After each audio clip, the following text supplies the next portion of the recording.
All right, testing, testing. Microphone check. Yeah, that seems to work. Let's get the headset on.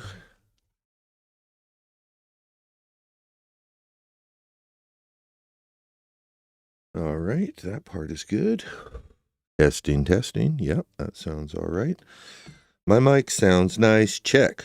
My mic sounds nice. Check 2. My mic sounds nice. Check.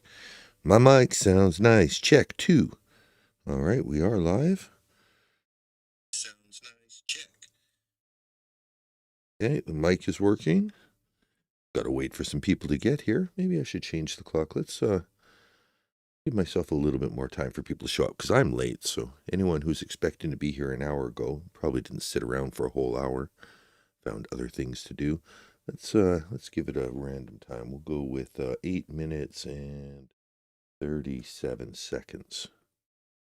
So if you're on the replay crew, come on back in 8 minutes and 37 seconds. We'll get this show started. But for anyone who's here early, welcome. And we're just going to shoot the shit, light a medical cigarette. Enjoy each other's company for the first little bit. Addie is me, first in the house. Gold star for Addie. Welcome. Welcome. It's just you and me right now. Addie, anything you want to chat about? I will go a little bit over the agenda for tonight while we're in our pre-show phase. It's going to be letters. I've got a new microphone. This should make it even better for me to do reads. Less breathing, more me. So yeah, we'll... The letters I found, so I was just searching through the docket because I know there's new letters coming. Beth Serrano, welcome. Yeah, I know there's new stuff coming. The state response to Sarah's appeal is on the way to the docket, but it's probably not coming till Monday, and I work Sunday nights and sleep on Monday afternoons, so it's probably not going to be me that reads it first. YouTube is not receiving data for this stream. If you believe that's incorrect, yeah, I think that's incorrect. You guys are receiving the data. You guys wouldn't be here if you weren't here. Okay, so forget that message. Yeah,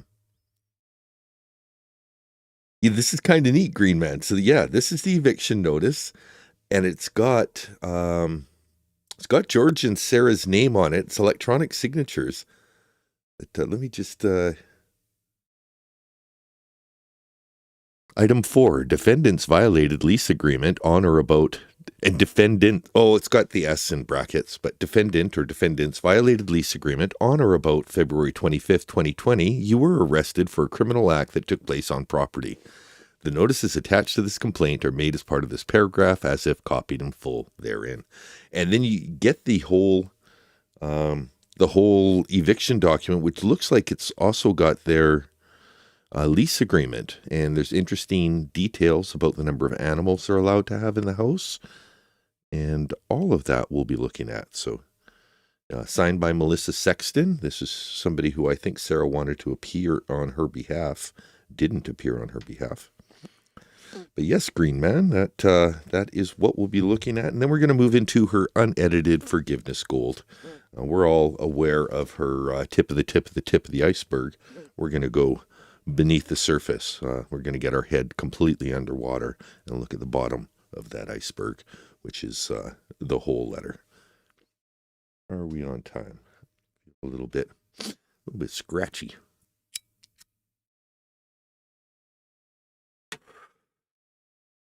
What's everyone else been doing for their day?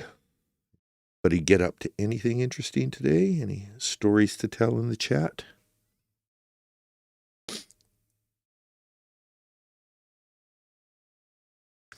Oh, good. Addie is me was in earlier today listening to the stream this morning. That was a fun stream as well. Oh, speaking of fun, I think, do I have... I do. I think I have an image to show you guys. Boom. There we go. There we go. I was, 30 years ago? I think that's about 30 years ago. Yeah, it's about 30 years ago. Young dandy, enjoying a pint. Well, it looks like I enjoyed a pint. That just looks like an empty pint glass in front of me. The jacket is a 1990s LA Kings starter jacket. They sell for just over $1,000 on eBay now. think it was a $250 jacket at the time. Pretty cool status symbol for a young up-and-coming young man. The shirt is a Pearl Jam shirt. I can see the ARL just sticking out. That was from the Lollapalooza concert in, I think, 1992. I think it was 92. Pearl Jam, Ice Cube, Red Hot Chili Peppers, Soundgarden, Ministry. Cypress Hill was there on the side stage. Ice Cube. I didn't mention Ice Cube already. But yeah, and Pearl Jam, they had their 9 out of 10 kids prefer crayons to guns t-shirt that I picked up as my concert memory. Yeah, there is a young dandy. We will go back to my main screen. You don't want to see that. That's, yeah, people like old dandy, I'm sure.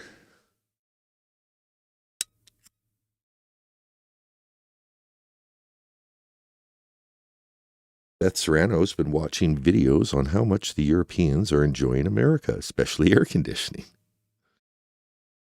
Green Man says the opening of her Forgiveness Gold was plagiarized from the first page of a self-help book. Sarah is never able to read beyond the very start of any book. And yeah, I remember when I first heard it, I didn't think it was from self-help, but obviously she doesn't have access to Facebook. At the time, I really thought it was just some crappy, like one of those shit posts that you see on Facebook where people are trying to be, super wise and, the wisdom of Kintu Suguroy will tell you. And yeah, so I thought it was like something that Lana saw on her Facebook that she forwarded to Sarah through a text message. And very well, it could have been. It could have been cribbed from the book, stolen by people on Facebook, and then that those stolen words ended up becoming her words. I don't think she got it from the source anyway. That's my contention. Hey, good morning, Charles Grieve. You just woke up? I just woke up. I do things in reverse. I do my morning show by staying up all night. Then I finish the show and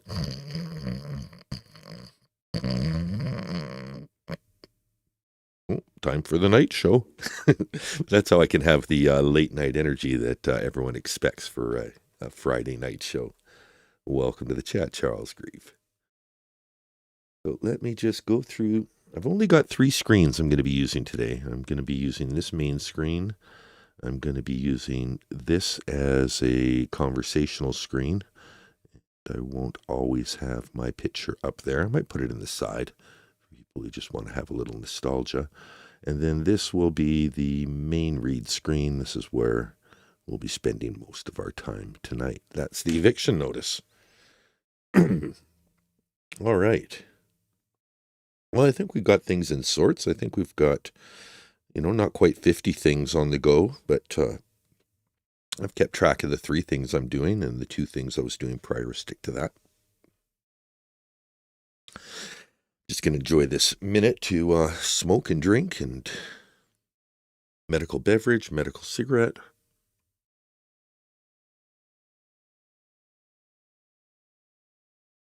Rebe, welcome. You've made it just in time. We're a minute away from my high energy intro.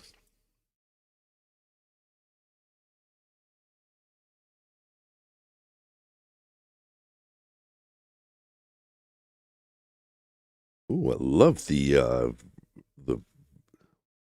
verbiage from Green Man. To be fair, Sarah injected herself into her otherwise word-for-word plagiarism, her usual fortuitous religiosity. Beth Serrano, charging the phone, going to continue watching on TV. Only thing is can't chat. So store up your, you can talk to Beth Serrano, just don't be disappointed if she doesn't get back to you. She'll get back to you when she's charged up. And that's a great way to watch these streams, by the way. My mom does that too. She'll put me on the TV and then chat on her tablet, and finds it way easier than trying to both watch and chat on a small screen. Okay, well, looks like the timer's done, so we will switch it to the high energy camera, and I've got all my components here, so let's get started. It's Friday, July 3rd, 2026. Are you ready? Then let's get ready to ramble.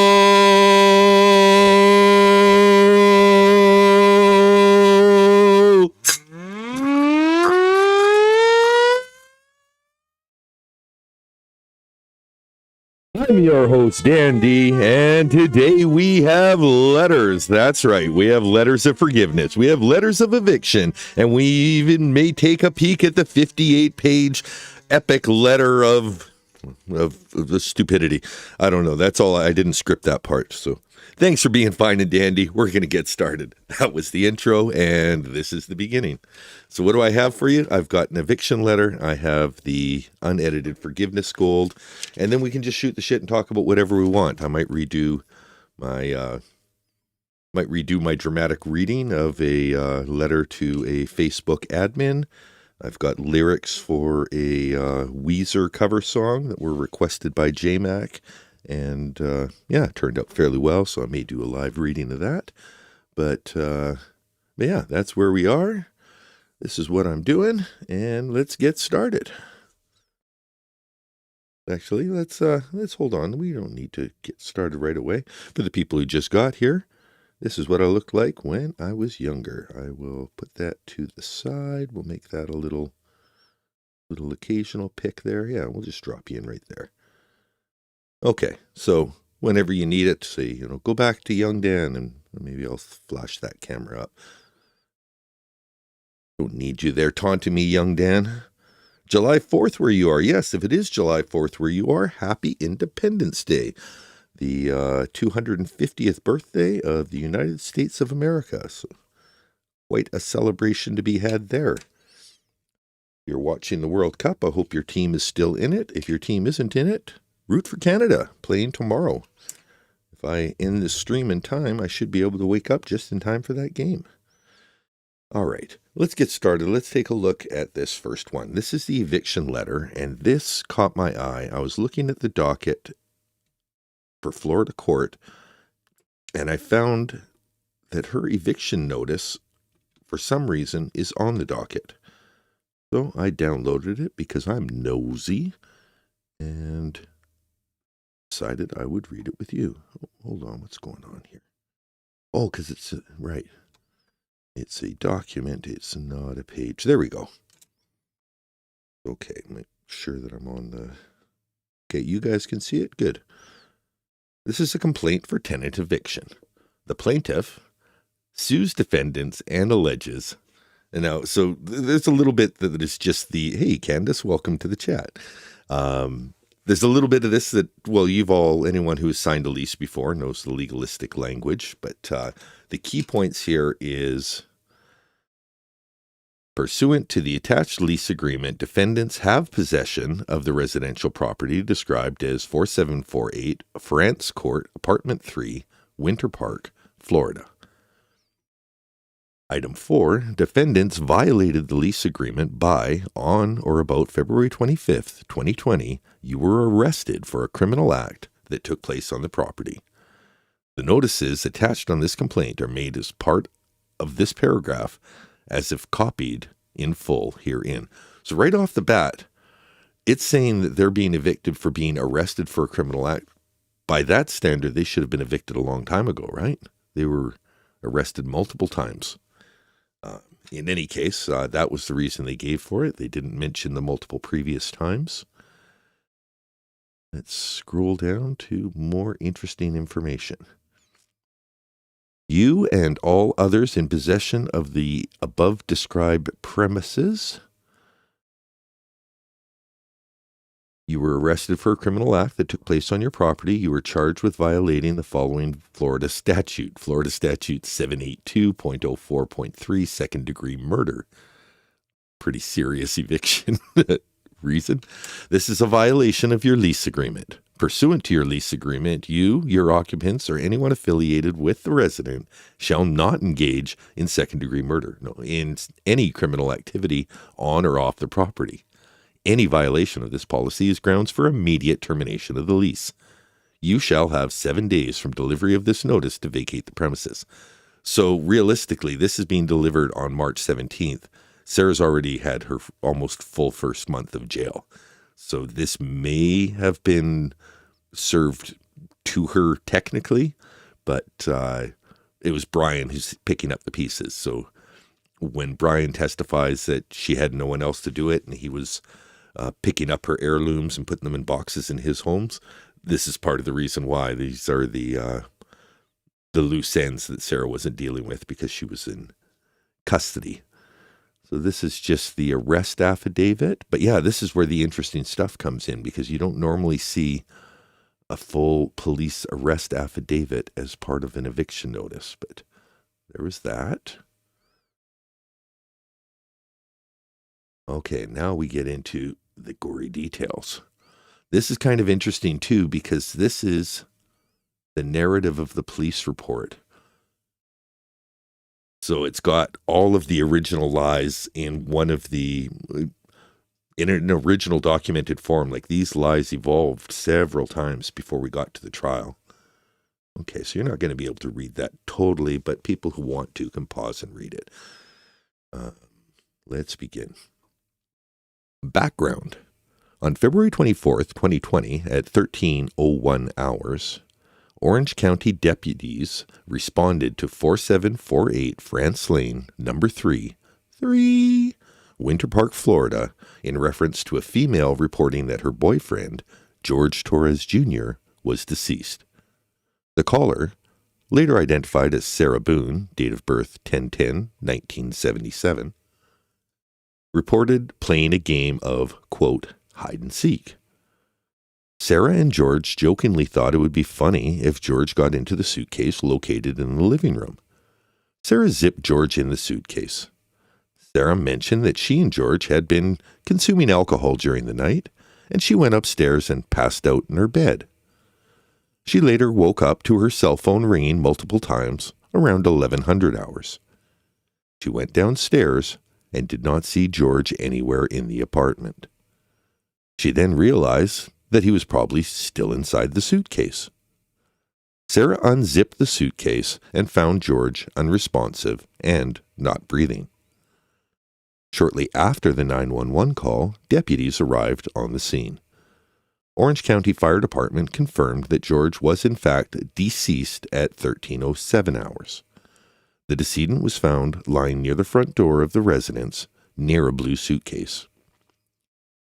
A small laceration was evident on the defendant's lip and what appeared to be some bruising around his eye. Interview Sarah Boone. Excuse me. On February 24th, 2020, at 16:57 hours, Detective Scott Lowen and I. Oh, so this is Chelsea's report.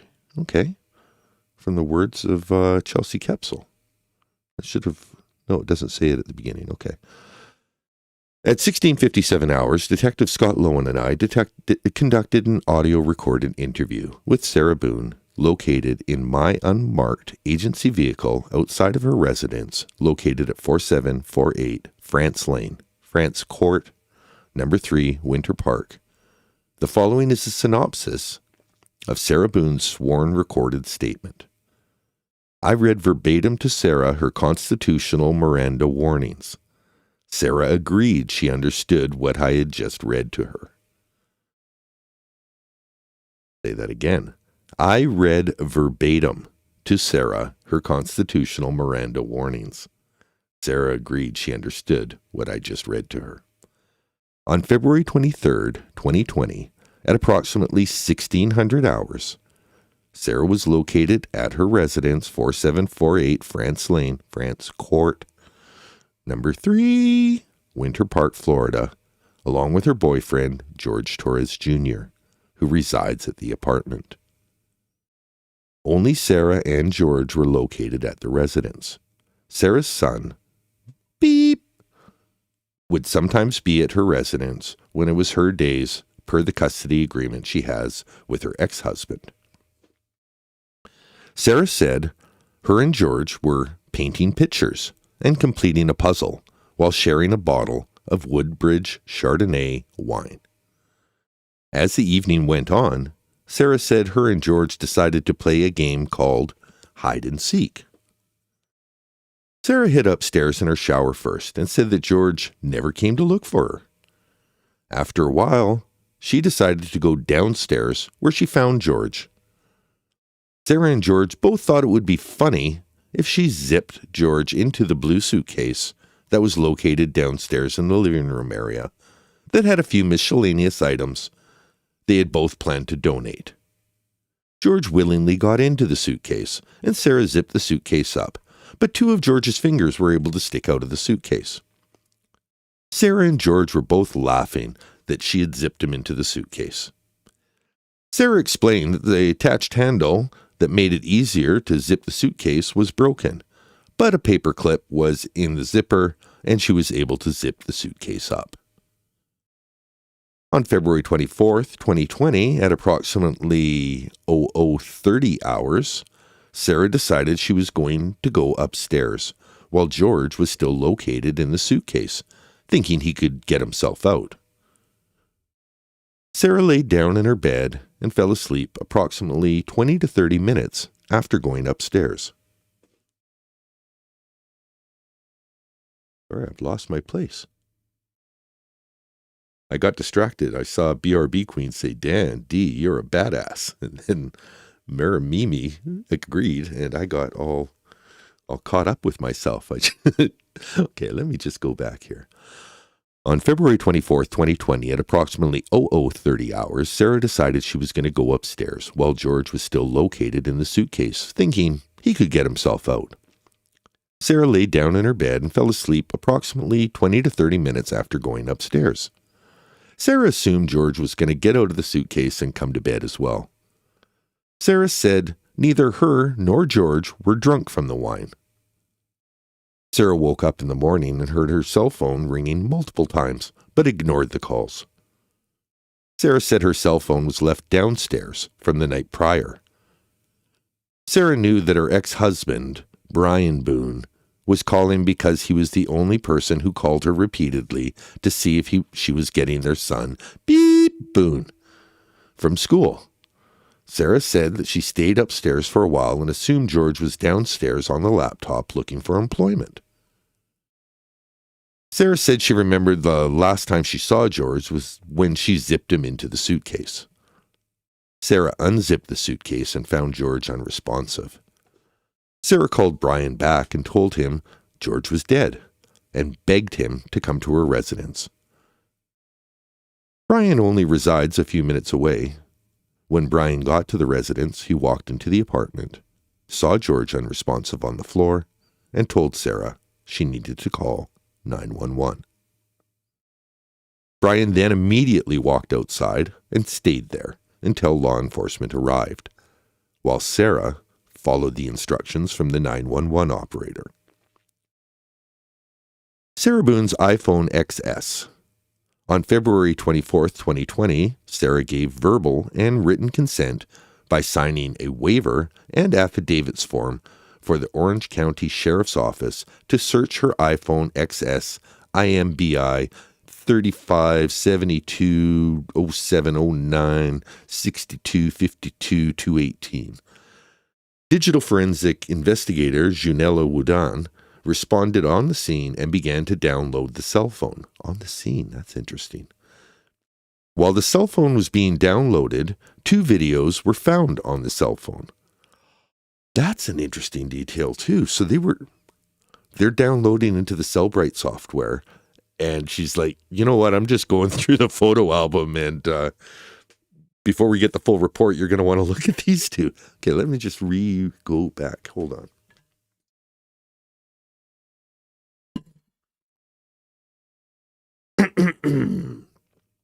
La la la la.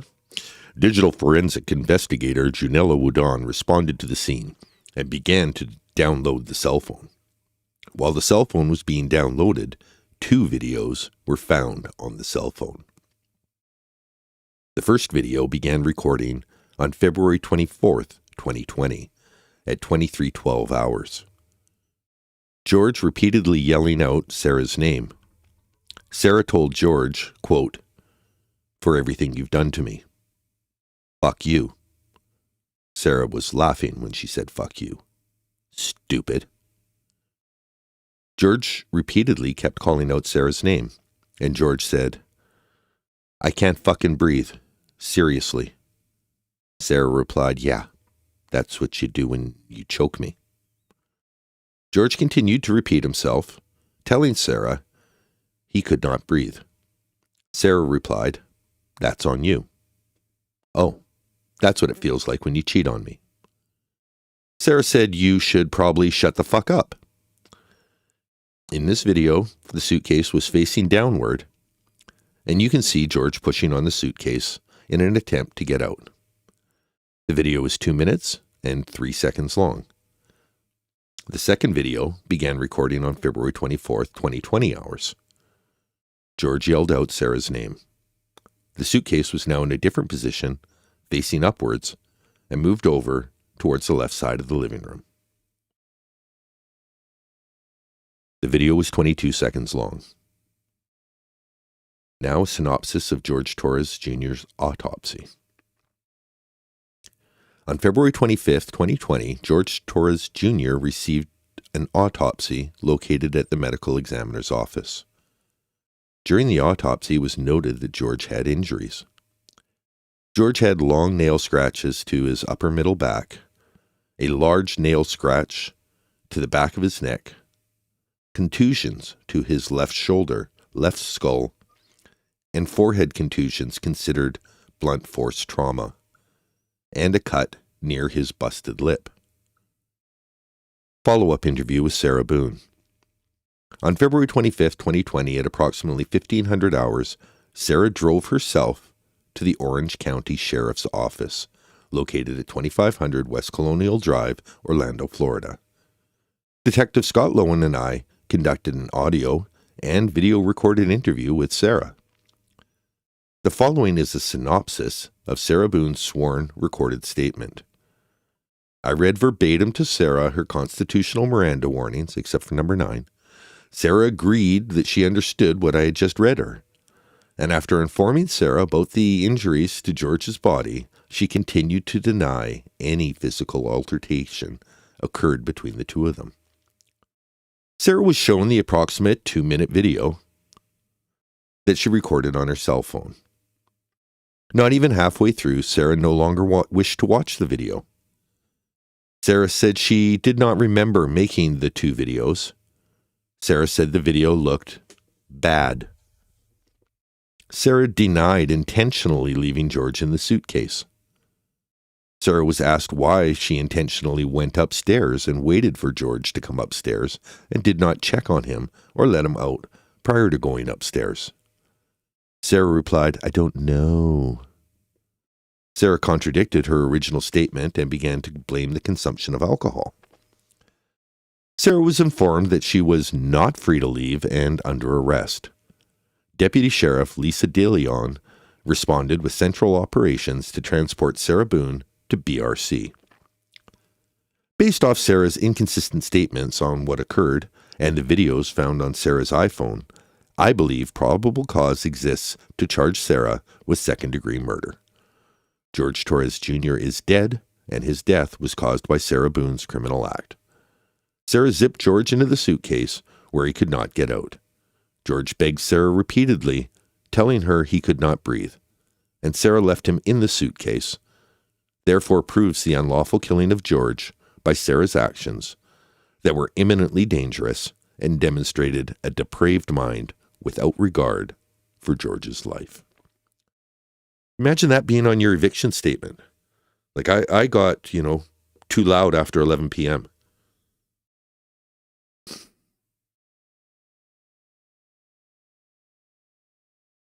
All right, so that's part of her eviction notice. There is the victim statement. Let's continue. The lease contract. This is what I wanted to get into. It's not, super interesting. It's just a lease. But the parts that are interesting are the known violations of the lease that we're aware of. So, Tealwood Park Apartments. I didn't realize Park had an E at the end. Like, ooh, how bougie. It's not just, Tealwood Park Townhomes. It's Park with an E Townhomes. That's in 4748 France Court, Winter Park, Florida. Other occupants include son. This is all legal. Interesting. The Tealwood Park covers pest control. That's a utility that they take care of. That's good to know. Rent and or charges. $1,139 per month for rent, payable in advance and without demand. Be paid on the online payment site or the property website. You don't get to pay it in person anymore.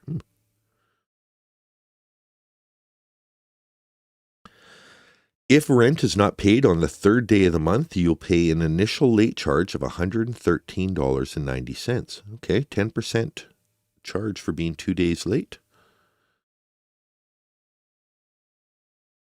These are all the provisions. So it's funny, of all these reasons, failure to pay rent, delay of occupancy, all these different things, there's nothing in here about committing second-degree murder. Oh, here it is. Community policies or rules. Limitations on conduct. Your apartment and other areas reserved for your private use must be kept clean and free of trash, garbage, and other debris. Trash must be disposed of at least weekly. Inappropriate receptacles. No person shall ride or allow bikes, skateboards, or other similar objects in the passageways. Sarah's always out riding a bike. She wasn't reading a book, she was riding a bike. Hey, Vel73, Kitten Pusher. Billie Jeanie. Hey, I haven't seen you in a long time, Billie Jean. Amy Zeitgeist is here. Fantastic.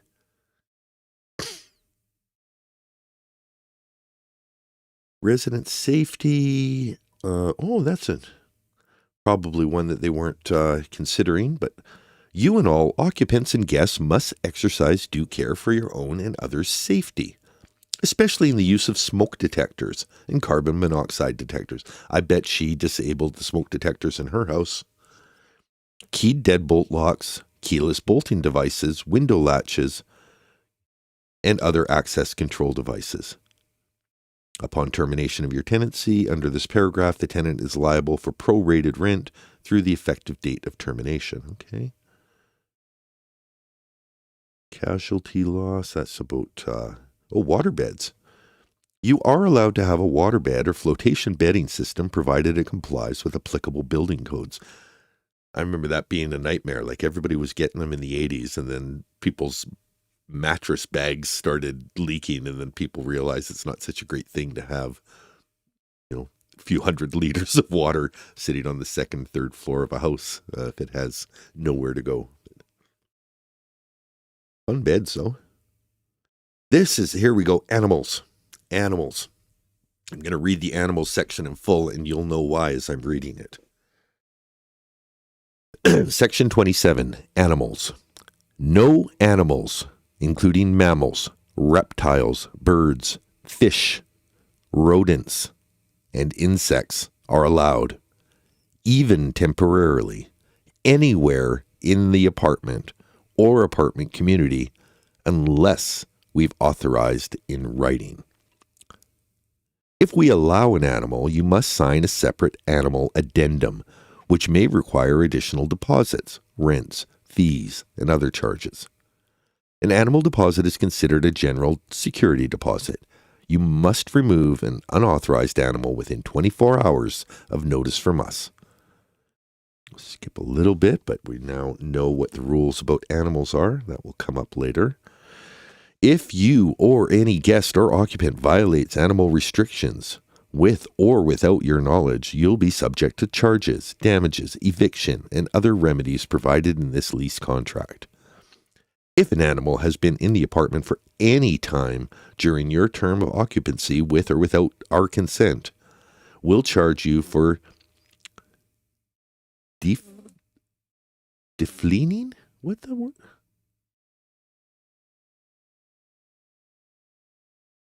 Oh, defleeing. Defleeing. We will charge you for defleeing, deodorizing, and shampooing. Initial and daily animal violation charges and the animal removal charges are liquidated damages for our time, inconvenience, and overhead, except attorney's fees and litigation costs. Okay. We may keep the kennel. We may keep or kennel the animal or turn it over to a humane society or local authority. When keeping or kenneling an animal, we won't be liable for loss, harm, sickness, or death of the animal unless due to our negligence. We'll return the animal upon request if it has not already been turned over to a humane society or local authority. I guess they have to have that because people are going to have like snakes and like dangerous animals. And it's like, we're not just holding this for you. Like, okay, so go past that. I'm just going to go off mic for a second and clear my throat.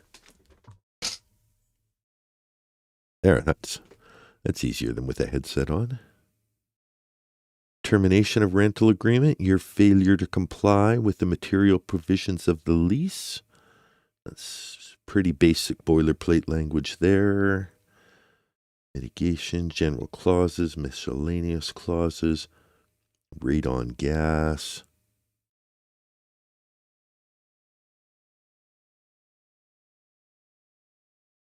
What? Waiver of jury trial. That's an interesting thing to have in a lease agreement. In order to minimize legal expenses and to the extent allowed by law, you and we agree that the trial of any lawsuit based on statute, common law, equity, tort, personal injury, contract, and or in any way related to this lease contract, related to your tenancy and or related to your relationship with us, shall be to a judge and not a jury. You and we voluntarily waive any right to a jury trial. Huh. Now, I guess, a jury trial for a civil matter, that's a bigger, but that's still, Okay. Sarah needs some defleeing of herself. Yeah, that. I didn't know defleeing was a thing. Okay, when moving out, we don't have to worry about that. Abandonment. See, they could have just given her for the abandonment, right? I'll read the surrenders and abandonment, but surrender and abandonment. You have surrendered the apartment when all apartment keys and access devices listed in paragraph 5, keys and furniture, have been turned in where rent is paid. Abandonment, as set forth in Florida statute 8359 3C, in the absence of actual knowledge of abandonment, it shall be presumed that you have abandoned the apartment if you are absent from the apartment for a period of time equal to 1/2 the time for periodic rental payments. However, this presumption does not apply if the rent is current or if you have notified us in writing of an intended absence. So you go on a 3-week holiday, you're not going to lose your house, but if you're just not there for 2 weeks and that's basically what happened. This is served to her on March 17th. She wasn't at the apartment, the townhome, sorry. Here we see the electronic signatures for Sarah Catherine Boone and George Torres. From my understanding of electronic signatures, George would have had to have done this. Now, Sarah could have done it for him, but these two signatures are supposed to be legal signatures, so he should have had full access to this document and been able to sign off on it. The other interesting thing about this document is the date form is filled out. This is 1 month and 8 days before George is killed. So all of the lease agreement that they have, like everything, okay, so you're on the lease. Any discussions of George not being on the lease was renewed with his name on it as recently as January 16th, 2020. So we know that they were living together for years prior to that. But, here's the black and white that Sarah... Well, if you didn't know Sarah was a liar... Okay, so here's the lease contract addendum. This shows what they've determined the damages to be. George Torres Jr. is still listed as a resident as per the rental agreement. They were given two choices. One was to pay the amount that was decided as damages. The other was to not agree to damages and fight it in court. That's weird too. It shows George Torres' initial here. He wouldn't have been able to agree to that. You got Sarah's initial, and it says for JT. Anyway, choice one. You agree to pay $2,278, an amount that does not exceed 2 months' rent, to us, and liquidated damages or early termination fee in accordance with Florida Statute 83-595-4. If you breach the lease contract and we've obtained a writ of possession, or if you have surrendered possession of the dwelling unit before the lease term expires, or if you have abandoned the dwelling unit, or if you elect to terminate the lease contract before the lease term expires, you understand and accept this liquidated damage or early termination fee specified herein, which election is made by you at the inception of the lease contract. In the event this choice one is elected, then we are entitled to rent and all other charges, including property damages to the dwelling unit beyond normal wear and tear, accrued through the end of the month in which we retake possession of the dwelling unit, in addition to the liquidated damages or early termination fee set out. Okay, that's more legal language. Again, it's showing a signature of January 23rd for George Torres. Oh, so maybe they pre-agreed. Okay, that makes a little bit more sense. So they agreed if you're getting evicted, do you want to either agree to pay the eviction amount or not agree, and what would you do? Yeah, you would just go to court for it. So it's like, no, we agree on one. And I bet they even say you have to choose one. If you choose two, we're not going to rent you the suite, or we're not going to renew the agreement or something like that. Here we go. Animal addendum. Dwelling unit. Unit 3, 4748 France Court, Winter Park. Residents Sarah Boone, George Torres Jr. No additional monthly rent. Additional fee. You must also pay a one-time fee of $300 for having an animal in the dwelling unit. It is our policy not to charge a deposit for support animals. So now we have the description of the animals, and you see there is blank, so she doesn't put it. You may only keep the animals described below. You may not substitute other animals. Neither you nor your guests may bring in any other animals, mammal, reptile, bird, amphibian, fish, rodent, arachnid, or insect, into the dwelling or dwelling community. So there's two blanks for where Tess and Penny's names should be, or Helen and Keller, as you prefer. Special provisions. The following special provision, and this is going to hurt dog lovers everywhere. The following special provisions control over conflicting provisions of this printed form. There's a limit of 2 qualified animals per apartment. Aggressive breeds are not allowed, including but not limited to pit bulls, Rottweilers, chows, Doberman pinschers, Akitas. Oh, they're so cute. German shepherds. You know, they can be, but they're great dogs. Mastiffs. Dalmatians, they're a little moody. American Staffordshires. Should have Dachshunds on here. They're mean little dogs. Anyway, okay, so the dogs that aren't allowed. Pit bulls, Rottweilers, chows, Doberman pinschers, Akitas, German shepherds, Mastiffs, Dalmatians, American Staffordshires. Restrictions also include any mix of these breeds and exotic animals. No birds, rodents, or reptiles of any kind. No birds, rodents. Oh, but there's my son's mice. What I like to do is clean the cage in the morning, and then I get about my day. Pet owners must pick up after their pet. If not, a $25 fine will be charged per violation. So, know about that.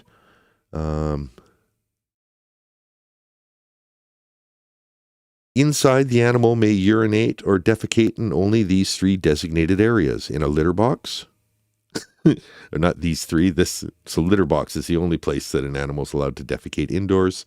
Outside, the animal may urinate or defecate only in these designated areas. And then it doesn't give a designated area. It just says owners to pick up and dispose of refuse properly.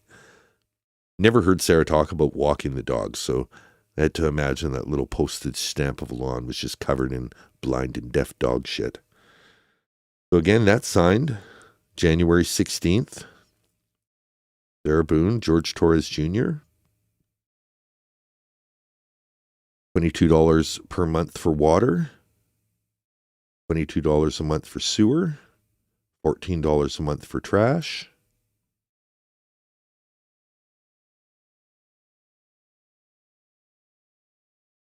Electric services, yeah, doesn't matter.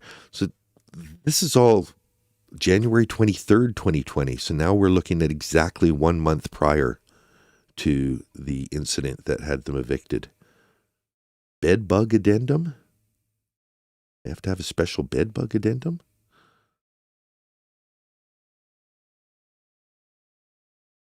Bed bugs count as pets. If you're found to have bed bugs, you will be evicted for having animals against the policy. It doesn't say that, but bed bugs, a guide for rental housing. Bed bugs a big thing in Florida? I thought that was just like an expression. Don't let the bed bugs bite. Maybe she was really saying night night to the termites. Mold. Whole section on mold here. We're going to skip that. Satellite dishes or antennas. Yeah, I don't think they had one of those. What is no, just a special provision. Also not important. Community policies. This might come up. Didn't know they have a pool. I thought they just had the pond. This community does have a pool. When using the pool, residents agree to the following. They never talked about going swim. Oh, they did a little bit, though. That's right. I remember Brian saying something about, I have a pool, you have a pool. I have a TV, you have a TV. I think things are just as good for Sun here as they are there in terms of things. Only one vehicle per licensed resident. Doesn't say where the Kia Sorento fits into that. Exterminating. I think we're going to be done. No open flame containers, burners. I think we've gotten to all the good stuff on here. No smoking addendum. Never mind. There's one more to read. The following outside areas of the community may be used for smoking. Smoking is not permitted within any Tealwood Park apartments. So it doesn't even list go to the little, buy the garbage cans or whatever. Oh, also interesting. Okay, so let's just read this in full. Smoking on balconies, patios, and common areas attached to or outside your dwelling is, and this is the one that's marked, is not permitted. If neither option is selected, then smoking is not permitted on balconies, patios, and common areas. So Sarah said, we would smoke we would just like to have a cigarette on the patio because we're not allowed to smoke inside. You weren't able to smoke on your fucking patio either. The following outside areas may be used for smoking. Smoking is not permitted within any Tealwood Park apartments. And then it goes on to say, even though it may be permitted in certain limited outside areas, but they've made it clear in the preceding paragraph, not permitted. Not permitted. Definition of smoking. Smoking refers to any use of possession of a cigar, a cigarette, electronic cigarette, hookah, vaporizer, dab pen, jewel, bowl, bong, or pipe, which can be used to burn, light, vaporize, or ignite a product, including, but not limited to, tobacco, marijuana, nicotine salts, THC cartridges, vape liquids, jewel pods, oils, or any other similar products, regardless of whether the person using or possessing the product is inhaling or exhaling the smoke or vapor from such product. I was only exhaling. It's a pretty detailed. Smoking anywhere inside buildings of the apartment is strictly prohibited. All forms of smoking or possession of smoking products is strictly prohibited inside. Possession of smoking products? That's, how do you, well, I guess they don't enforce that, but all forms of smoking or possession of smoking products is strictly prohibited inside any dwelling. That's the rules for where she lives now. All forms of smoking or possession of smoking products is strictly prohibited inside any dwelling, building, or interior of any portion of the community. Any violation of the no smoking policy is a material and substantial violation of this addendum and the lease contract. The prohibition on the use of any burning, lighted, vaporized, or ignited products or smoking extends to all residents, their occupants, guests, invitees, and all others who are present on or in any portion of the apartment community. The no smoking policy and rules extend to, but are not limited to, the management and leasing offices, building interiors and hallways, building common areas, dwellings, the clubhouse, the exercise or spa facility, tennis courts. Oh, love to smoke a dart while I'm playing tennis. All interior areas of the apartment community, commercial shops, businesses, and spaces, work areas, all other spaces, whether the interior of the apartment community or the enclosed spaces on the surrounding community grounds. And they don't have a number of feet that you can smoke near a building. It just says not allowed. Liar, liar, pink shorts on fire. Blue Moon software. Okay, here's the e-signatures. Let me just look into the details for this. So Sarah Catherine Boone, she has the signature key, IP address, which is identical to the IP address used by George Torres. Signing method, Blue Moon Signature Services, e-signature, authentication measure, e-signature by email. And then we have the real email address. I don't think it matters. We're not doxing her by saying, and there we go. So the email was confirmed by her email, skp_1800 at yahoo.com. Probably no longer in service. Don't email it. But then George Torres Jr., signing method, Blue Moon Signature Services, authentication method, e-signature by email, email address, exact same as Sarah's. I think that's incorrect. I think if you're doing an e-signature, part of the e-signature is that you're signing it from your own account, like your verification service. You know, not that it matters. You're not going to fight the eviction at this point. But you can see, like Melissa Sexton, her e-signature, email, leasing at Tealwood Apartments. And we have a document audit. Sarah Catherine Boone accepted the consumer disclosure on... All of this was done on the 23rd of January, 2020.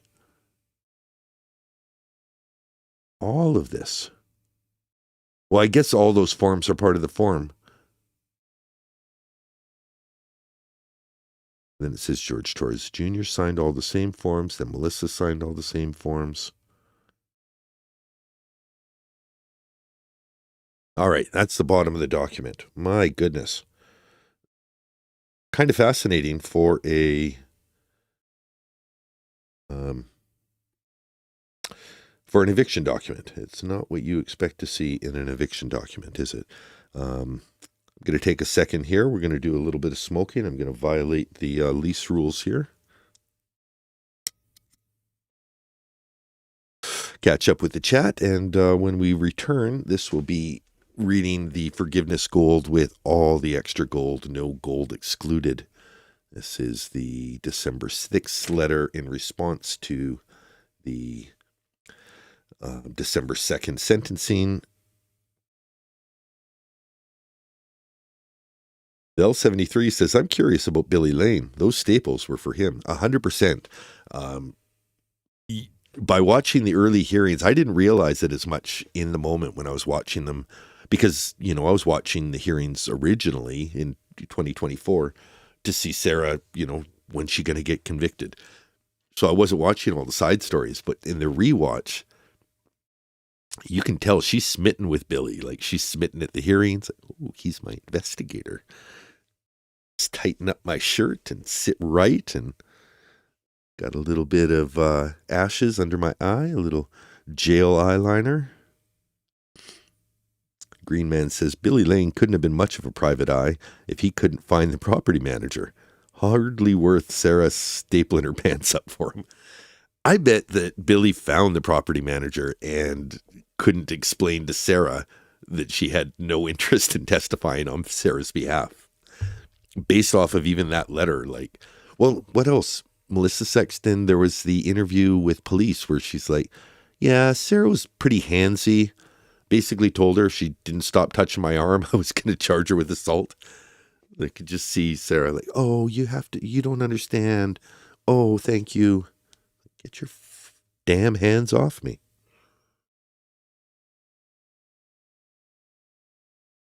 All right.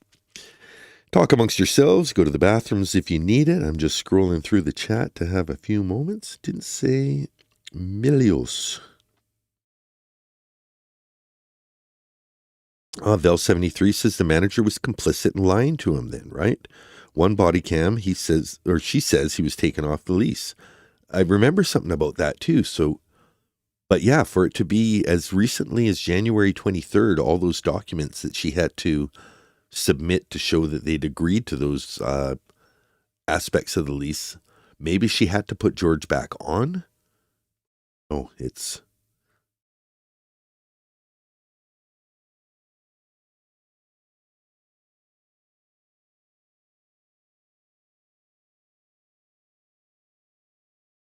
Candace says that they use the same email because George probably didn't have a current or good email. It's more control.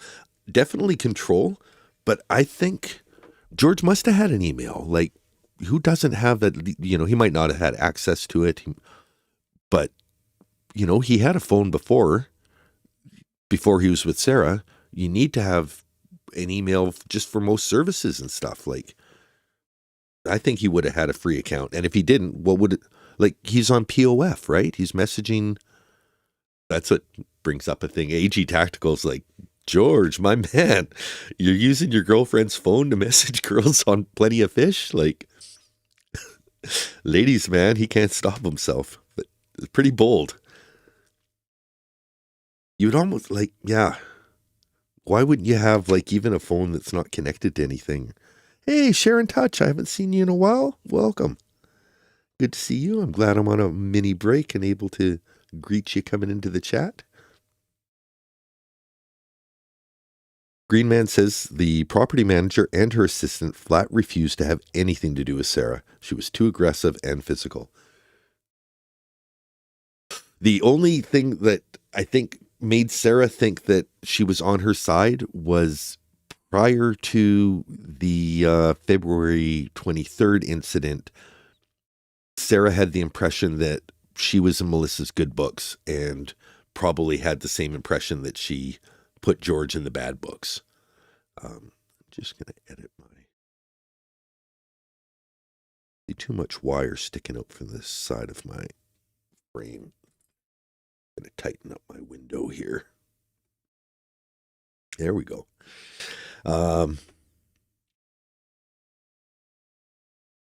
You've been listening while working. Okay, great, Sharon. I've been just talking without reading, so we've both been just using one of our five senses. Maybe I'm using more than one, but certainly not using all. So close. I just about dumped my coffee on my MacBook. Okay, I'm gonna have to get some better feng shui for this setup here, but okay, calm. Maybe I'll bring up a picture of myself young again just to get recentered. Here we go. Dandy, young dandy. You know what? While the screen is up, maybe I'll take a second before we go into the full reading, and I'll just read my Weezer parody. All in here. All right, so J-Mac had suggested, Dan, you should do a Buddy Holly parody and have What's With These Homies Dissing My Girl, but change it to the Flying Monkey of your choice. And I set out to write, a Flying Monkey type parody. And kind of like Weird Al, I think this is what happens to Weird Al. You start off trying to write like a biting parody, and by the end of it, you're like, yeah, I'll just make it about food. So here is the Buddy Holly parody for Sarah Boone. What's with these dandies dissing my world? Why do they got to front? Doodle-doo. What did I ever do to his chat that made them so violent? Ooh, ooh, but you know of George. Ooh, ooh, and you know my crime. Ooh, ooh. In low for all of time. Ooh, ooh, I look like a Chucky Dolly. Ooh, ooh, and I got those straight A's too. I don't care what they say about me anyway. I just care about snacks. I just care about snacks. Wham, whams, and Tim Tams, those are cookies from England. What's the matter, what's the matter, what's the matter, you? Why do you all just assume I can't drink, I can't get drunk from a spigot I just drunk? Ooh. Okay, that's the Weezer parody. We'll return to our regularly scheduled broadcast momentarily.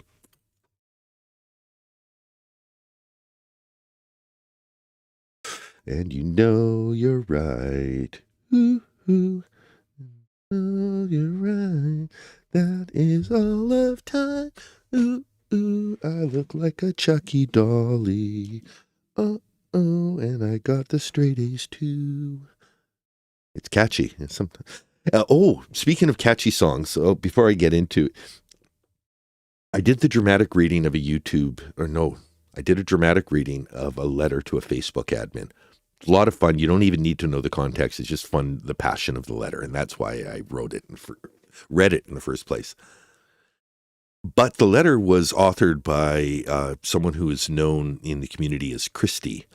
And I'm just using first names because those are the names that the people have chosen to use as their YouTube handles. So we'll get a little more into that. Christy has come out as a defender of a woman named Nicole. Nicole is another person that is somewhat on the radar of the extended Sarah Boone universe. Anyway, by reading that, I kind of opened the door because now my comments have some Christine and Nicole comments. And I'm like, oh, okay. Okay, well, we've come full circle. So the good thing about this, bad thing is that, it could cause drama. It could cause messy comment sections and stuff. The good thing is, when I started this channel, my goal was that these catchy songs that I'm rewriting the lyrics to, that someone in Sarah's orbit would be like, there's this Dan D guy and he's writing songs. What do you mean he's writing a song? Well, like he took the Weezer song and changed it into, instead of I look like Buddy Holly, you look like a Chucky Dolly. A Chucky? What the fuck's a Chucky doll? Chucky from Child's Play, the little helmet of hair. He said, what? So this could be happening now. At this point, Christy and Nicole are obviously aware that I have a channel, and they must be looking at the content, right? You can't just shit on the dramatic letter without looking at any of the other comments. And they don't even really shit on the letter. They kind of like, one of them, Christy said, oh, you read my letter. I'm going to be come clear. I deleted 2 comments, one from Christy, one from Carolina Hurtado. And you're going to say, oh, Carolina Hurtado, what? Why would you delete? So just to be consistent, both of those messages contained last names that weren't used on this platform. So the Nicole person, she goes by Nicole with last initial as her YouTube handle. Christy, same thing, uses her first name and last initial as a YouTube handle. Fine. You want to refer to somebody by the name that their YouTube handle is? Fine. Carolina Hurtado, first name, last name. You want to call her by that? That's fine. But if you're going to refer to people by their full names offline, when they've chosen a different YouTube handle online, that's where I decided I'd delete the comments. So I don't think that either of them were terribly, doxy kind of, ha ha ha, now your name's out there kind of comments. But just, I haven't had anything in the guidelines before about it. So just to be completely transparent, if last names are mentioned and they aren't part of that person's actual YouTube handle, that will be a comment that I will delete from the comments. But yeah, that's what's going on with that. I'm kind of excited. I have a feeling that something's got to be getting back to Sarah about the content I'm doing. And maybe that will cause problems for the channel, but it should make things interesting, if nothing else. So, yeah, that's the catch up there. Vel73, you are correct. Melissa tells somebody, a female officer on the body cam, that she had to tell Sarah to stop touching her arm. And I can totally see, oh my God. You don't understand. Oh, the things I could tell you. I'm going to take 30 seconds to myself here. I'll stay on camera, but we'll return with Forgiveness Gold in about 30 seconds.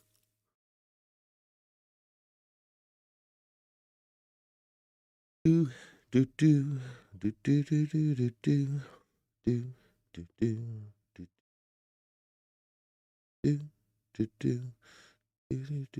do do. Intermission. Do do do do do do do do do do.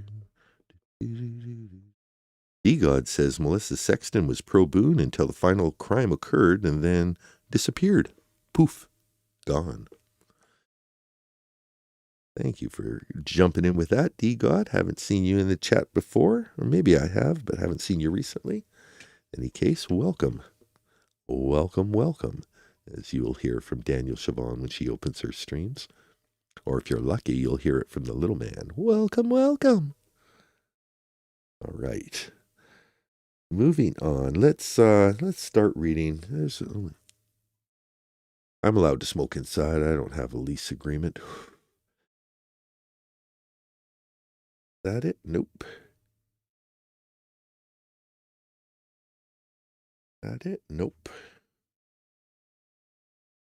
Find it. Unedited. That's it. Is that the one that you guys see, though? Put up a second copy.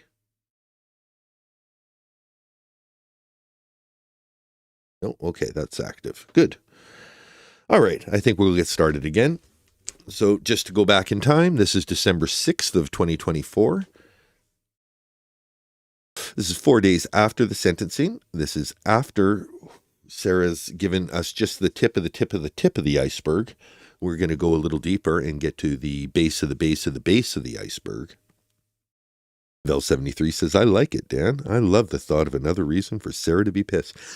The thing that I like about the parodies is most of the songs are pop songs. I try and do them all roughly the same age as Sarah. So the same songs I grew up with are going to be songs she grew up with. If they're popular earworms that are super catchy, and I can change one or two lyrics to make it derogatory towards her, I can't see how it doesn't stay in her head. So, yeah, that's my plan is coming to fruition.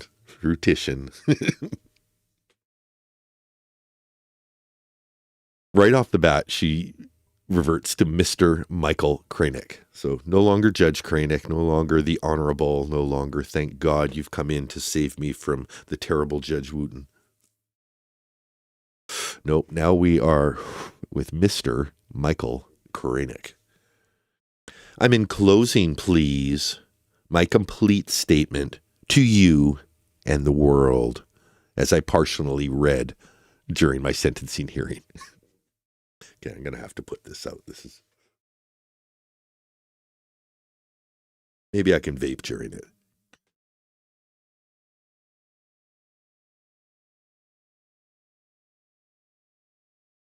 That's actually, let's just have a little scroll through, a little preview of what we're looking at. You can see the handwriting is a little bigger. This is angry handwriting. If you've seen a lot of Sarah's content in the past, sometimes it's very controlled. Like she's just, oh, well, I've got nothing but time here in my cell. But this, I could see this being kind of a furious, and then this, and then this. Some of the people she's quoting here, some of it is legal. Others is, well, like Lynn Toller, I mentioned at the beginning, is the divorce court judge who wrote, I don't think it's a legal text as much as it's a self-help book. But she is the one who maybe coined the term black robe disease. And she brings it up as an example of, should you get promoted to a position of power, don't allow it to let you lose your groundings in who you are. So she's speaking as a judge that's advising people, like, not everyone's going to become a judge, but advising people stay grounded. Even if you get promoted to a position of privilege, don't let it go to your head. And Sarah, who's never, worked for anything, done anything, been promoted to anything, she can only read it as, yes, these are the words to Judge Craddock. This is the don't be arrogant message he needed. All right, we've got a lot. That's only page 6. Page 10 by court. Okay. Wow. Oh, we're going to be here a while. I did not bring enough medical snacks for this letter. Oh, boy. I've had to move. Learn to do good, seek justice, rebuke the oppressor, defend the fatherless, plead for the widow. Isaiah 1:17. All-encompassing, protect the abused. Sarah Boone. She wrote all this the very day of the sentencing. It's dated the 6th, but that must have been when it got out of the jail. She got to the jail and wrote all of these pages immediately and was like, yeah, first draft is perfect. Send that fucker off. No, I don't need to think about it. You did draw a little heart here, though. That's nice. Holy fuck. Okay, well, seeing how much we have here, I'm not going to put this out early. There's not very much joint left here anyway. Smoke this. I'm going to look at this first paragraph, deliver it my best, Sarah, and go from there.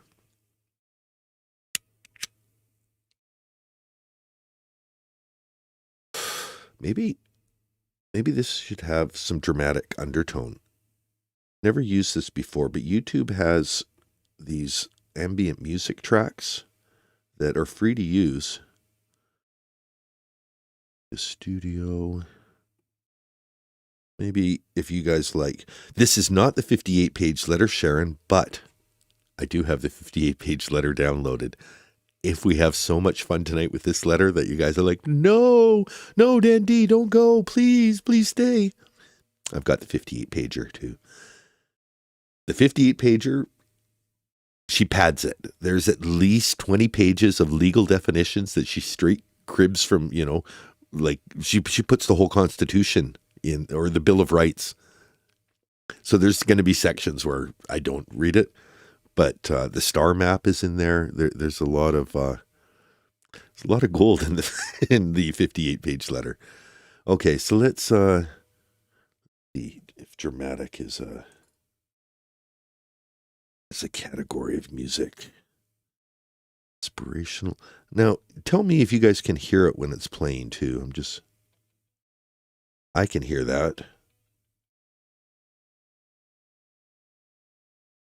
No, you can't. It's okay, because that song was shit. So I have to add a background element to it. Just add a source. We'll add that page. But OS.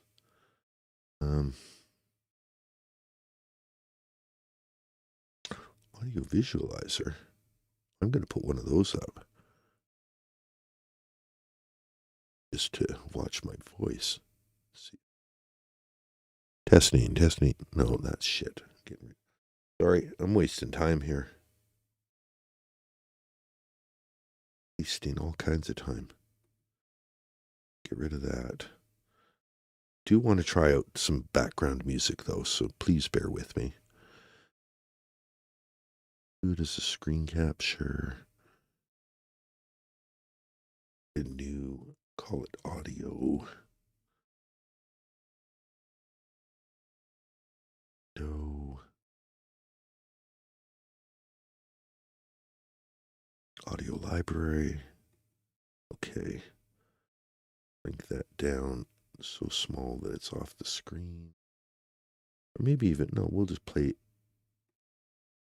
screen. So what I'm working with there. There, we'll just put it there. That little thing is my list of songs. This is the beginning shitty song. Know if it mattered, I would have gone to. So that's free, but that's no good. I want something without lyrics, right? Let's try ambient.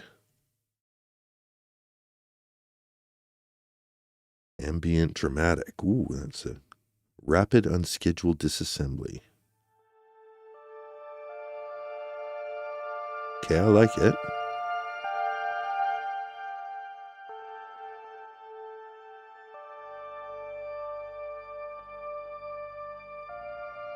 No music now? Or maybe it was just behind a second. So this should be background music at this point. Okay. There's that. This is calm.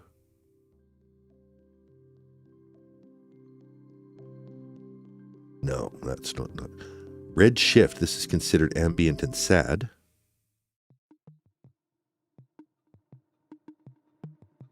No, that was not going to do it for us either. Spaghettification? That might work. Okay. Oh yeah, this could work. This could work. Let's see. I have to find my window. It's probably too loud though. Turn it down just a little. Oh, maybe.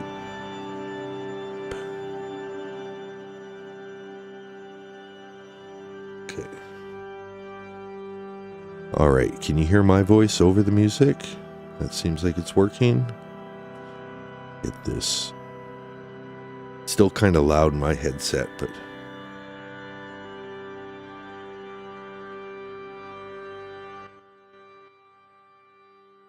yeah, a little loud. Okay. Maybe that. There we go. I'll come back, but we'll test this out. Mr. Michael Kranick. I'm enclosing, please, my complete statement to you and the world, as I partially read during my sentencing hearing. By my reserving particular parts of my very true and meaningful statement, I was hoping to have been graced with your forgiveness, understanding, and consideration in any level or degree. For me, unfortunately, and regardless of when I had to speak on my behalf, and regardless of whom I had to speak on my behalf, or the number of, your ignorant mind was already made up. By your clear error and full-blown unfair bias against me since your involvement in my crucible case as a whole, I've been unsuccessful in receiving anything from you as a supposed fair and neutral judge, except your wish that I spend the rest of my life in prison.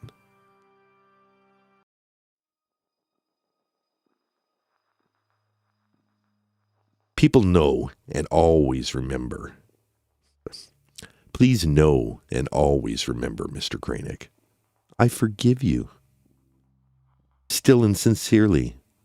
Please understand also the judge, according to Cicero, is never to lose sight that he is simply a man, and that he cannot exceed the power given to him by his commission. Not only power, but public confidence has been given to him, that he always relies seriously to attend, not to his wishes, but to the requisitions of law, justice, and religion. Okay, I don't know. I don't know if it's totally working for me or not.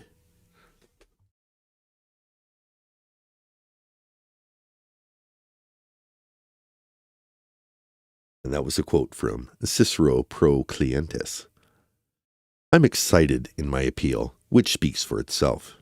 My case law, as well in which I am extremely proud to have achieved, and will continue doing so now that I am no longer in your corrupt court and free from your malevolent judicial grip. Sarah Boone versus State of Florida. See how she's turned it around? I've added to my statement as a result of your blindness and impartiality, added to it. So it's no longer just the edited version. This is the addendum version. This is the Sarah DSM-5 text revision.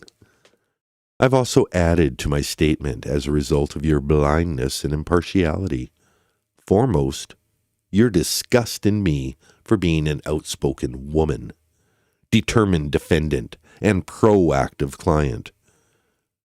Hoping the next time you put on your listening ears and do not unfairly oppress the next as you have so blatantly done me.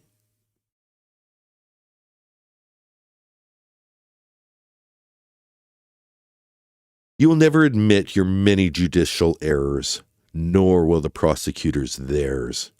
And I will never admit to what you have wrongfully accused me of and judged me as. That's an interesting sentence. I'm going to take a second to pause on that. But I think as she's writing it, she's realizing, shit, how am I going to finish this sentence? I'm not going to put, and I will never admit to killing George, because that's like basically admitting that I did it, but just not admitting to it. So she had to find a way to finish the sentence after she started, because she doesn't correct errors, right? Everything is first draft perfect. You will never admit your many judicial errors, nor will the prosecutors theirs, and I will never admit to what you have wrongfully accused me of and judged me as. I am not a murderer. I am a survivor. That was underlined. Let's get into the definitions for black robe disease. Let's give another chance to music. Let's see if I... Drifting Memories, the dramatic ambient track.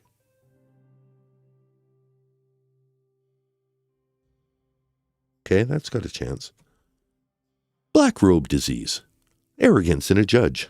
A slang term for a judge who flaunts judicial power and dominates proceedings at the expense of the dispensation of justice. Impartiality is the first duty of a judge. Before he gives an opinion or sits in judgment in a cause, he ought to be certain and absolute that he has no bias for or against either of the parties. If he has any interest, even in the most slightest, in the cause, he is disqualified from sitting as a judge. And one aware of such interest ought to be lawfully and justly refused to sit on a case. The delicacy which characterizes the judges in this country or county? I think she's got country. The delicacy which characterizes the judges in this country generally forbids their sitting in such a cause. The judge must not only be impartial, but must also follow and properly enforce the law, not abuse. He is bound to declare what law is and not make it. Be not an arbitrator, but an interpreter of the law. It is their duty to be patient in the investigation of the case, understand circumstances and difficulties by all parties, careful in considering parts of the case in whole, and decent in judgment. This is from the Bouvier Law Dictionary, 2012 edition. I can just picture Judge Crane. Yeah, the Bouvier Law Dictionary has been updated since then, Miss Boone. I'm actually allowed to do whatever the fuck I want. Please sit down. You sat James Owens down on a couple of those early in the case. What are we thinking? Is the music distracting? Is it okay if it's that quiet in the background? Rain over Kyoto Station. Oh, I should sort these. Filter. There's some of them where you have to like put the name of the song in the description, and other ones where it's just free license. Oh, okay, that's where I can find out. No attribution required.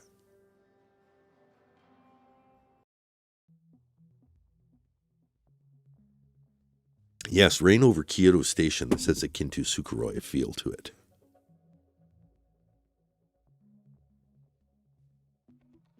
Back. But at the risk of practicing judicial centrism, a word I have coined in this presentation, others have called it black robe disease. Whether he was correct or not in any behavior, it is widely accepted that judicial behavior affects the jury. That was Murray Richtel at the Simpson trial, 1996. So not even a book, it's just a quote from a guy. Here is Lynn Toller, who should be, I think, referred to as Judge Lynn Toller, but she's already going disrespect for the court. Amy, you can't hear the music at all. I've got it really low in the background, so, but I can hear it in my headset, and it's giving me a little bit of a pace to my read. It's encouraging me to take a break for a breath every so often, too.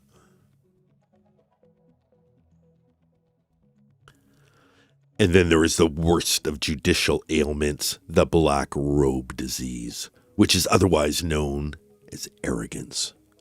Lynn Toller, A Practical Guide to Being an Emotional Genius. So I looked up that book, and it's not called A Practical Guide to Being an Emotional Genius. That's the subheading. The title is A Mother's Help? Something to do with mothers. It's like, and I guess she eliminated the real title of the book to make it look like something, oh yeah, emotional genius, that's me. Trial judges are affirmatively charged with securing a fair trial and must intervene sua sponte to that end when necessary.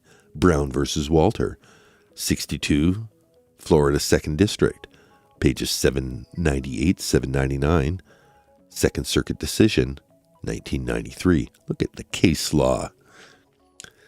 That duty encompasses not only the avoidance of error before it occurs, but the fair correction of error that may have occurred earlier in a proceeding.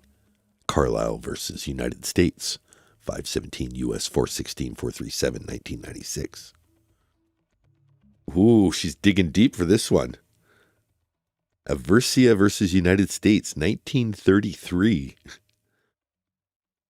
In the instant case, the trial judge did not analyze the evidence. He added to it. Dealing with a mere mannerism of the accused in giving his testimony, the judge put his own experience with all the weight that could be attached to it in the scale against the accused. Okay, you've been waiting for this. Kintu Suguroy, this is where she started her thing, so that everything up to there was her first edit. Like, fine, I'll start with Kintu Suguroy. Kintu Suguroy is a kind of Japanese ceramic style, which means to repair with gold. In this tradition, when a ceramic piece breaks, an artisan will fuse the pieces back together again using liquid gold or gold dust lacquer. So rather than being covered up, the breaks become more obvious, and a brilliant new piece of art emerges from the brokenness. It embraces flaws, weakness, and imperfections, and also teaches the essence of resilience. Every crack in a ceramic piece is a part of its history. Each piece becomes more beautiful because it has been broken. This is the wisdom of Kintu Suguroy. And in my wisdom, and with all of my repairs, then, now, and ongoing, God is, has been, and will always be my artisan. All of my gold is forgiveness. This has held me together, made me shine brighter, and overcome the damage caused by George Torres, the Torres family, the justice system, Judge Wooten, and Cranick, Orange County Corrections Department, social media, scoundrel detectives, infamy, defamation, ongoing constitutional rights violations, second-degree murder, forced into being pro se. Just as gold is very precious, forgiveness is invaluable. Now our pages are out of order. Sleep because I had to go to work or my son's field trip the next day. For ruining my deceased family heirlooms, traditions, and keepsakes. My son's furniture, destroying the television we watched together. For wrecking our townhome by breaking windows, punching holes in the walls, and doors, running entire body into glass doors, kicking in my front door and back door over and over and over. Kicking in my back door over and over and over. Is that a figure of speech? For breaking or removing the locks from all the doors and sometimes the knobs altogether, so I had to know where to feel safe, including the sacred space of my son's room, where he beat me bloody on his bed. For terrorizing and threatening my blind and deaf dogs by leaving the gate open I left to keep them safe. You know what? This is no longer a Kintu Suguroy moment. Let's just kill the music. That's like way too peaceful. That's like my wisdom, my forgiveness gold. It is all for you. Just goes into the unhinged craziness, okay? Jamon Grove. Just scroll a little bit here and make sure. I wonder. Okay, we'll get rid of that one. Catch up. Okay, we'll go back to the Kintu Suguroy, and then it looks like that was page 3. They're just one page out of order. Let's get back to our flow. Just as gold is very precious, forgiveness is invaluable.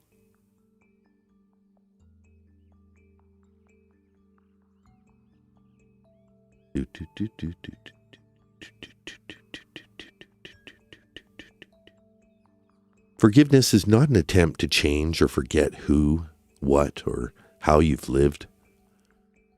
Though to be so gold, sometimes her writing's hard to read. Forgiveness is not an attempt to change or forget who, what, or how you've lived through to be so gold, but an act of grace, humility, and considerable self-compassion to be set free.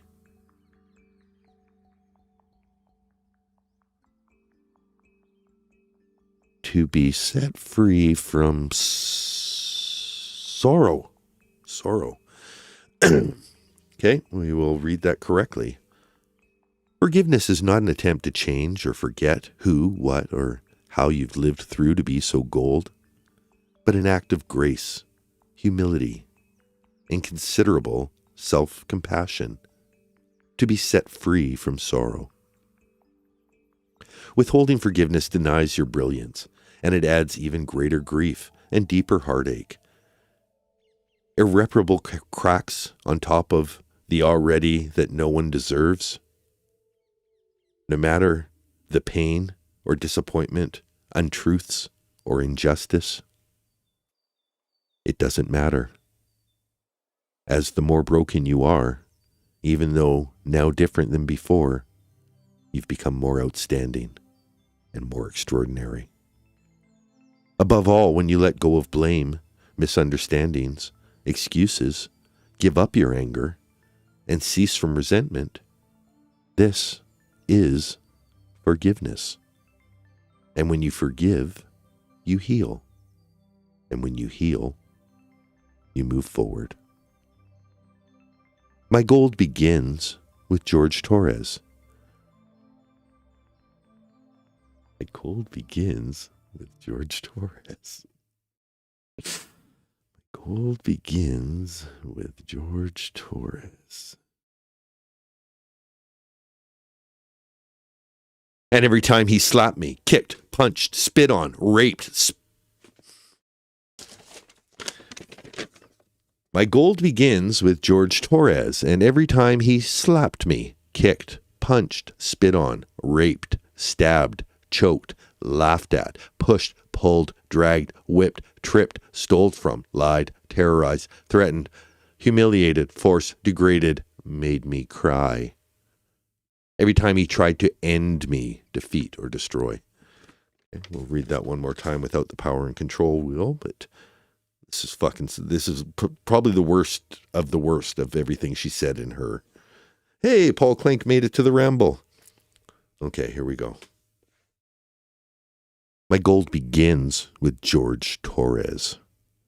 And every time he slapped me, kicked, punched, spit on, raped, stabbed, choked, laughed at, pushed, pulled, dragged, whipped, tripped, stole from, lied, terrorized, threatened, humiliated, forced, degraded, made me cry. Every time he tried to end me, defeat, or destroy. I forgive George for beating me senseless, for trying to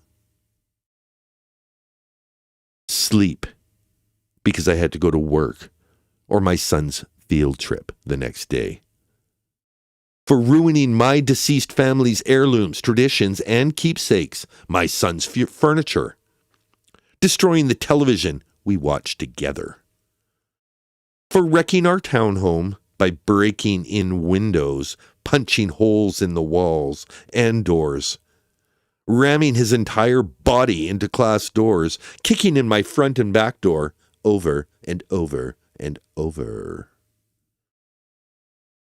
For breaking or removing the locks from all the doors, sometimes the knobs altogether. So I had nowhere to feel safe, including the sacred space of my son's room, where he beat me bloody on his bed.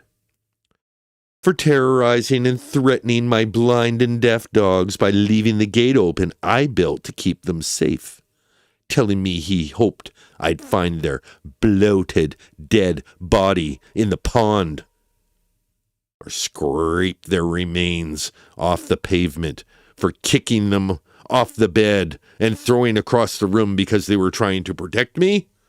Okay, I'm going to have to reread that in the dramatic letter tone. I think we will return with music, but we'll go with Pulsinante. Dramatic. And it's got Paulson in the title. Give this just even a little bit more volume. This is called Pulsinante. It's an ambient track with drama. Okay, here we go. Here we go.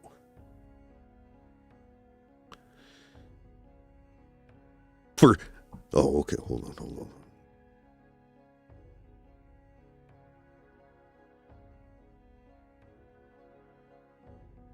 Get into the music's kind of throwing me off a little bit, but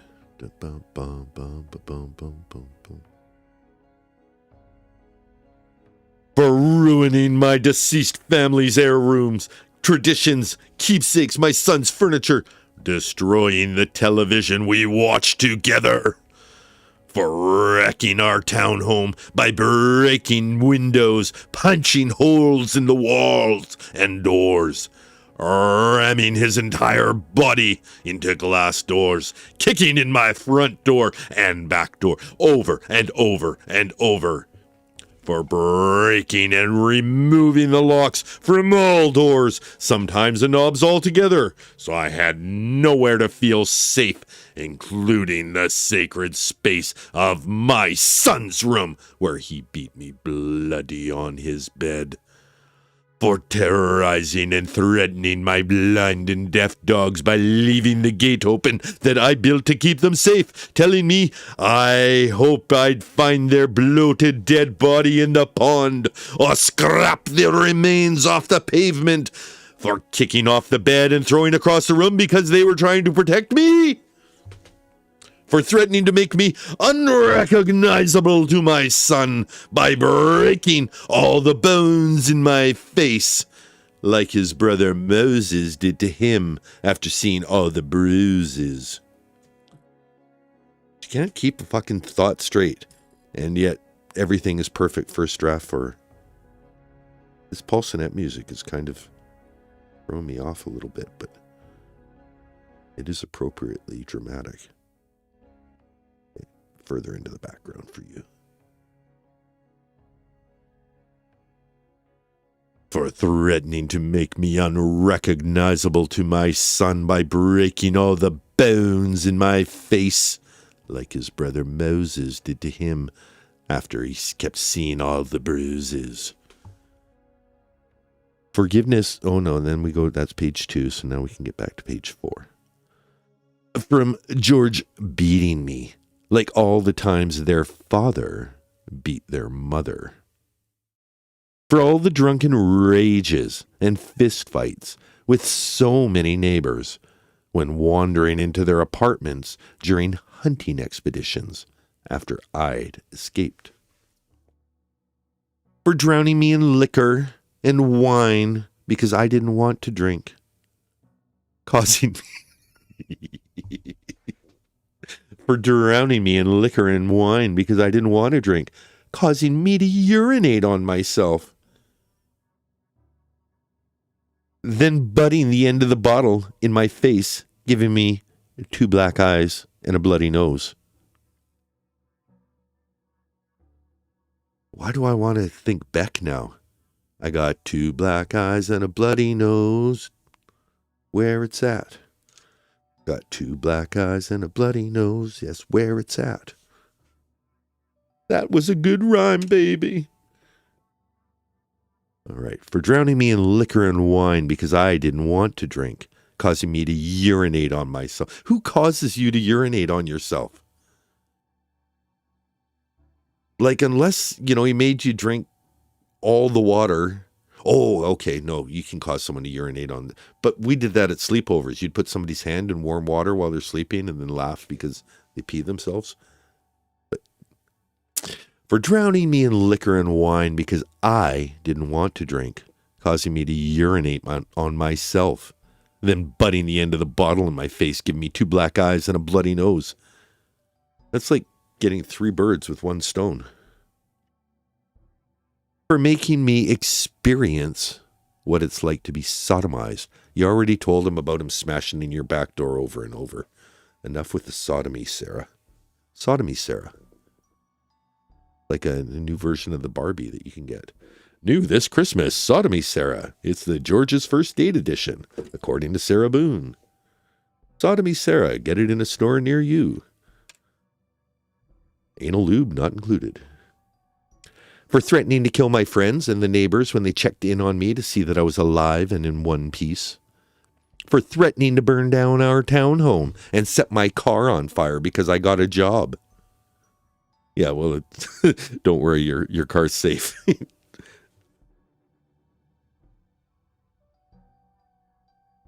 You get a job, I'll set your car on fire. I'm sure the best thing that could have happened to George was Sarah getting a job and having something else to occupy her mind than him and control over him and planning out activities and changes of scenery. So this is still the forgiveness gold for George, my goodness. For holding me hostage on weekends, my son was supposed to come over by keeping my keys around his neck, my phone in his crotch. and a butcher knife stuck in the middle of the table like he's, what's his name, Billy the Butcher? Who's the butcher from Gangs of New York? Daniel Day-Lewis. Just George doing a Daniel Day-Lewis, like, butcher knife is in the table. What are you going to do? Hey, no lyrics. Come on, you fucking with me. Shh. Scissor.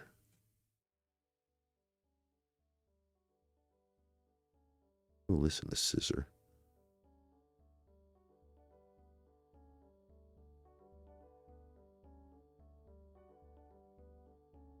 Okay, that'll work.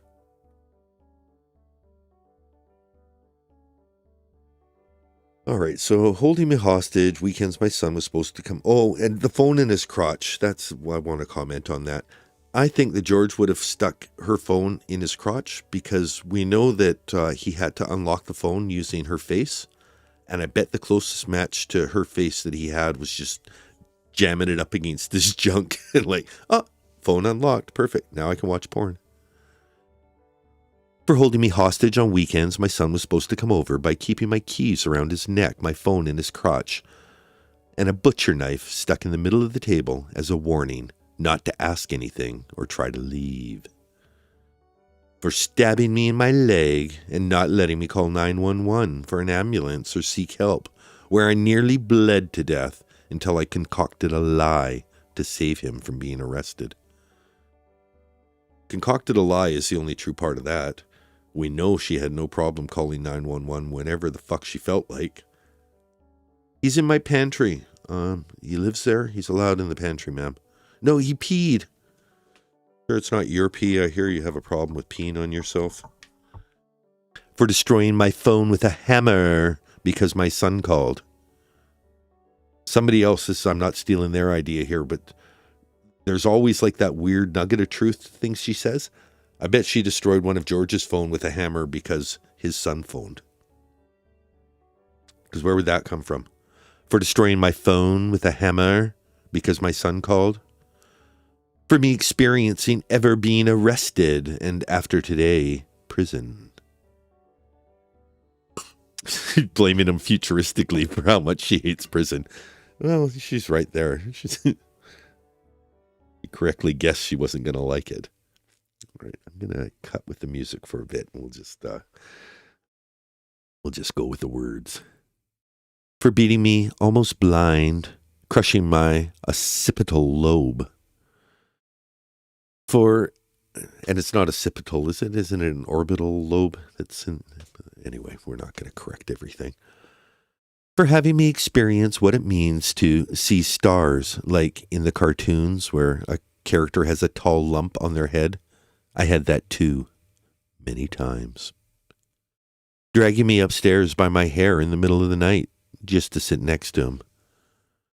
For taking my car, driving drunk with my debit card to buy some alcohol while I slept. Even after I kindly explained, ha ha ha ha ha. If you guys remember, this, for whatever reason, she says, even after I cunningly explained, she can't read her own handwriting. So I'm going to read it her style first. For taking my car, driving drunk with my debit card to buy more alcohol while I slept, even after I cunningly explained the importance of my car to take my son to school foremost, me to work, and he to his batterer's intervention classes and probation officer meetings. Now with gravitas, if I wrote it as if I would write like this, but for taking my car drunk with my debit card to buy more alcohol while I slept. Even after I kindly explained the importance of my car. To take my son to school foremost, me to work, and he to his batterer's intervention classes and probation officer meetings, where I would be forced to sit for hours in the parking lot, waiting for him, for causing me so much trauma and pain, mentally, physically, emotionally. I had to be hospitalized more than once. For destroying my reputation and integrity.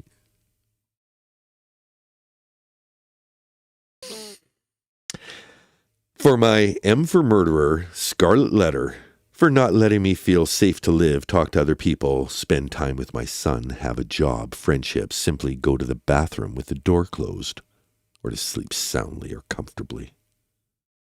For destroying my reputation and integrity, for my M for murderer, scarlet letter, for not letting me feel safe to live, talk to other people, spend time with my son, have a job, friendship, simply go to the bathroom with door closed, or sleep soundly or comfortably. I forgive George for lying, for him trying so many times to end me with his terrifying love. I forgive the Torres family, his mother and father foremost, also his 2 ex-wives and daughters, all for knowing who George was, capable of, and has done in the past. His history of violence and where he learned it. Then to keep turning a blind eye when I would ask for help. All of his siblings, including Pharrell Torres, who is now on his way to prison for stabbing the mother of their baby in the side of her head. And for everyone who knew what George was doing to me, sometimes how and when, but allowed and enabled.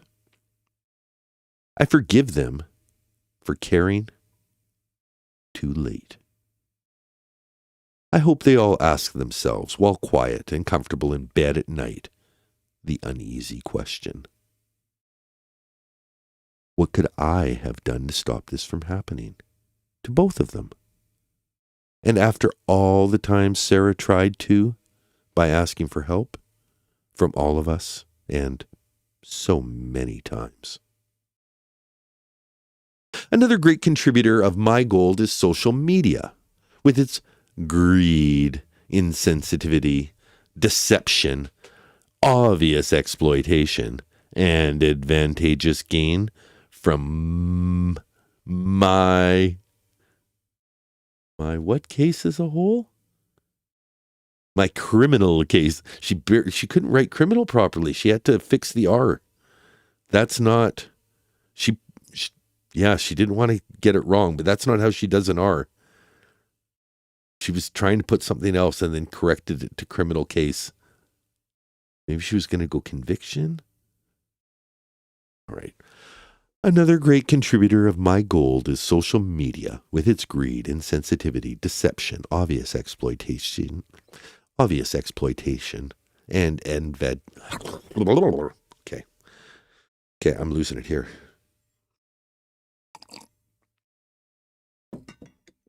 Hey, Mamala. Thank you for joining at a time where I needed to take a quick break and have a look at the chat. All right, channeling the strength of Mamala. Another great contributor to my gold is social media, with its greed, insensitivity, deception, obvious exploitation, and advantageous gain from my criminal case as a whole, and for sentencing me by anticipation as a result of the ignorance and hate conjured and fabricated by the organized crime that is social media, which condemned me in the court of global public opinion since the beginning. My family law case is the new prey, waiting to be picked apart and pillaged from me being made infamous by social media in my criminal case. Yes, infamous. That's good that you use that word correctly, because you're not famous. You're more notorious than infamous. It simply seems I cannot forgive and be forgiven and move forward. Again, very correct. So good for you, Sarah. You got that 100%. It simply, this is probably the most words in a row where everything is absolutely true from Sarah. So let this resonate. This is Sarah talking. This is Sarah telling the truth. It simply seems I cannot forgive and be forgiven and move forward. True statement. Simply seems I cannot forgive and be forgiven and move forward. Yeah, none of those three. All very... Social media has made me a pariah. It has caused great oppression and undeniable disadvantages, especially by broadcasting and manipulating my cases online. Who, me? YouTuber at work? Just doing my job. In my criminal case, as a result, my opportunities to be given a fair, proper, and uninfluenced, successful conclusion was heavily depleted and poisoned. I forgive them. Also, all the media tycoons for not having a life of their own, trying so desperately to make themselves seem so right by making me appear so wrong. I wonder if by media tycoon she thinks Tanika. Because in her own little world, the only people that matter are the people who are paying attention to her. And Tanika being amongst the biggest of the people that were paying attention to her, very well could be like the media tycoon that she's speaking of. I guess maybe law and crime and court TV too, but then why would she accuse them of not having a life of their own? They're corporate entities, right? Also, all the media tycoons for not having a life of their own, trying so desperately to make themselves seem so right by making me appear so wrong. Forgiveness for prejudgment are ridiculous, R-E-D-I-C, a ridiculous theatrics. Did she even correct it? It looks like the E got added, like she was like, I know you guys mentioned the ridiculous before, that's my thing now. Forgiveness for prejudgment or ridiculous theatrics, lies, making and taking blood money from my and others' misfortunes, accidents, and catastrophes. It's all over their hands and keyboards. What's it? Is it blood? Are you talking about blood on my keyboards? I don't think they're... Get all the blood off of my... Because I did almost all my work on the iPhone. So. And yeah, depleted. So she's talking about like her chances for successful conclusion were depleted in the same way that the radioactivity from uranium ore is depleted after a half-life. It's a cool word, but I don't know that that's the best place to use it. Keep that in your quiver, Sarah. You can use that word more appropriately in the future, futuristically. And even after all that's been said and done, theorized, hypothesized, scrutinized, blasphemed, that sounds like a Reverend Lovejoy. Even after all that's been said and done, theorized, hypothesized, scrutinized, and blasphemed, in my case, still no one knows me. My gold also runs deep for my prior attorneys. Mauricio Padilla, who sold me the world with empty promises, then abandoned his responsibilities as my attorney after taking 2.5 years of my life, when finally realizing he was in over his head, all while hoarding JAC dollars to fund his staycations with his family when in town from Miami. For having resources ready and available, not allowing me, the client, to ever utilize, which could have greatly progressed my case and perhaps concluded, only for him to decide water parks, fine dining, and choice hotels were more important, and on the JAC's dime. Sarah, dropping a dime on Mauricio Padilla, thinks that she didn't get full value for his $15,000. I forgive Frank J. Bankowitz for committing perjury.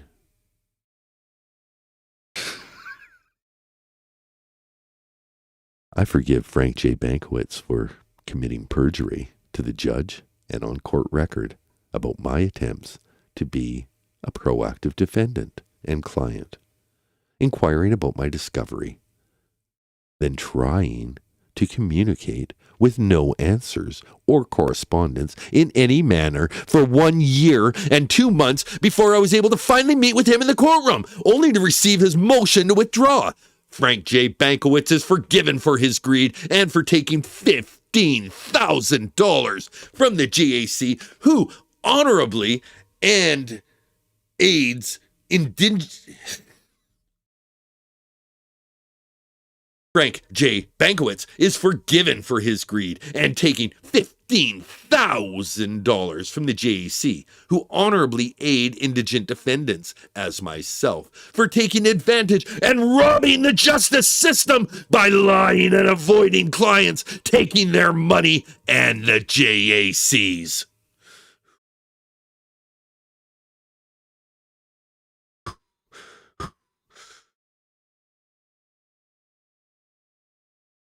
Winston E. Hobson receives my forgiveness, who also unethically perjured himself to the judge and on the court record about all the progress and attorney work he did on my case for the 2 months he was court appointed as. For his allegations of my supposed unethical requests, which meant me asking about my discovery and trying to have him file a motion for my lawful inclusion to my pretrial conferences cited under FRCP Discovery Rule 3.220, bracket 0, bracket 1. I wanted to be included in my case and no progress from being excluded by Bankowitz and Padilla for over 3 years prior. Forgiveness also telling me he would return in a week with my discovery, only for his motion to withdraw in the meantime. I'm not receiving my discovery, and I'm filing my motion, enabling me to do all my hearings, including my pretrials.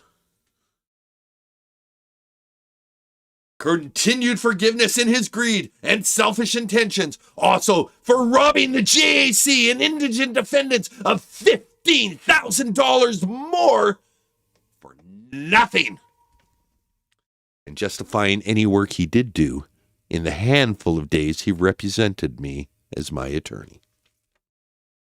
Finally, and with all my gold received from this one, I forgive Patricia A. Cashman for her mean, snotty, egotistical attitude and not listening or caring that I finally receive my discovery. I kept asking her for, which she fully withheld from me, citing her ridiculous, untrue reasons was because I saw with my first attorney 4 years prior. And while she, being present at that time, attorney, I saw not one page of any digital evidence of my discovery that was prohibited me from seeing. Patricia A. Cashman is also forgiven for admitting that I had a right to a bond that I asked for. So I asked if I could actually utilize one of my rights and oppose. So I could actually utilize one of my rights as opposed to having them always violated as prior and still ongoing. Then her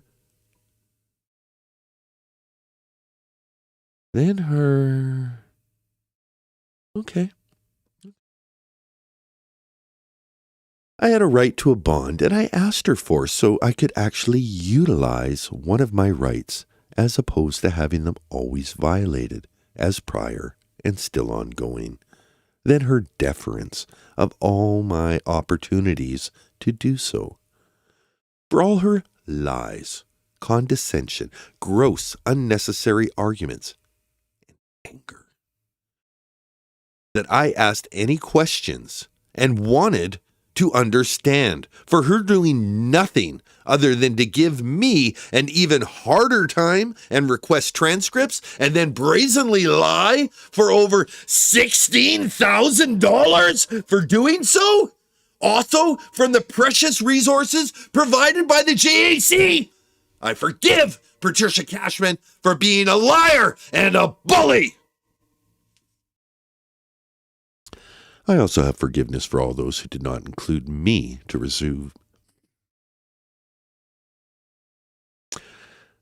Forgiveness for all those who did not include me to receive my $15,000 share.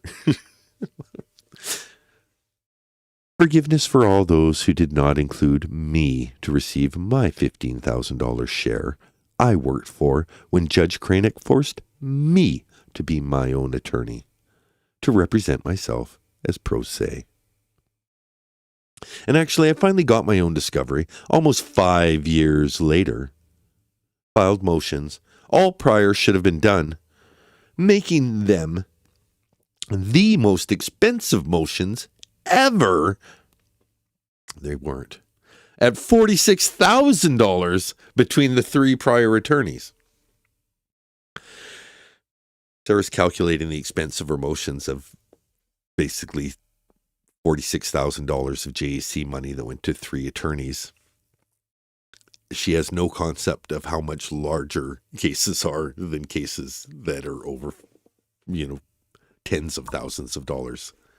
Like there are probably motions that cost millions of dollars because you're getting like an Alan Jackson style, but corporate lawyer or something like that. Yeah, these are not the most expensive motions. But we'll return. We'll return.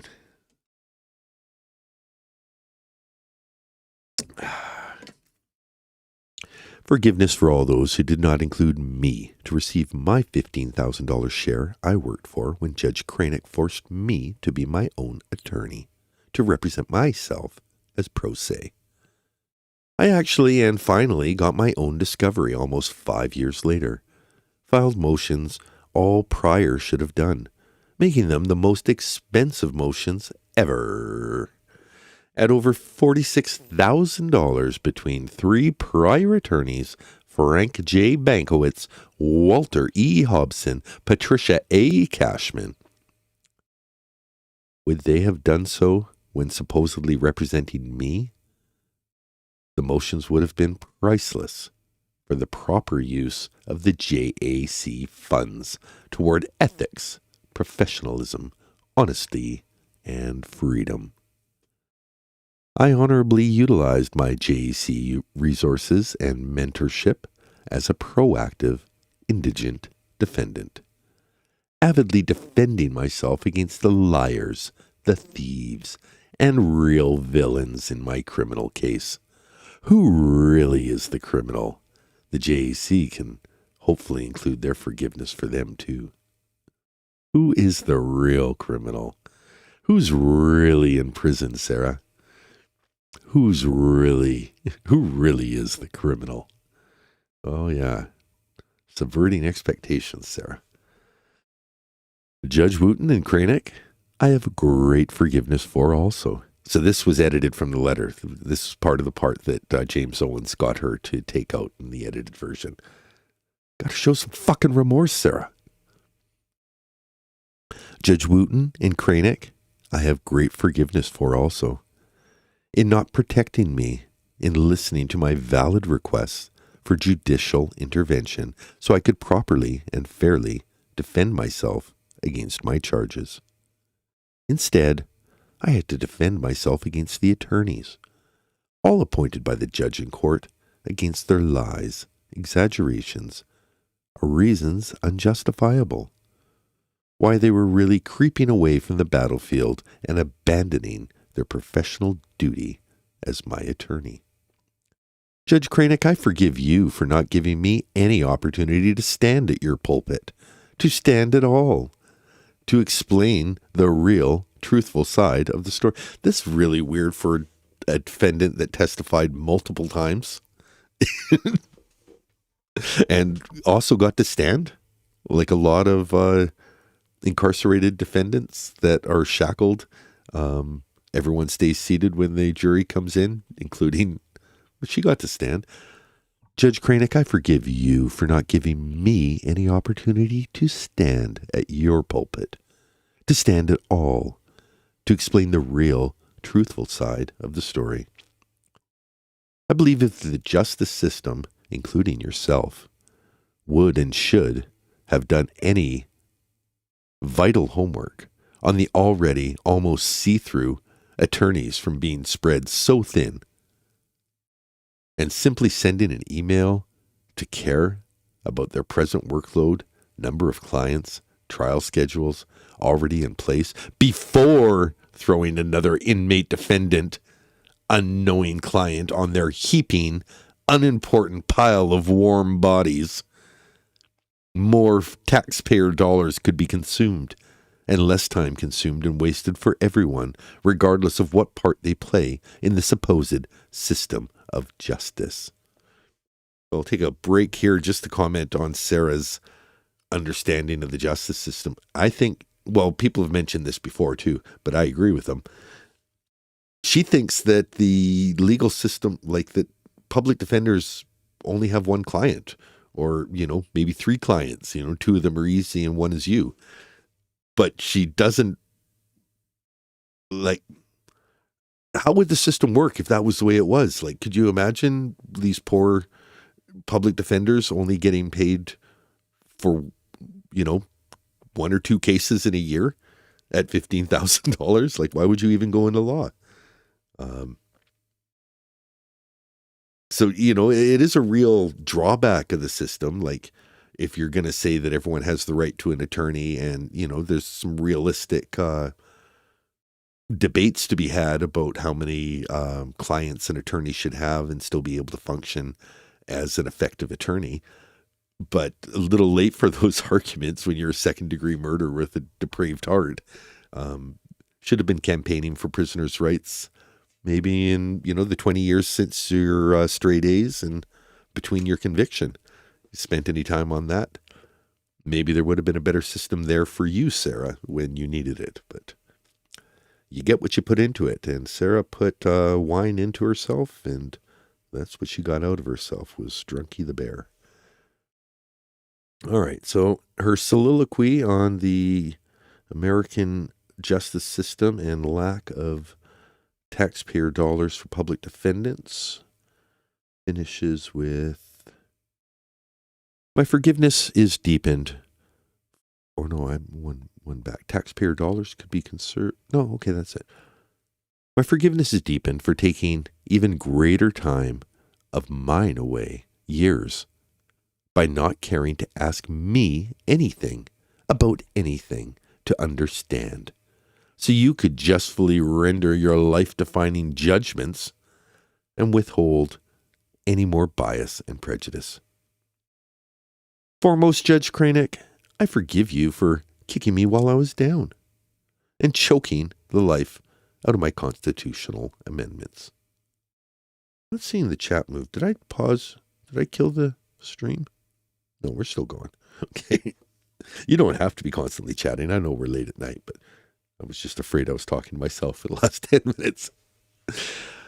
Foremost, Judge Cranick, I forgive you for kicking me while I was down and choking the life out of my constitutional amendments. Most profoundly, my 11th right to counsel? Maybe that's it. 10th right? I think she's talking about the amendments, and so there must be an amendment to 10th or 11th that's right to counsel. Billie Jean, that is a great compliment, because I remember, I can't remember what SKR stream, but he did a really long one. And at some point, there's probably 1,000 people in the chat, and the chat is just crawling. There's only, maybe 30, 40 people that were chatting, but it showed all these people that were there. And I made some comment about, and also it started with a lot more people. It was really busy to start. And I speculated that people were falling asleep just enjoying the broadcast. And one of the mods was like, maybe they just, prefer, I don't know, whatever it was. I think they took it as insulting, and I was complimenting. It's just so relaxing. Everyone's enjoying having the SKR, and yeah, I could just see that it was that point of the broadcast. It was late enough on the West Coast that there's probably a lot of people that just put their phones beside and were listening nice and easy. I will try and reduce my yelling. I did move back from the microphone so that it would get scaled, but we'll try and stay ASMR for the rest of the night. And I'm back. Foremost, Judge Cranick, I forgive you for kicking me when I was down and choking the life out of my constitutional amendments. Most profoundly, my 11th or 10th right to counsel.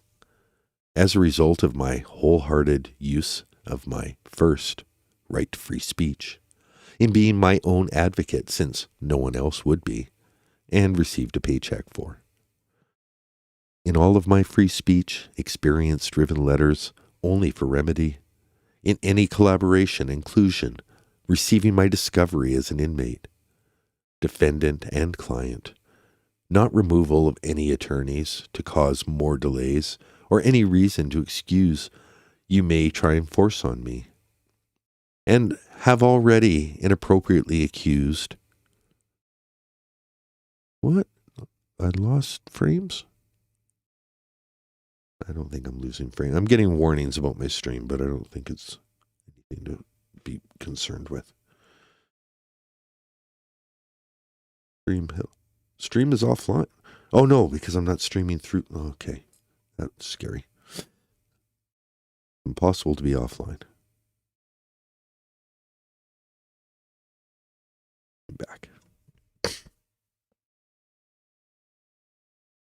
In all my free speech, experience-driven letters, only for remedy, in any collaboration, inclusion, receiving my discovery as an inmate, defendant, and client, not removal of any attorneys to cause more delays, or any reason or excuse you may have to try and force on me, and have already inappropriately accused me of doing prior with your heavily insinuated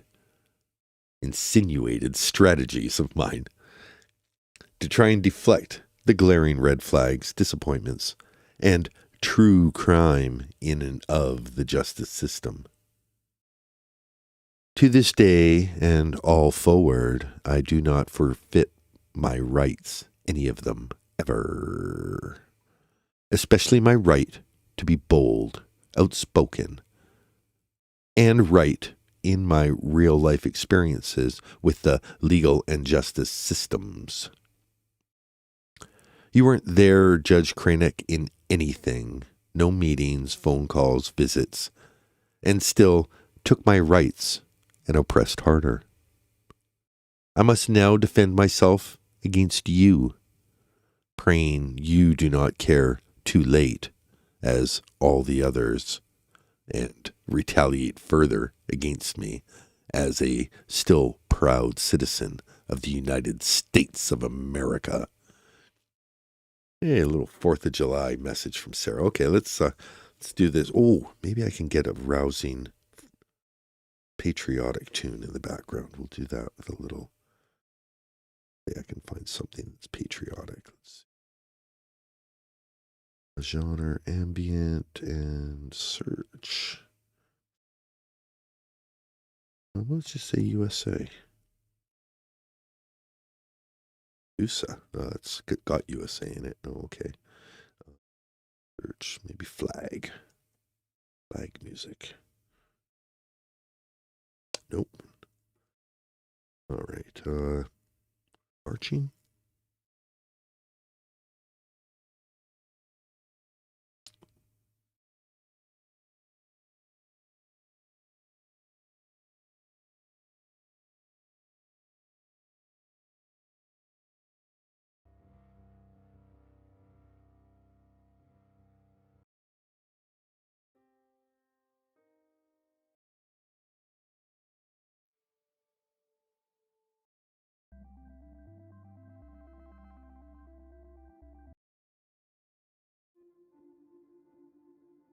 Oh, those all require. Okay.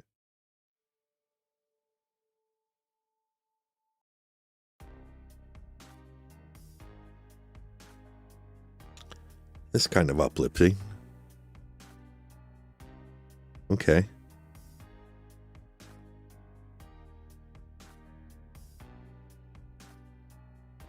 To this day and all forward, I do not forfeit my rights. Any of them. Ever. Especially my right to be bold, outspoken, and right in my real life experiences with the legal and justice systems. You weren't there, Judge Cranick, in anything. No meetings, phone calls, visits, and still took my rights and oppressed harder.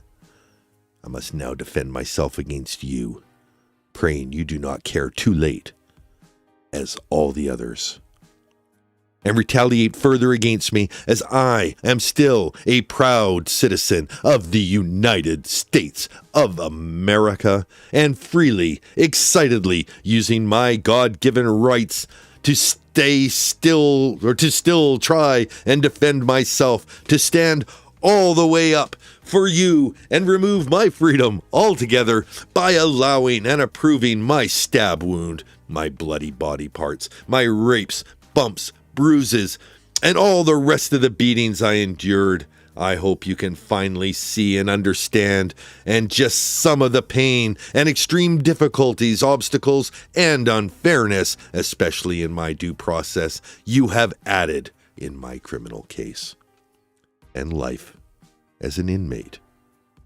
defendant, and client. All is forgiven. For Detectives Kepsel and Lowen, I forgive their demonization, lies, blacklisting, coercion, lawbreaking, solicitation of my case before I even arrived at the Corrections Department to be booked and fingerprinted. This can be seen in my unbeknownst interrogation video, where I ask what they are doing, what all the pain was during their texting swarm, while I naively sit waiting to be arrested, which they knew would happen the day before. That's pretty good. I like that. That was pretty good. I gotta remember that song. For Detectives Kepsel and Lowen, I forgive their demonization, lies, blacklisting, coercion, lawbreaking, solicitation of my case before I even arrived at the Corrections Department to be booked and fingerprinted. This can be seen in my unbeknownst interrogation video, where I ask what they are doing, what all the pinging was during their texting swarm, while I naively sit there waiting to be arrested, which they knew would happen the day before. For Kepsel, for bald-face lying on the stand to the judge and court on record. She didn't tell me to come to the station to pick up my phone. Why else would I go? I didn't even know about the surprise interrogation. I forgive them also for lying, how the news showed up to record my walk of shame, handcuffed and confused on camera.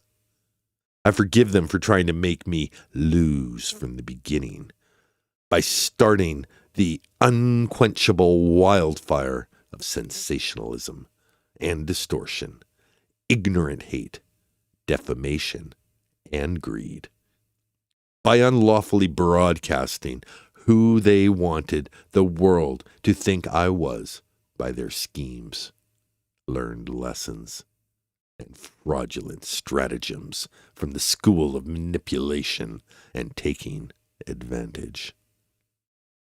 How much did they make off of me, and still are, for calling it in, then removing the curtain to expose their personally twisted, murdering monster? Also, my forgiveness in greater gold comes from wondering why nothing viable in my defense was taken from my townhome aka the crime scene, to aid in my truth of such as the butcher knife, Five-Prong garden claw. That's where Five-Prong garden claw came from. Okay, hold on. We got to beep. We're going to take a time out. Time out for the garden claw. Maybe I will get a chance to refresh. Okay, so the reason the garden claw is interesting to me is during the trial, we've already watched the forensic examiner, the medical examiner, and she talked about how there was the scratches on the back. Hey, Kelia, welcome. So there were scratches on the back, and we heard in the interviews like, "Oh, I know what that's from. Sex. I was going to tell you the truth about that." Anyway, that whole thing, we know that Sarah was picking at her fingernails before the CSI came, but from what I understand about DNA, if you had someone's DNA under your fingernails, picking at your fingernails isn't going to get rid of it, right? It might get rid of some, but there would be more. Anyway,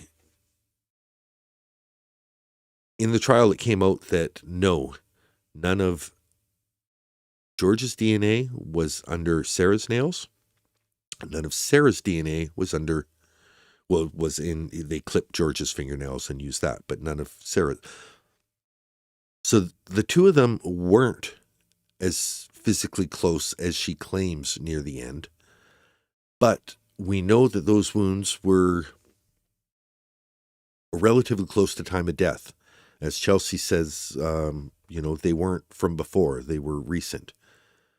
So if he's got marks going down the back of his back, and Sarah's talking about having this Five-Prong garden claw, wouldn't the marks out of Five-Prong garden claw left on a back be similar to what would look like fingernails from sex? And so her bringing it up, like maybe this was, I don't know, now it's getting into pure speculation, but you'd think like, were these punishment devices that she had at the house? Was it used on her occasionally, but it was something that she used on George? Like, you did wrong. Now it's time for the garden claw. Now it's time for suitcase punishment. Now it's time for... So anyway, I just think it's weird that he had those wounds to his back and she didn't have his DNA underneath. Because, yeah, it'd be like even just living in the same house as someone, you don't have to be having sexual relations, but, DNA is everywhere. So if you guys are using the same surfaces, bathroom towels, stuff like that, like there's lots of opportunity. So the fact that there was none under either, interesting detail. All right, we'll get right back to it. But I see there's a little speculation, some people waking up to have a little chat. And yeah, Kelly says that's why she doesn't know where the single scratch comes from. This Chelsea lifts up her hair to point out there's a straight line, almost a straight line across the back of his neck. Maybe they were damaged from inside the suitcase as well, but yeah, I think the garden claw is an interesting detail. Also, my forgiveness and greater gold comes from wondering why nothing viable in my defense was taken from my townhome, aka the crime scene, to aid in my truth, such as the butcher knife, the Five-Prong garden claw, or hammer under the table, together outside where George had easy access for use if I tried to leave or call for help, while being held against my will during his rageful binges. Or my bloody pillowcase stained from me being backhanded because I hid the magnum-sized bottle of vodka from him. I'm thinking the bloody pillowcase is from her picking her nose and giving herself a bloody nose and just sleeping. Or my bloody pillowcase stained from me being backhanded because I hid the magnum-sized bottle of vodka from him. She knows we saw the video where she gets mad at him for taking vodka. First off, So I don't know what we know we don't know what she's thinking, but I'm still, it's years later and good mental exercise, just trying to run your head around how this woman can think. Why weren't any crime scene photos taken of holes patched in the walls? And why would you take photos of patched holes? That's a photo of a wall. Unless it was really poorly patched. But yeah, if it's a patched wall, then it's just a wall.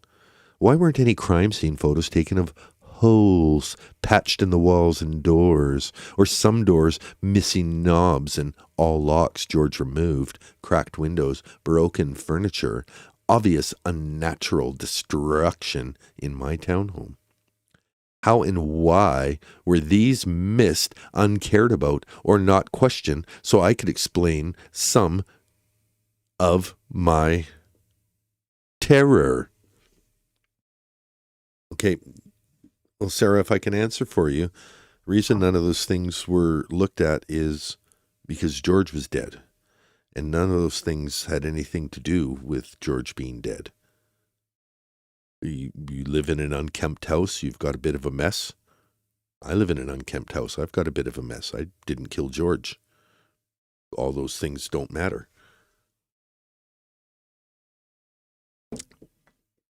It makes no difference. All is forgiven. Prosecutors Mr. J and Mr. Cacciatore, my forgiveness is also extended for your inappropriate attributed motives. Inappropriate attributed motives? Inappropriate attributed... What are attributed motives? Inappropriate attributed...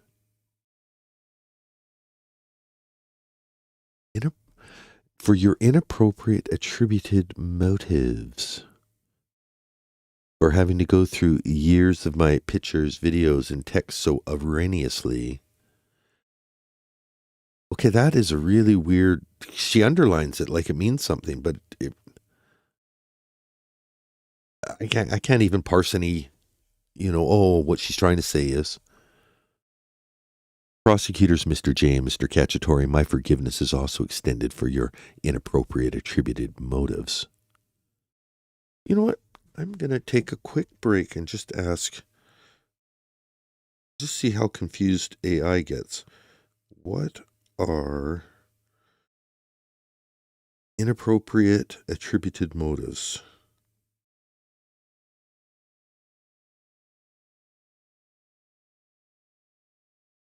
I know what the words mean individually. Inappropriate attributed motives.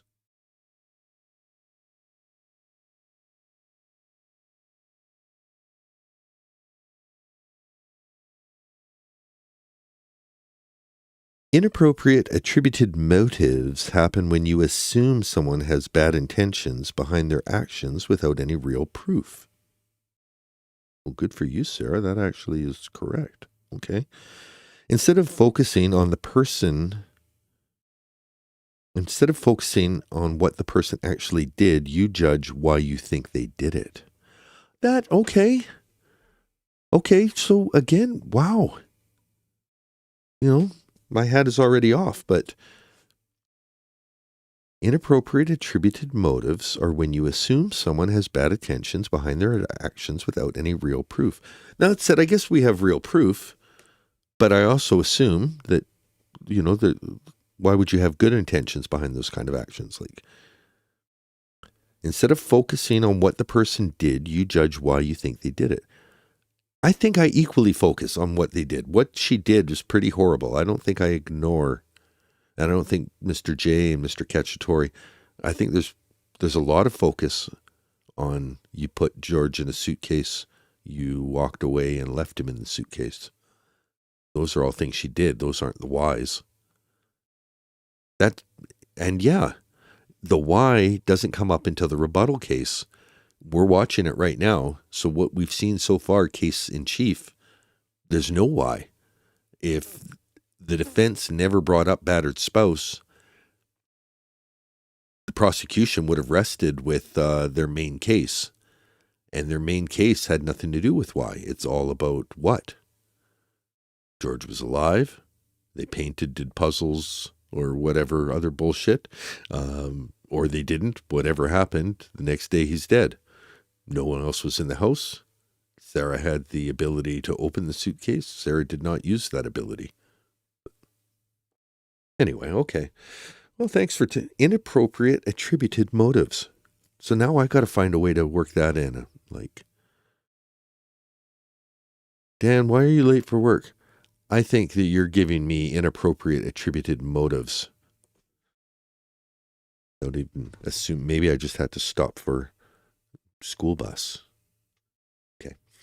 Prosecutors Mr. J and Mr. Cacciatore, my forgiveness is also extended for your inappropriate attributed motives, for having go through years of my pictures, videos, texts, to erroneously piece together your deceitful and damning version of what really happened and who I am. After so much availability and for so long, as you were finally able to make the circle fit into the square. Circle fit into the square. Is that a... Sounds like a Tool lyric. I know that like that's a concept too, but make the circle fit into the square.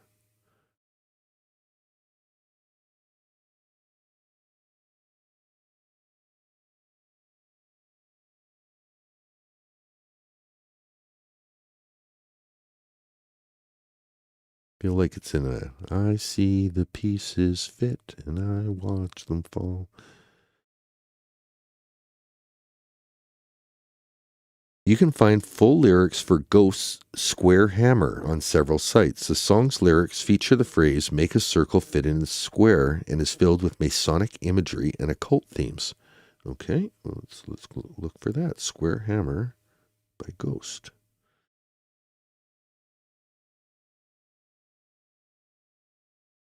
Do do do do do do do do do do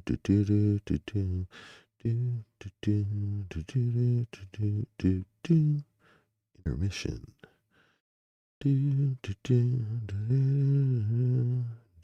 Okay, here we go.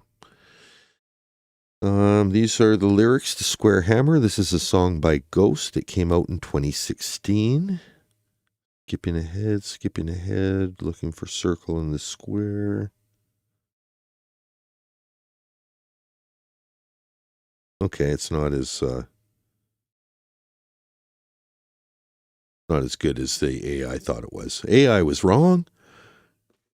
Lyrics are you on the square? Are you on the level? Are you ready to swear right here, right now, before the devil, that you're on the square, that you're on the level, that you're ready to stand right here, right now, right now. And then, yeah, it's nothing about a circle, just about a square. Okay. Enough of a tangent, enough of a ramble. We'll get back to the regularly scheduled program. That's right. Circles do fit into squares. Thank you, Billie Jean. That is one of my favorite TikToks I remember. I don't know if it's TikTok or Reel, but it's got a girl, like, she's all excited watching a video of somebody putting shapes into one of those shape balls. The first one is the guy putting a square into the square, and he's like, yay. Then he grabs the circle, and he's like, huh. And it fits it into the square hole. Then he's got the long tube, and it's like, oh, where's it? Oh, that also goes, and like everything fit into the single hole, and she's just like losing her mind that he's not using the shapes that match the shapes, but I'd have to pull that up in the side. All right. Good point, though. Yeah, circles fit into squares. Squares don't fit into circles. Oh, and here I am. I'm thinking I'm going to read it and just look up something in the spare time. Like, yeah, that's not one of the 50 things I can do while doing 50 other things prioristically. I'll have to do a whole separate thing to look for that video. All right, so circles fit into squares. We've established that. I forgive your antics, theatricals, ludicrous comments. Stand up. I forgive your antics, theatricals, ludicrous comments to make sure the world got their money's worth while watching with ignorant pitchforks and burning torches, hoping for the best from you, which is my worst. Instead of dropping the mic, Mr. J, you drop the bat. Is that her mic drop? Okay, here we go.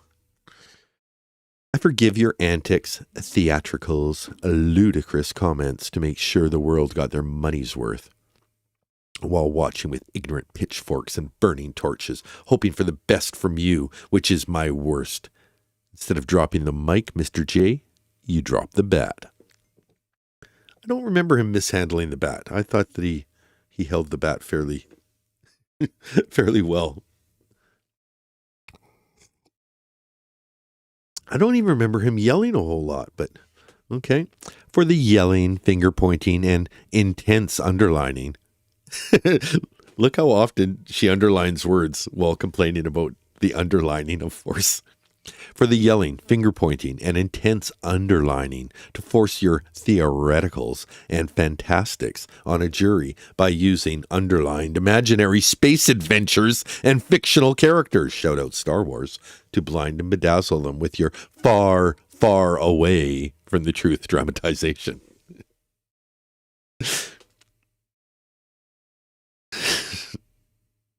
Ladies and gentlemen of the jury, Sarah Boone. This is the story of Sarah Boone. She was unemployed in a townhome far, far away from this courthouse, if you're walking. In all of your pieced together productions, I forgive you most for never seeing the light in people, their human goodness, humor, and big hearts. To admit, I didn't see the human goodness. I do see humor in Sarah, so I don't see a big heart. She may have an enlarged heart, but that's probably more of a medical condition than any kind of testament towards her generosity or strength of being. But I wouldn't be surprised if she has a slightly enlarged heart due to medical issues. In all of your pieced together productions, I forgive you for never seeing the light in people, their human goodness, humor, and big hearts. You wake up to seek out the opposite, to condemn, to take lives in your own way. See the good that does exist in all of us, inherently and unforced, even as they... See the good that does exist in all of us, inherently and unforced, even as the proud Mr. J stated, the kick dog that bites. Mr. J, who kicked the dog in the first place. In my wisdom, it's usually best to leave sleeping dogs lie. Then they don't bite. Sarah the dog. This is one of Sarah's favorite analogies. I'm just like the abused dog with his ears back letting you pet it. Yeah, that's what you are. You're the poor abused dog. Oh, it's close to, she sees the abused dog. She sees the emotion and immediate compassion that people have for an abused dog and wants that for herself. It has nothing to do with compassion she has for abused animals. It's jealousy of the attention that an abused animal. So if you've ever seen those Facebook type posts where it's like, oh, can I get donations for this? And it's a horrific picture of an abused dog. The clickbait interest that generates is the sort of thing that Sarah's jealous of. Personally, I find it like grifty, and I'm more annoyed by it on a whole different level. But I can see Sarah seeing those kind of things. Fuck, why do they care about that stupid dog and not me? What I need is a stupid abused dog, and then people will care about me. All right, well, let's just get back to the dog analogy. See the good that does exist in all of us inherently and unforced, even, as the proud Mr. J stated, the kick dog that bites. Mr. J, who kicked the dog in the first place? In my wisdom, It's usually best to leave sleeping dogs lie. Then they don't bite. My gold goes out to the jury for not understanding my cracks and from being blinded from the injustice and malpractice in all of the judicial and prosecutorial errors. Gold goes out to the jury. I forgive you guys. Jury doesn't care. They're not listening. They went home a month and a half ago. My gold goes out to the jury for not understanding my cracks from being blinded by the injustice and malpractice in all of the judicial and prosecutorial errors, the very apparent violations of my constitutional rights during my case and entire trial, which caused mass confusion and dysfunction. I forgive the jury, truly, for being weary from this confusion and dysfunction, also from being hungry and tired and wanting to go home to their families after being away from in full capacity for 2 full weeks. I understand. I'm sure she understands what it's like to be away from family for 2 weeks, because that's how long she would go in between visits sometimes. From this and their brash, misguided, corrupted decision, Fletcher boy, good to see you. I haven't seen Fletcher boy for a while. I know Fletcher boy is making music on the East Coast, maybe just getting out of a late night, or maybe getting up from a late night. Welcome in any case. Good to see you again. From this and their brash, misguided, and corrupted decision, I was wrongfully judged a murderer instead of a survivor. For this, all is forgiven. For this, I can still survive and stand tall, having an even greater, the greatest opportunity to finally be understood in the Supreme Court for my appeal. You're not going to the Supreme Court, Sarah. I didn't lose. God just wanted me to win in a different way. Freedom in forgiveness. You do it? There we go. In the end, I forgive myself for not choosing my life sooner, for not being more brave, vigilant, bolder, and outspoken, stronger, mentally, physically, emotionally, and spiritually. For being hopeless, desperate, simple-minded, weak, and inexperienced. I forgive myself for not realizing that I was enduring a life of domestic violence and that the vicious cycle of never ends. I had nothing to compare to. I've never been hit by a man ever before in my life. I was raised hitting a woman was wrong and should never happen. No excuse. I forgive myself for not escaping permanently, for not fighting back sooner to save myself, my son, my dogs, home and car, for having 20/20 hindsight, thinking of everything I could have done differently or better to avoid the outcome. I think about this every day since. Also of all the good days we had together, for him at least, while I was constantly in hyperdrive, high alert, paranoid, making sure I did everything right, all the time. I knew, if not, the great possibility that I would be ended, as George threatened me with so many times before. I forgive myself for falling in love with a monster, and no matter how grotesque he may become, I still loved, hoped, and forgave. I tried breaking the spell so he wouldn't be a monster anymore.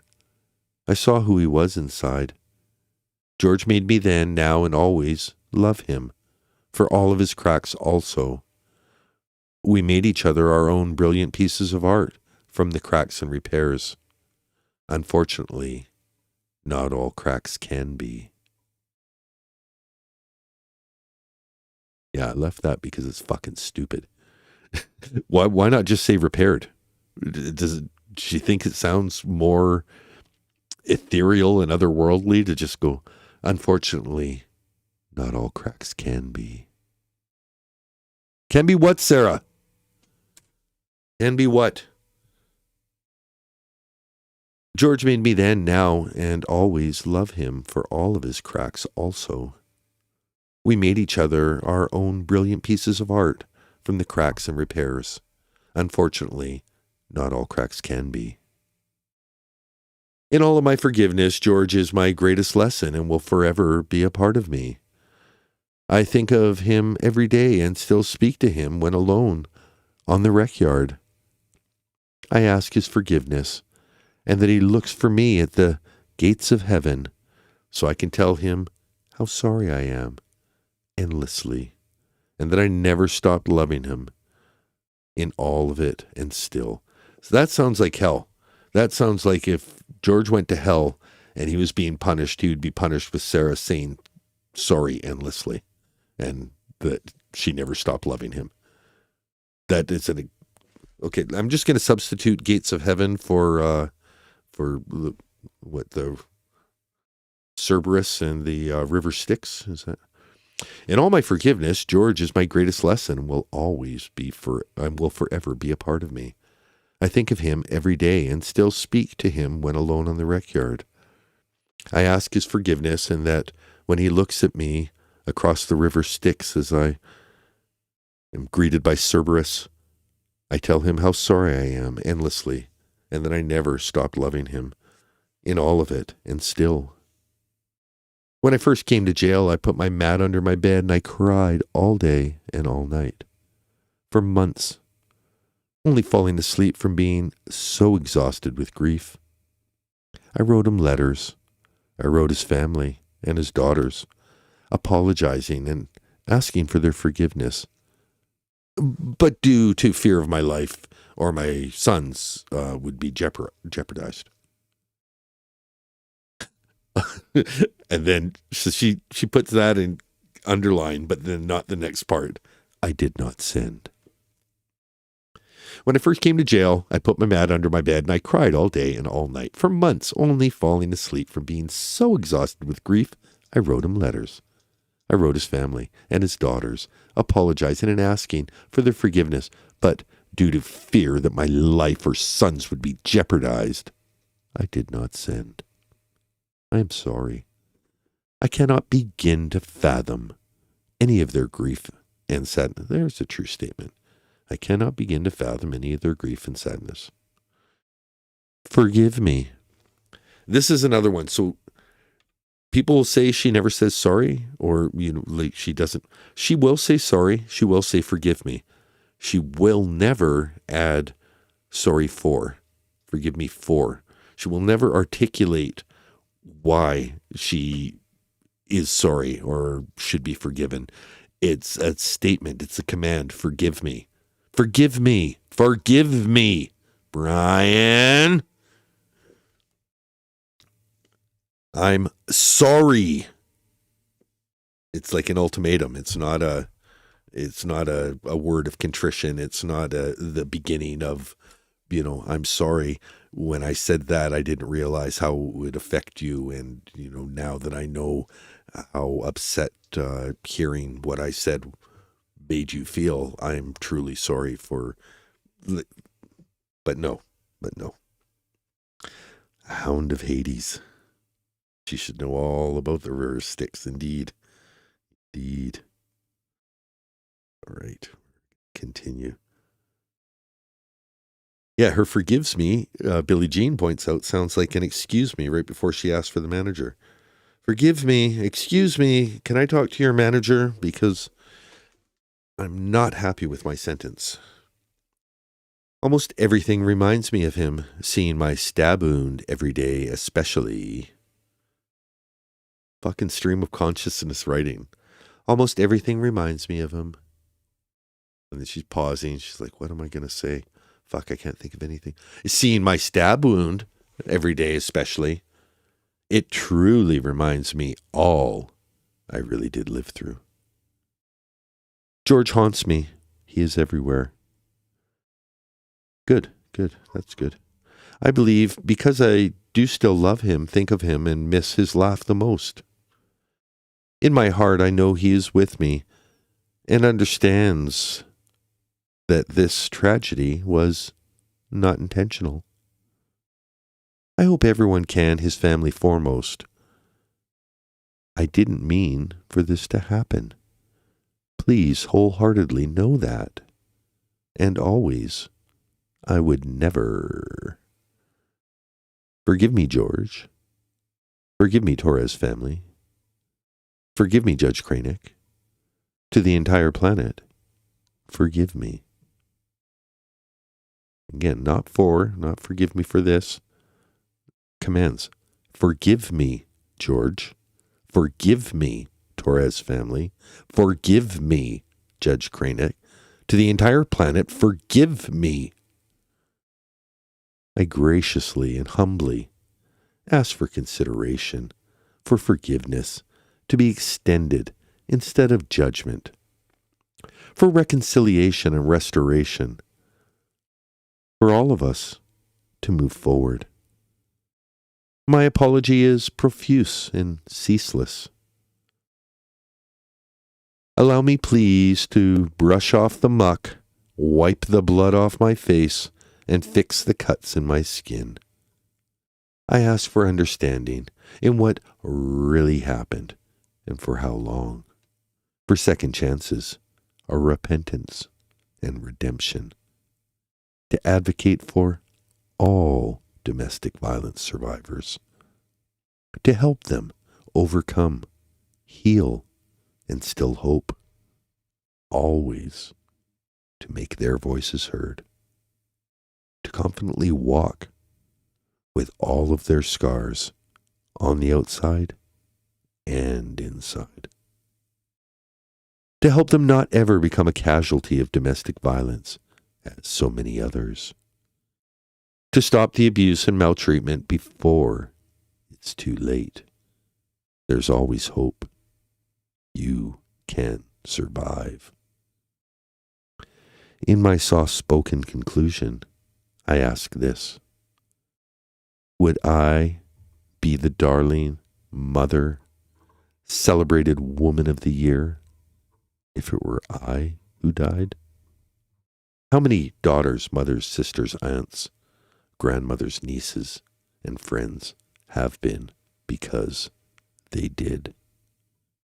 I am a survivor.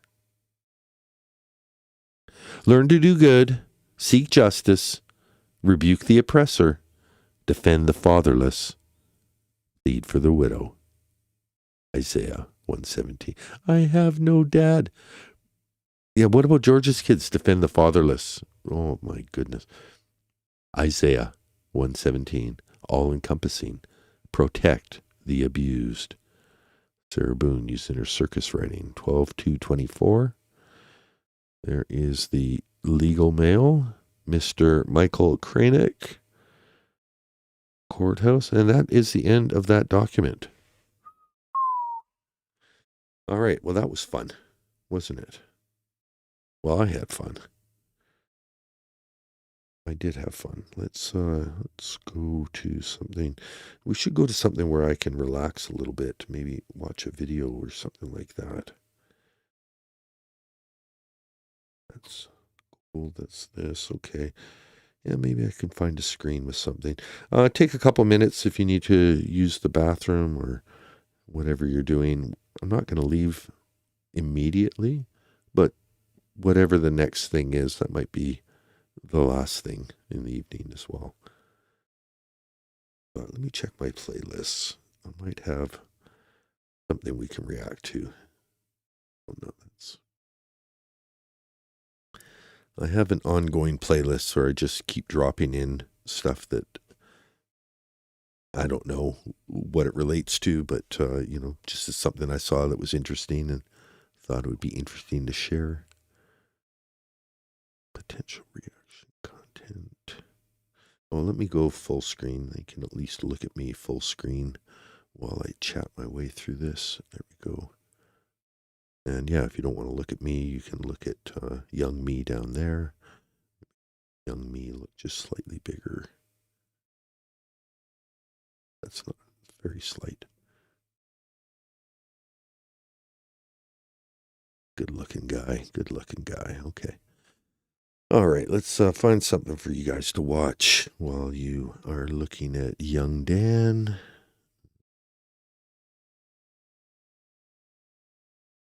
Which is my... Okay, stuff to react to. Okay, that...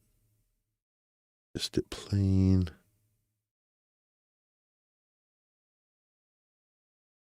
Okay, do we want to go like, just like drunk body cam and, just keep it real light? Do we want to go a little bit more thoughtful?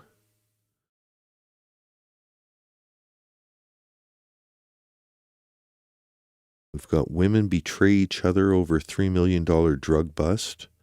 Oh, we've got entitled woman who called her boyfriend for help because she got arrested for assault for battering. Okay, yeah. You know what?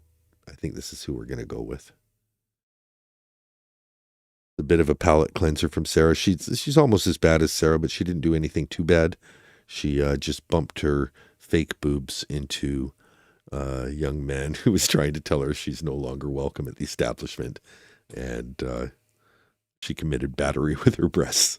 So that's a fun one. Entitled boyfriend calls her. Okay. So now I just need to add that as a source. Go into this watch page. It as a window. Do do do do do do do do do do da da da da ba ba ba ba ba da da da da. Intermission. Da da da. Da, da, da, ba, ba, ba, ba. Da, da, da, da, da, da, da.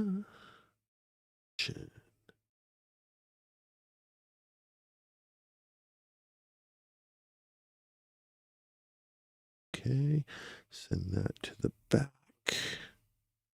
Might have something here.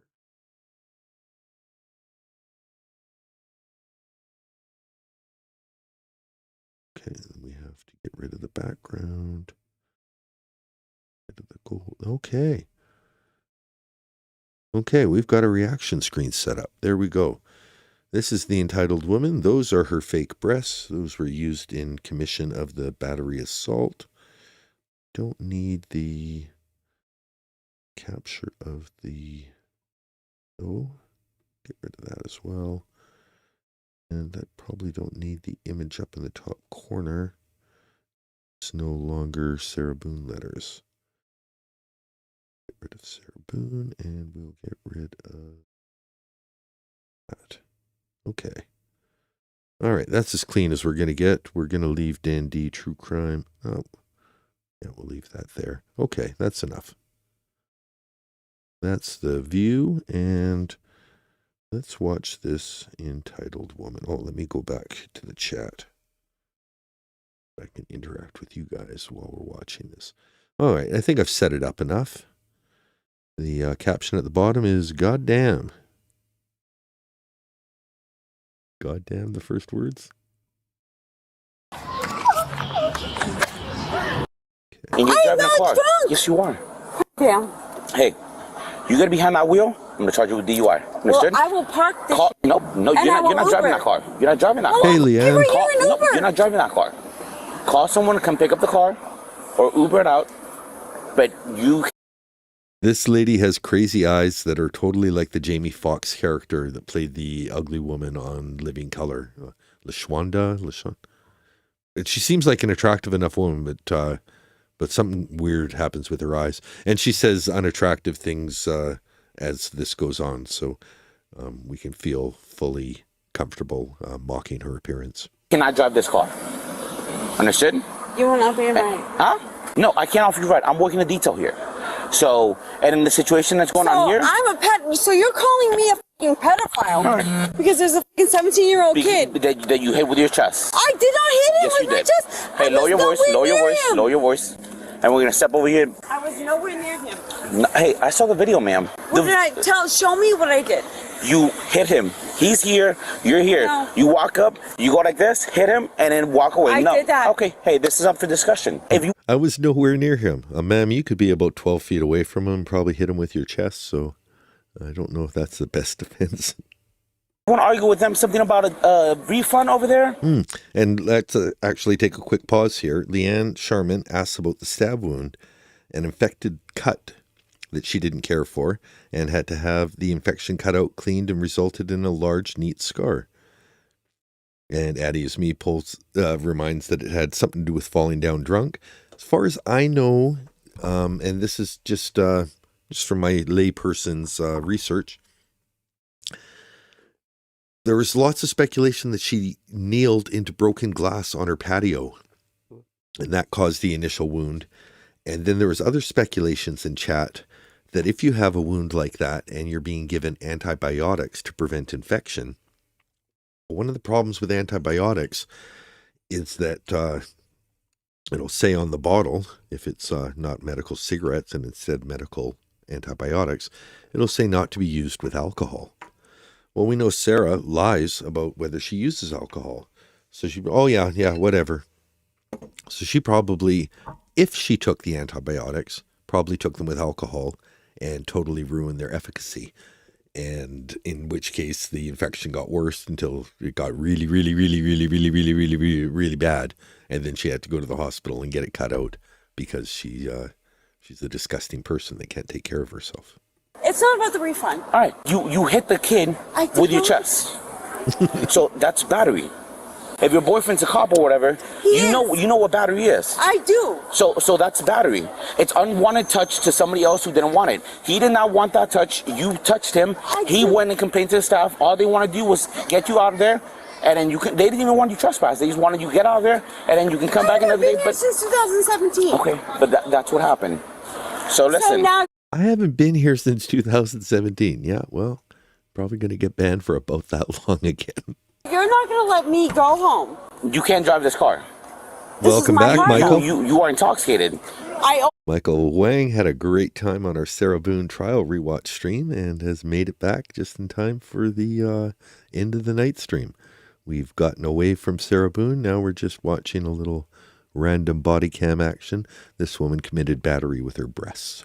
Own this car. Yes, but you're intoxicated. But it's mine. So if you can have somebody else come pick up the car. How about you just turn a blind eye? No. And let me go. No, I got. Sarah, why didn't you ever ask that?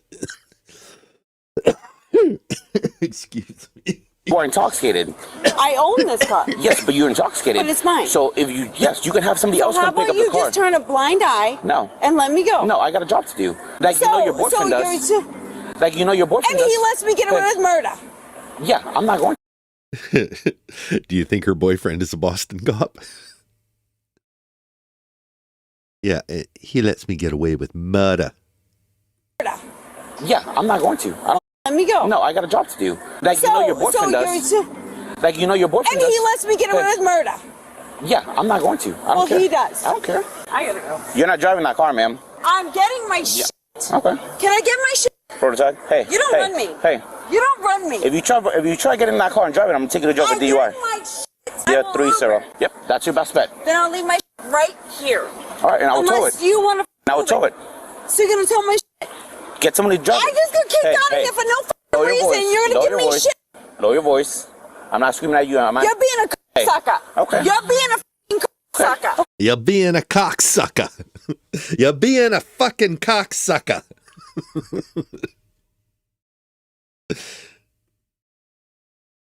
Lower your voice. I'm not screaming at you. You're being a cocksucker. Okay. You're being a cocksucker. Okay. Grab your stuff. It really should be a soundbite, eh? If I had a soundboard, that would be in it. Voice. I'm not screaming at you. You're being a cocksucker. Okay. You're being a cocksucker. Okay. Grab your stuff and then. Her boyfriend is a cop. Lets her get away with murder.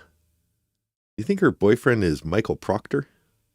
Get an Uber, because if you turn this car on, so you're gonna tow my car for being parked parked illegally right here. Get someone to come pick it up. I don't have anybody. He's working. Hey. He's on duty right now. What's his name? Because I'll happily call him over. Joseph Chiappa. Okay. Joseph Chiappa. Hey, Joe. Hey, are you dating a blonde chick that's got large breasts and little outspoken? Okay, well, I'm just, I'm down in the downtown core area and got a bit of an issue. She's been picked up for committing battery with her breasts. Oh, she does that, yeah. I let her get away with murder, but I don't let her bounce her breasts off nobody. Call him up. I will. Give me a second. Grab your stuff and sit over there in the corner. Tell him to come get my f***ing car. Get your stuff and go sit over there in the corner. You called it a car. I was expecting car. I was really expecting car. Don't tell me what to do. Okay, this is a relatively short video, so we're gonna enjoy it to its fullest. Go back to murder. All right, and I'll tow it. Unless you want to. Now I'll tow it. So you're gonna tow my shit? Get somebody to drive it. I just got kicked out of here for no Lower f***ing your reason. voice. You're gonna Lower give your me voice. shit. Lower your voice. I'm not screaming at you. You're being a sucker. Okay. You're being a f***ing sucker. Okay. Grab your stuff and then get an Uber. Because if you turn this car on So and you're get behind gonna the tow wheel, my car for being parked illegally right here? get someone to come pick it up. I don't have anybody. He's working. Hey. He's on duty right now. What's his name? Because I'll happily call him over. Joseph Chiappa. Okay. Call him up. I will. Give me a second. Grab your stuff and sit over there in the corner. Tell him to come get my f***ing car. Get your stuff and go sit over there in the corner. You don't tell me what to do. I will take you to jail. You don't get to tell me what I can to take you to do. jail. I can take you to jail, that's for sure. You want to go to jail for DUI? I'm not in my Just turns around and puts her hands behind her back. Try it, motherfucker. car. That's what I'm saying. The So car grab is your not. stuff The and- car and be is on your not way. on. Grab your stuff. So you can. Billie Jean calls them clockwork orange eyes. Go sit over there. You cannot Hey. legally give me a DUI. I mean, I can tow the car though right now because it's improperly Then parked. tow my car. It'd be cheaper than a DUI. Michael Huang lived there for 4 years during grad school at Harvard Yard. Okay. Don't get behind the wheel. Do you want to grab your stuff or no? Do you want to grab my your keys, and I am not behind the wheel, so therefore it is not a DUI. That is one of the things when you date a cop, go sit you over there. realize it. Okay. So tow my car. A couple $100 tonight. Okay. Good to go. Yep. Tow my shit. Okay. Blow me, you sucker. No, thank you. Fucking blow me, you cocksucker. No, thank you. It's so deadpan. Tonight. Okay. Good to go. Yep. Tow my shit. Okay. Blow me, you sucker. No, thank you. Blow me. Nobody wants to do that. Go sit on the curb. No. Nobody wants to do that. No. You can tell that some cops have just I don't know whether it's, 2 years, 4 years, 10 years, but there's a certain point where, okay, I've seen it all. I just don't give a shit anymore. Fucking blow me, you cock. Nobody wants to do that, man. It almost you could hear it in cops' voice. They almost sound like H. John Benjamin, the guy who does the voice of Archer, also Home Movies and Bob's Burgers, but nobody wants to do that, man. Blow me, you sucker. No, thank you. Blow me. Nobody wants to do that. Go sit on the curb. No. Oh, and a quick shout out. Michael Wang is like, what even is this? This is Midwest Safety. Midwest Safety and Code Blue Cam are two of my favorite body cam video providers. Midwest Safety has 4 million subscribers at this point. This video was uploaded 9 months ago, so it's full gestation. 888,000 views. I'll throw a like up on there to the 25,000 likes. But yeah, Midwest Safety, fantastic for lightly edited. Like they're well edited as far as video goes, but they're not like over the top. Well, not like me where I'm constantly pausing it. They're really good for doing commentary of, because they lay out the story quite well, but leave a lot of room for over talking commentary. So shout out to Midwest Safety, and they have more you watch, the more you're going to get their videos in the algorithm. And for some reason, the algorithm knows that I like messy middle-aged women, so I get a lot of that in my feed. I try and cull just the best for you, because I know my audience is not necessarily people who want to see messy middle-aged women constantly. But I'll throw in a taste, just a little bit here and there. Oh my God. Right. And if they damage it... Florida State Statute 316.072. If you stay on the roadway after I've given you lawful order to get off the road, you haven't taken a job for that. So your best bet is to go over there in the curb and wait for someone. They're intelligent. Okay. So apparently... Is that someone coming and picking up the car? This asshole, Okay. this sucker, who claims to be a police officer, supposed to serve and protect, is going Is that a boyfriend? going to tow my car. The same fucking fat that was in the movie. Let me get you in front of a cop theater for one. Welcome to my life. He's gonna tow my car, and I'm gonna Uber back to my house because he's being a fucking asshole. Apparently, he has no fucking respect for the fucking law. Or maybe he's just arrogant. Oh, okay. You got your ID on you, ma'am? Nope, I need your ID. I don't have it. If you fail to provide me your ID, you're finna to identify yourself as a law enforcement He's officer. reading me the law. Yep. Oh, he's reading me the law. That's it. That's where I draw the line. What? I'm gonna call 911 on you Okay. and get you for Hey. sexual harassment, you piece of shit. I got a camera right here. Hey, you're not. Addie is me asks, you like messy middle-aged women? You know what? Now that you say that, Dan, did he true crime? So do I.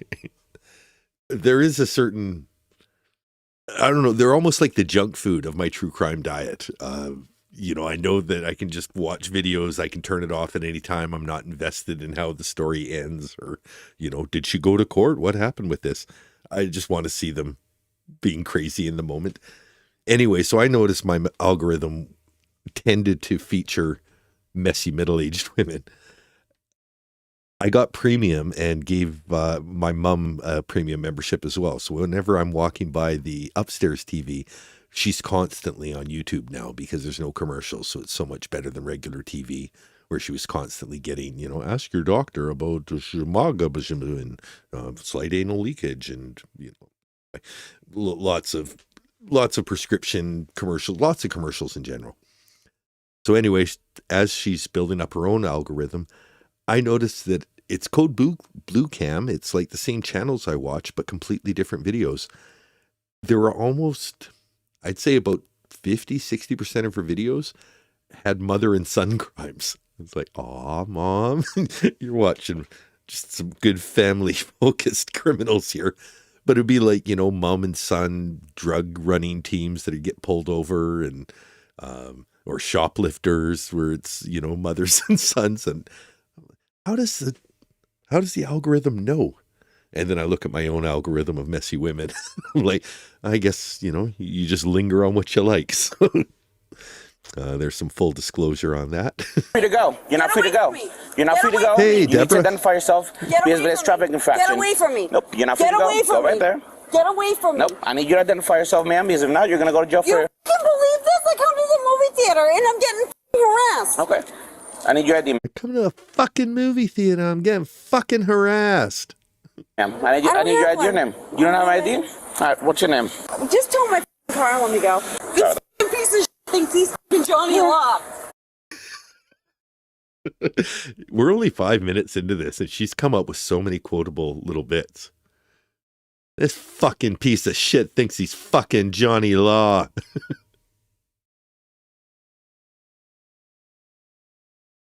Go back for a little greatest hits here. I'm not car and driving. I'm going to take you to jail for DUI. Yeah, your boyfriend And he does. lets me get away with murder. Yeah, I'm not going to. I don't Well, care. he does. I don't care. I gotta go. You're not driving that car, man. Sucker. Okay. Grab your stuff and then... You're being a fucking sucker. Okay. Grab your stuff and then grab an Uber. Because if you My car. Yeah, and I will Uber need the your, home. yeah, and I need your ID For what? to identify you. Because You you're the have one who my committed. You're tag. the one who committed the traffic infraction. Are you For refusing to going to identify? the fucking movie theater? I need you to identify yourself, ma'am. This is my car. Okay. Run my tag. Okay. Get my No, name. I need you to identify yourself.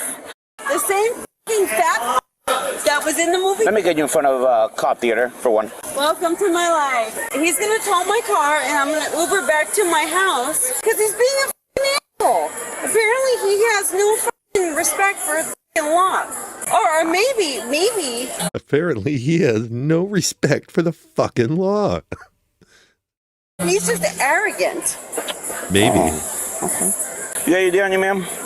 Nope, I need your ID. I don't have it. If you fail to provide me your ID, you're finna to identify yourself as a law enforcement You officer. read me the law. Guess what? I'm gonna call 911 on you Okay. and get you for Hey. sexual harassment, you piece of shit. I got a camera right here. Hey, you're not free to go. You're not Get free to away go. from me. She's going to get him for sexual harassment while he's trying to. She's just been trespassed. He's not even arresting her for the battery, but he's brought up a couple of times. Like, you did commit battery. Yeah, you fucking cocksucker. You're not Get free to away go. from me. You need to identify yourself Get because away of this from traffic me. infraction. Get away from me. Nope, you're not free Get to go. away from Go right me. there. Get away from me. Nope, I need you to identify yourself, ma'am, because if not, you're going to go to jail You for... can believe this? I come to the movie theater and I'm getting harassed. Okay. I need your ID, ma'am. I need don't your have ID, your one. name. You don't have an ID? All right, what's your name? Just tell my car and let me go. This piece of shit thinks he's Johnny Law. He ain't shit. Okay. He ain't shit. I need you to identify yourself, ma'am. This is my car. Okay. Run my tag. I need you to identify yourself. This is my car. Get my name. I need you to identify yourself. You need to be carrying... I don't need to do shit for Yes, you you do. because you're not being respectful You're right legally now. detained. You're not being respectful right Says someone now. who's screaming. You're not being respectful. Have I raised my I voice am at all not to my you? car. You said you were towing my car. Yes, and this is a I traffic told infraction. you. Since you were the one who left it here, you're getting no... You're the Deborah Rockhill, who missed me yesterday, is thrilled to catch me this morning. I'm trying to move the night ones around. I'm starting to settle in on Friday mornings for morning coverage, cup of coffee, nice relaxed, all day kind of watch sessions. And then the Friday Night Ramble, I think I'm going to start pushing quite late like this, both as a way that the international audience can enjoy it, but even East Coasters, you guys can wake up towards the end of the shows. So I think it just opens up a new window. And then for the people that are from North America that still like getting it at this time, it's a slightly more intimate chat. It's a little easier to, read and be heard and all of that sort of thing. And then it's still fun content for anyone to watch on replay that doesn't get a chance. So shout out to the replay crew, and we'll continue. one getting the ticket. And I told you to tow my car. Yeah, and I will Uber the home. Yeah, and I need your ID For what? to For identify what? you. Because You you're the have one who my committed. You're tag. the one who committed the traffic infraction. Are you For refusing to going to identify? the movie theater? Are you fucking serious? Hey, are you refusing to identify yourself as a law enforcement officer? What I'm refusing to do. Hey. What I'm This to is do. the only thing. You're making this a lot harder than it has to be. No, you're being an asshole. Okay. What's the problem here? You're getting cited for traffic infraction. Because I For stopped here. traffic infraction. Because I stopped here. Yes. And I thought that Don't touch you me. were going Hey, to be don't touch someone me. that was going Step to back. help me. Yeah, she's getting a little touchy here. Those eyes. There's something going on there. And you're not. Most people who have a lazy eye, it points outward, right? She's got like is it the opposite of a lazy eye? Is it like a hard-working eye that just constantly wants to look at the nose? You're a piece of shit. Okay. Just like every other cop, like the Daytona cop that got shot in his fucking head. Okay. Ooh. You're just like the Daytona cop who got shot in his fucking head. I guess this stream's not getting monetized. Oh, well. Hey, last Just time like I every tell other cop. Do you want to? Are you going to give me Go. your ID to identify yourself? Go. Okay. Take my car. Right, fair enough. No. Hey, No. hey, No. Don't hey. touch me. What I'm infusing to do, don't touch me. So that is the body cam being smacked off of the officer here. Put your hands behind your back. Put your hands behind your back. What the f*** are you doing? Your job is done. Yep. Your f***ing Put career your is hands behind your over. back. Ma'am, stop persisting. I'm not. Nice thing to have pedestrians that, oh shit, there's a world star. So this is footage from a bystander where you can actually see the little railing here. They're at an outdoor patio restaurant, have been watching the whole interaction. And then when she went to the ground, this person films it. So civilian POV here. You have no behind your back. reason to fucking detain me. Put your hands behind your back. Get away from me! Put your hands behind your back. And stop persisting. What the f*** are you doing? Oh my god. All right, sit up. I hate your f***ing guts. Okay. You piece I hate your fucking guts. I really hate your fucking guts. I want to kick you in the nuts. So fuck yeah, FCKYA. The song by McLean and McLean, the comedians from Canada. I think it's a 70s or at least early 80s song. I really hate your fucking guts. I want to kick you in the nuts. So fuck yeah, FUCKYA. I really mean it. FUCKYA.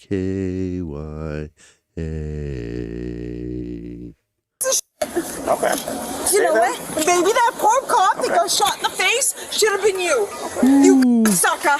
You cocksucker. $300 glasses. You fucking Puerto Rican. You are not worth a shit. You Puerto Rican fuck. You want to put your hands on me? No. You want to Nope. put your hands on me? Me too. You want to put your hands on me? Nope. Go ahead. Put your motherfucking hands on me again. I'll show you Boston style, you motherfucker. You think you're stronger than me? Hey! Look at that shit! Fucking abuse! Abuse! You're a liar! Look at that. Look at that. You're a liar. Civilians calling her out. Does he need us to call backup? Like, Get the fuck off me! Get off me! Get off me! No. You broke it, No. didn't you? You broke your hand, didn't It you? just came off. Get off me! Alright, stand up. Everybody's watching. You walking over there? No, you just dropped my shit all over the Okay, fuck. Get the fuck off me! They're gonna steal my shit. Are you serious right now? Yep. You're really gonna do this over a fucking movie ticket? No, that's not why all this happened. They're gonna steal my shit. We're not gonna steal anything. They're fucking niggas. Of course they are. There we go. There we go. If you felt like, oh, Dan, why are you being so mean to her? She's just lady having a bad night. That's why. That's why. I've seen the video before. I knew where she was going to go. This is why I don't care about mocking her appearance. And I choose, you know, I hope that I'm setting an example, but I try not to, you know, like the Corey Richins trial, for example. There's a lot of mockery of the lawyers on Corey Richins' side. I'm not going to mock their appearances. I'll mock their decisions. I'll mock their arguments. But they're just people, and I'm not into that. But that said, this is an awful person, and those are the type of people that are worth mocking. And if anybody missed why I don't feel bad, Happened. They're gonna steal my shit. We're not gonna steal anything. They're fucking niggas. Of course they are. the people who were watching this whole incident and watching you resist arrest, going to steal your shit because they're effing ends. Sit in the car. I'm a fucking racist bitch. In the car. Thank you. Just get that on the record. I'm a fucking racist bitch. Yes, you are. Of course they are. Sit in the car. I'm a fucking racist bitch. In the car.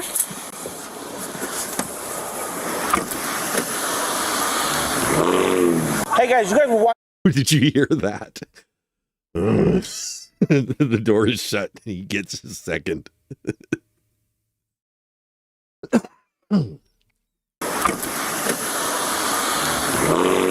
Hey guys, you guys were watching the whole thing, right? Oh yeah. Yeah, I got. Do you guys mind doing this quick statement for me? Just basically saying what I you do guys not saw. mind at all. That girl was crazy. I got half of it on video. If you need it. Yep, I'll get that in a second. Thank you. Do you need the ambulance to come check you off for your shoulder and Yeah, face? I fucking do. Okay. Nope. You're staying inside the car. Piece of shit. You're staying inside the car.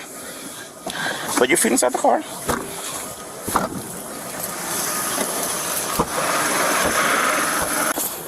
Hello, Sarge. How's it going? Good on yourself? Hello, Sarge. Yeah, we've got one. All right, what we got? She got kicked out of there for hitting a minor with her tits. He's not sugarcoating it.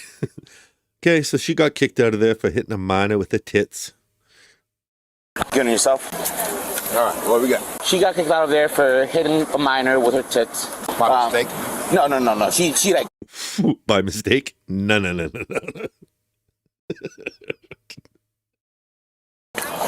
Bumped his minor. Like, it was a full, like, and then she's like, what? She's like, why is he complaining? So we just kicked her off because of that. She was already intoxicated. Comes over here. I'm listening to that. She brought her car there. Oh, look at that. Sarge is a of African, or at least he was black man is the sergeant. So sure that will be warmly greeted by our Karen as she able to appeal her argument to the manager. She was already intoxicated from inside. So I'm like, hey, Pull her out. Pull her out. Pull her out. All right. Just leave it right there. Starts causing a scene over there. I'm like, hey, get someone to come pick up your car and be on your way. You're not okay to drive. That's not me. Those people behind were recording this voice. Hang on. Just sit in the car, okay? You don't have to get out. He's an asshole. All right. I He's an understand. asshole. He's an asshole. Ma'am, I understand. I understand. He smashed my face off the pavement. All right. So what happened? Give her a chance to. I'm fucking 130 pounds. Like, Sit down. I'm sitting. He's abusive. Trying to get So she's this is her I'm the abused woman role. Playing it better than Sarah plays it, but I mean that's a low bar, so she's cleared that. But let's see how she continues and when she gives up with this facade. on her way. She's still screaming, making a scene. Come on, my story. Try to get her ID, asking for ID and everything. Doesn't want to identify herself. Keeps saying fuck you, fuck you. So when I try to take her into custody, she starts pulling away from me, put her arms behind her. She Freaking face gets with planted her at me. car. Look at my face. And then gets put on the floor, continues resisting, hitting, we're trying to kick and all that, kicks me in the groin, and continues acting like this the whole time. They have video and they're willing to do a statement too of the way she was acting before this. My axon fell off halfway through, but She wouldn't move. Is that why we're taking her? No. well, I was doing it for refusing to identify herself, so I could give her the citation for the car.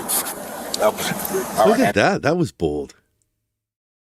I gotta get out. I gotta get out. He gives her the Well, I was doing it for refusing to identify herself, so I could give her the citation for the car. Okay. All right. And then Have a seat, please. Okay, I'm going to talk to you here in a second. Okay, I'm the supervisor. He's not nice. He hurt me. He's not nice.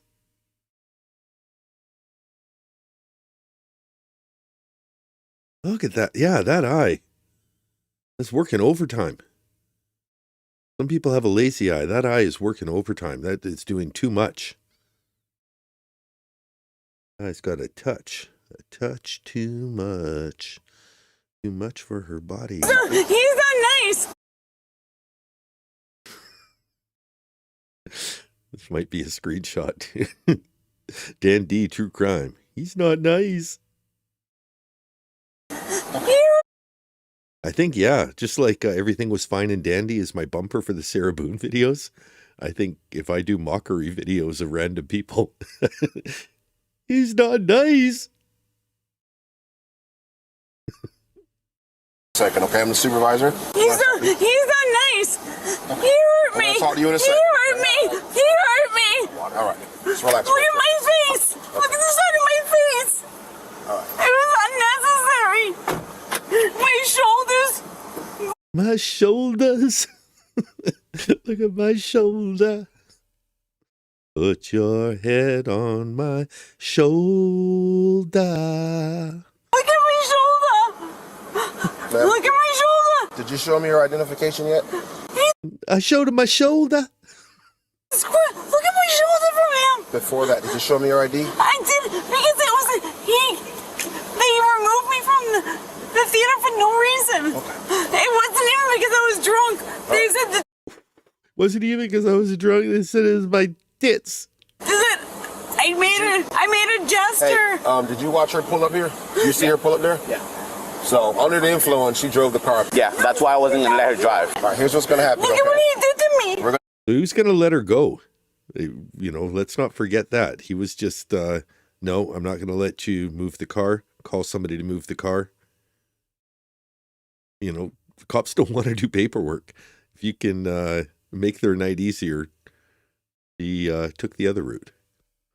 Let's see how that strategy works out for her, Cotton. going to take pictures of it, okay? And we're going to get you checked out. But you're going to be going to jail tonight, okay? For what? All right? For what? Well, do you? Great call there, Billie Jean, too. She does look like Daryl Hannah on a very bad day. Yeah. She almost looks like if you ordered a Daryl Hannah doll from Temu and it like melted because the one side was up into the sunlight during delivery, or a lot going on there. Why? No. Resisting arrest. No. And if you keep kicking the car and break it, you're charged with that. Are you okay? serious right now? Yes, ma'am. It's a look.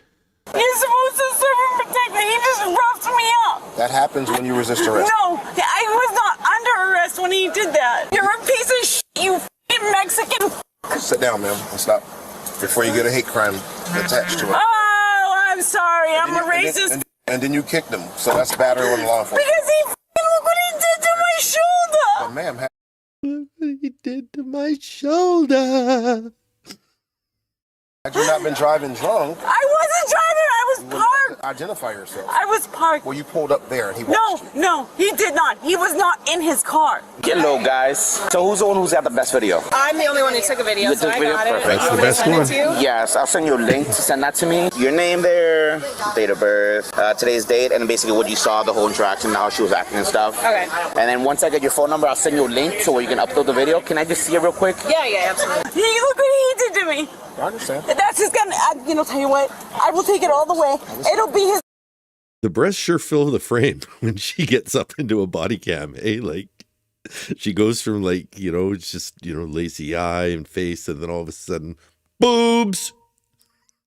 Badge. Please have a seat. It'll be his badge. Please You have- don't put your hands on a woman like this. Ma'am, please have a seat. No. It was like halfway through when I started recording, but you're welcome to watch it. Seat, please. Look at my face. Can you have a seat, please? So how did both sides of my face get scraped? Can you have a seat, please? Is that what you're f***ing officer? You've been useless. Yeah, she's already committed one offense with those breasts. Like, they should be warning her. Like, ma'am, every time you stand up, you're at risk of committing a further offense. You can go straight to field sobriety. You can go straight to field sobriety on her. Okay. She's going to refuse everything. She hates you. Yeah. So she's going to catch you DUI. This is funny. She hates you, so you go ask her, and then when she refuses, we can just go straight to the DUI charge. Oh yeah, no, she hates you. You ask. She's going to refuse everything. She hates you. Yeah.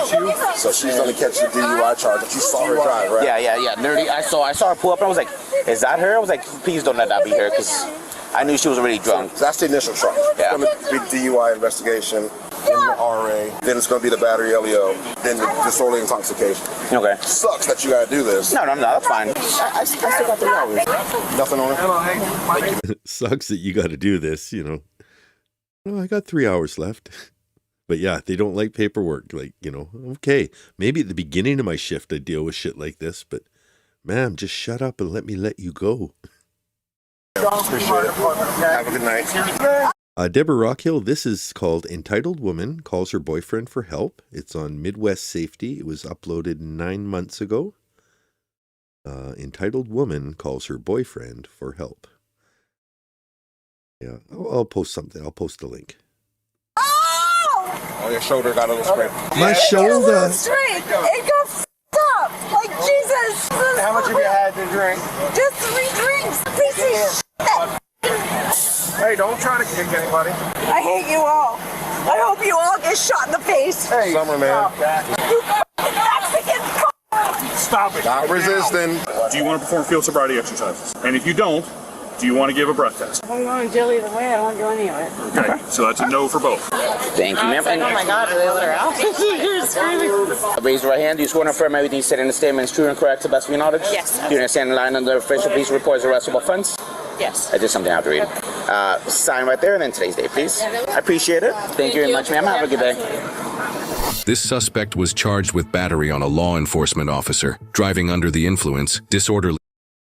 That'll be Sergeant Curtis's, we'll let his reaction. If you want to go watch this video complete, go to Midwest Safety.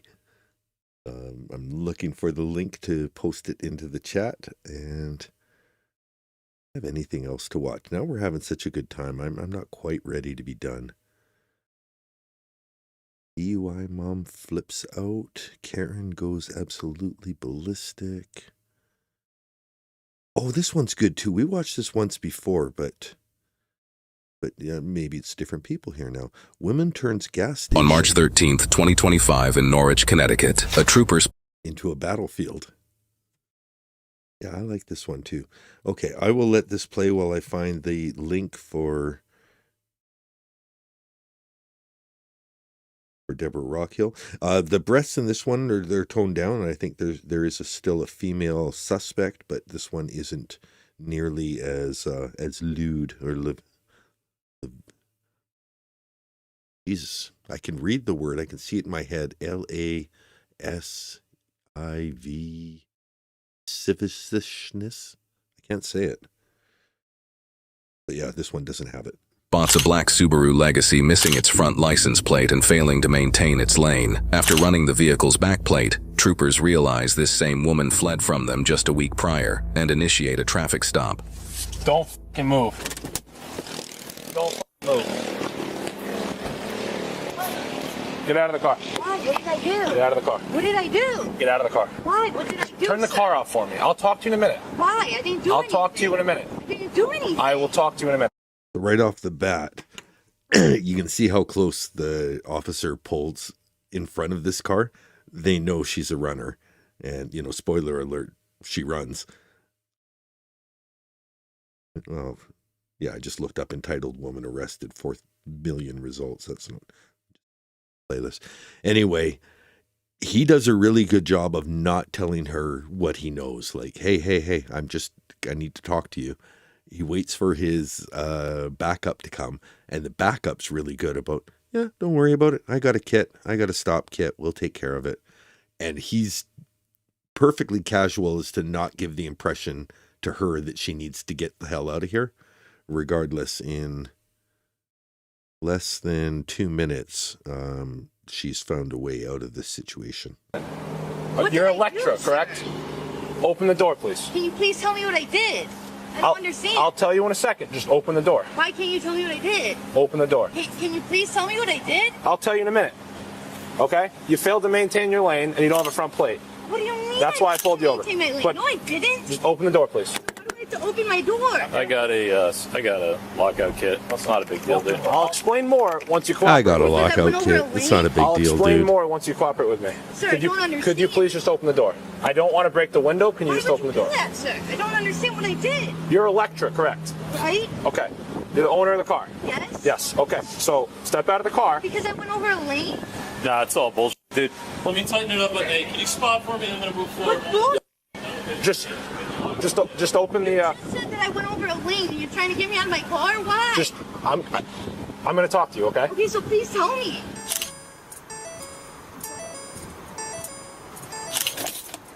No, sir. I don't understand. What did I do? Lascivious. Yes, no lascivious content in this particular video. Thank you, Billy Jeannie.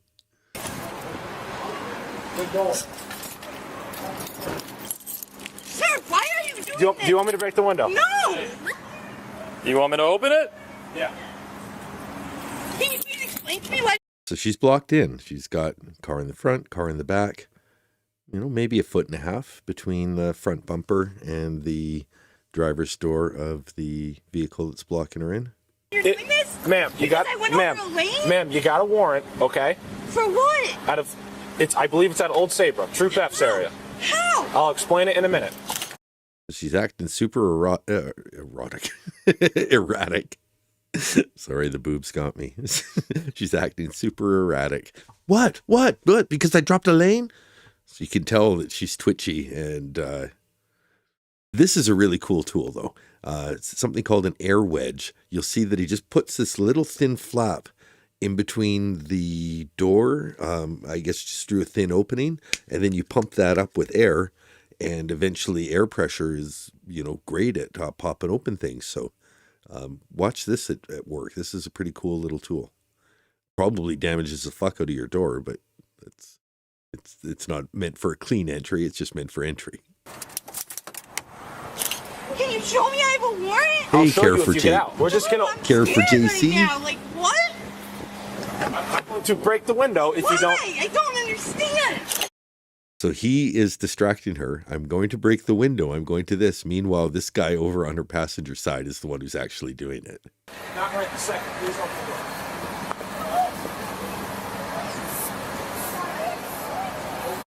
She sees. She kind of looks over. Her like, the hell? Hold on. Hey.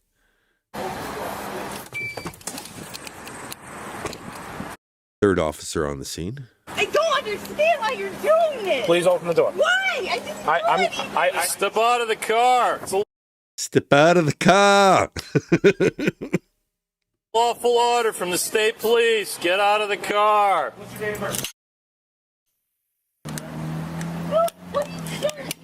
So now he's got the wedge open enough. He can use the wire, and he's just gonna like manually hit the door handle.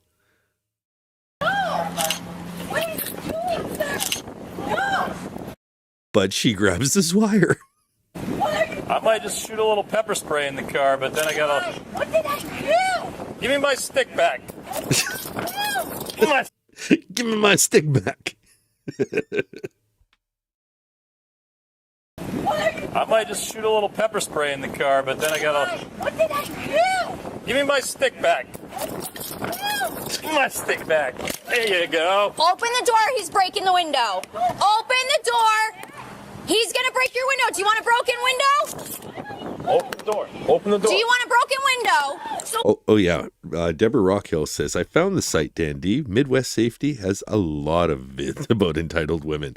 Midwest Safety's fantastic. Like, if you just want to watch random videos and don't really need to follow up with any of the cases, you just want to have background, it's really good. If you like screaming to fall asleep, there's a lot of screamers. There's a lot of people debating the finer points of custody and and legal rights very loudly from the back of a cop car.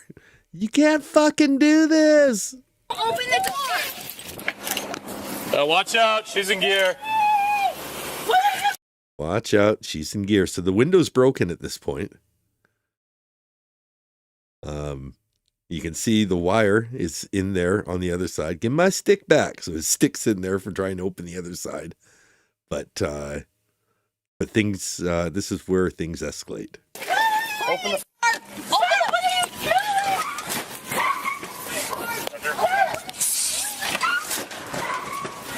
Open the door.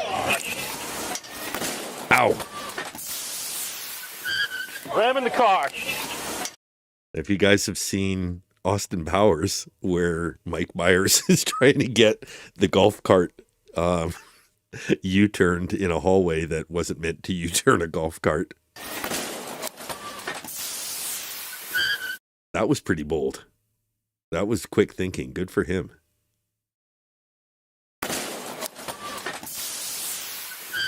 Ram in the car.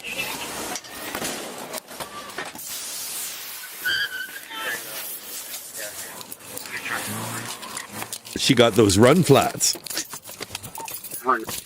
She's running northbound. I gapped her tire. Okay, so that all happened in about 30 seconds. We'll go back so you can just watch it in real time. But, you know, you wouldn't expect it from here, right? That 30 seconds later she's driving out. Open the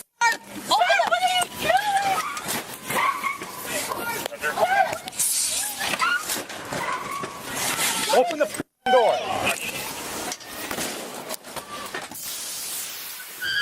ram in the car.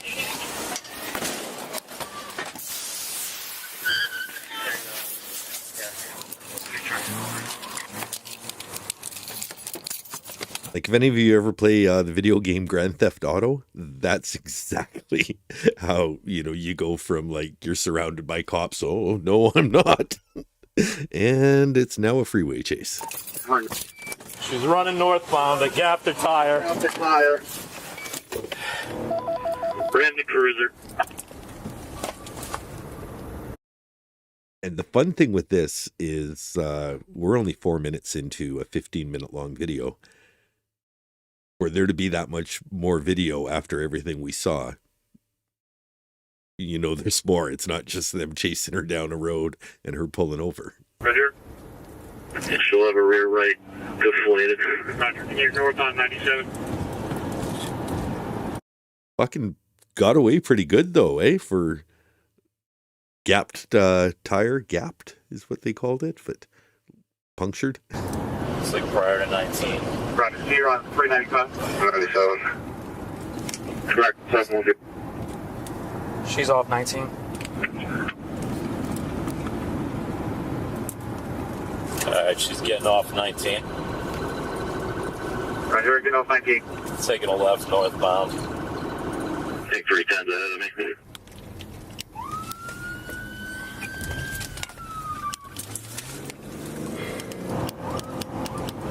Trooper, northbound, about 75.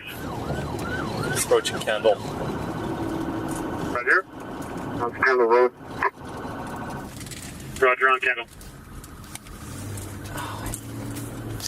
And she's giving it up. 100 yards in. Okay, well, I guess I was wrong. It looks like it's all over. She's just pulled over. Is that her? It's not it. That's not it. Notice no broken rear window, no flattened tire. Fuck, we got the wrong car. And, yeah, now the meth head has successfully evaded, half dozen police cars in an escape from the gas station. So, yeah, good for you. Let's see how this continues. Nah, 455. You got the wrong one. Jesus Christ. That's another thing I love about Midwest Safety is how they leave in, I think Code Blue Cam kind of edits out some of this side conversation, but I love it. I love the, Jesus Christ, fuck. Because there would be frustration, and I think that's human. I don't think that it's a disparaging of the officers at all. It just makes me see them as real people, and that's exactly how I'd be feeling right now. Fuck. Cocksucker. Jesus Christ.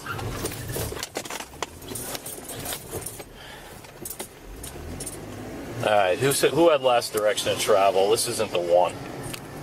Jesus Christ. We're looking for a woman who took off on us. In case if you see anybody running through, just call 911. Lease. I heard lease. Oh, you're on the lease owner. Lease owner, yeah. How much does it cost for the pump? Average $5,000 to $6,000, definitely. But up to 10, you think? Yeah, up to 10. Just up to 10. Okay. I'm confirmed to which direction? Yeah, I saw a car take a left at 97 and some person on.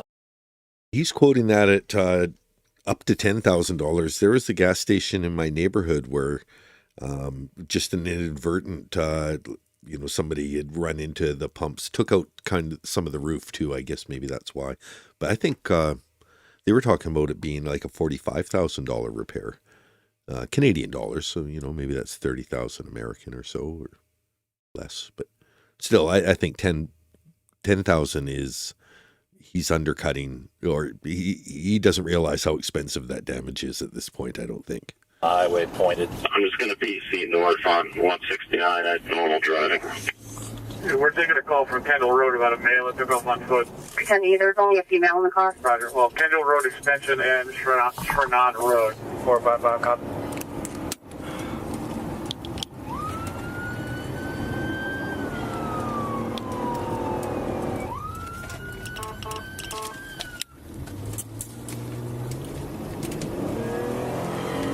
I knew she turned down on that road, bro. I knew she turned off the road, bro. Nah, there's something here. Kendall Extension. Oh, we got something here. Trip, there's a 10 with that vehicle, unattended. Imagine that's the female who's booking it through the neighborhood. Reasonable guess. I drove by, picked my daughter from school. Can I shut it off? I didn't see This thing, yeah. They're actually, hang on, I got it. They're going to have a dog, so. Oh.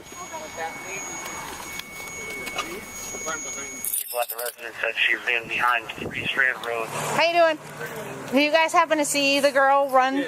So would she run through here? Yep, she came right behind the seat. Yep. Up here, straight back there. There's a lot of fallen trees and woods and a fence back there. I don't think she could have cut through that way. Oh, just keep everyone in the house because they're going to run the dog. Sure. Thank you.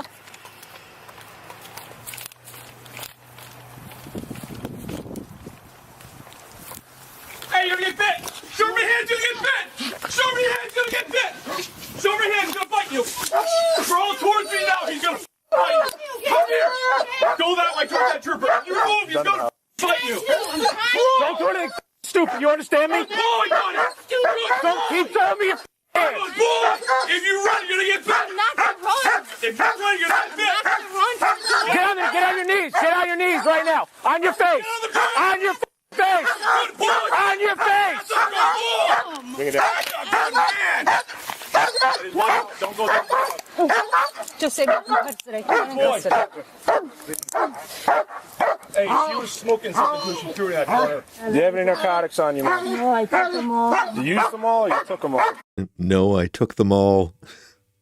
I took them all. As the situation escalates You took them all. into a medical emergency, officers monitor her closely, while one officer manages tension with the suspect following earlier damage to his vehicle. What's wrong with you, huh? He stepped on my pants. He stepped on my Don't be stupid. I He don't care. stepped on my pants. They're Don't falling care. off. Did he bite her? No. She was smoking a crack pipe or something. She threw it up there in that back left corner. No one's stepping on your pants. You stepped on my pants. They're falling off. Why are you hurting me like that? Get the f*** off. Are you joking right I'm now? dead serious. What does he think she threw? I took all of the drugs. You should bring me to the hospital. Nope. Okay, I'm done. You're going back to the truth. Nobody gets... Wow. Nobody gives okay. a fuck. Is your camera on? Yep, it's on. And they see you It hurting was me on when like you this? ran my car, too. Okay, you're hurting me. I don't can't care. walk when one's pulling this way and one's pulling that way. Go this way. Second car. Gonna get chest on flagged a little heavy here. Oh, God! Chest on flag. Yep, it's on. And they see you It hurting was me on when like you this? ran my car, too. Okay, you're hurting me. I don't can't care. walk when one's pulling this way and one's pulling that way. Go this way. Second car. Oh, God! Are you serious right now? Lean up against the car. You just threw me against, Lean against the the car. car. Is that a Don't joke? move from the car. Do I you understand? haven't. You just threw my face against it. Have a seat. I'm trying. I can't like that. Lean back. Is he the one driving me? Yep, I am. I don't feel safe with him. I was literally just coming down to check this area again. I was tossing every garbage can I found along the road. I'm just gonna put it in the book.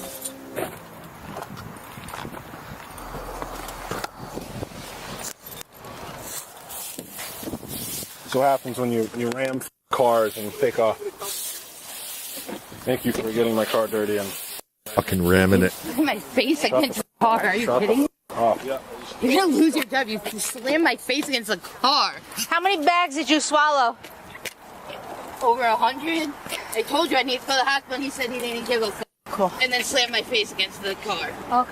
She's gonna have to go. Yeah. She's gonna have to go. I thought, yeah, bring her back out. Bring her out. I'll Yep. search her. Yeah, I thought Trish did a little pat down, but yeah. You threw me against the car. They're gonna put her in the car. She hadn't been searched. They do a few things wrong here. And he's tossing me Unfortunately, it's around. going to keep Do you have happening. anything on you that's gonna stick me? I don't have anything on me at all. Did you swallow that? We gotta bring you to the hospital? Yes. That's what I told him, Do you know yeah. how many? A lot. We have an ambulance coming here, all right? see.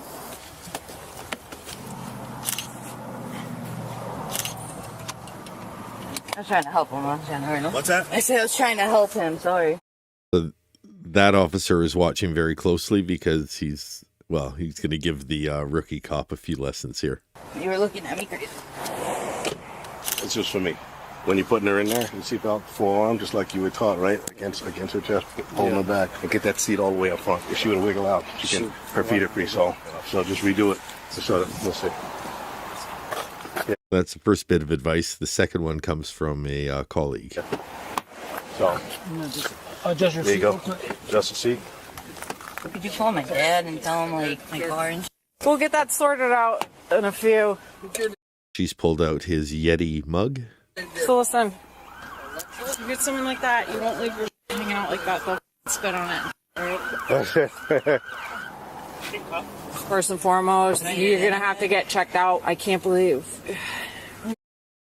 There's not a whole lot more of this one, a little bit more of her with the medical team and whatnot. If you want to see this, look for Woman Turns Gas Station into Battlefield. That's on Midwest Safety. I think this might be the final body cam we go to for the night. It's one I reacted to quite a few months ago, so it probably is going to be new to some of you. This is when a dentist appointment turns into a felony charge. Dentist appointment This one also might be good for you, Deborah Rockhill, if you're looking for body cam footage to send to another creator that likes reacting to messy women. This is one of those. Dentist appointment, felony.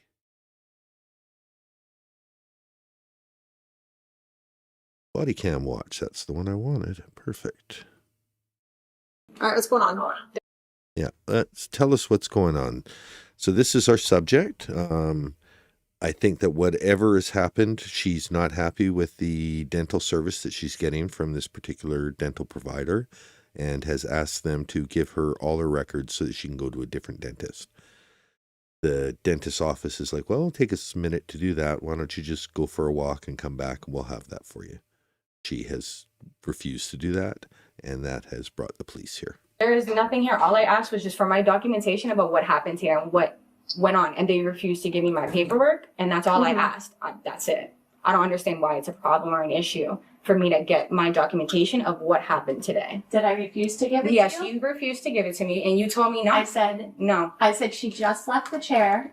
I was unable to have documentation until I compile it.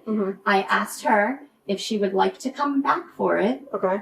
Then she can come back for it. Okay, do you understand her? No, ma'am, please. Because I was sitting I'm not going to argue with you. I'm not trying to argue with you, ma'am. Just how she you said that you can have the documentation, just not right now. Just how you allowed her to talk, I'm asking for the same respect. All right, let's go outside and talk. I'm asking for the same respect. Why is that an issue? That I'm asking for the same respect that you just gave to this woman, but you're not giving it to me. Okay, what's going on?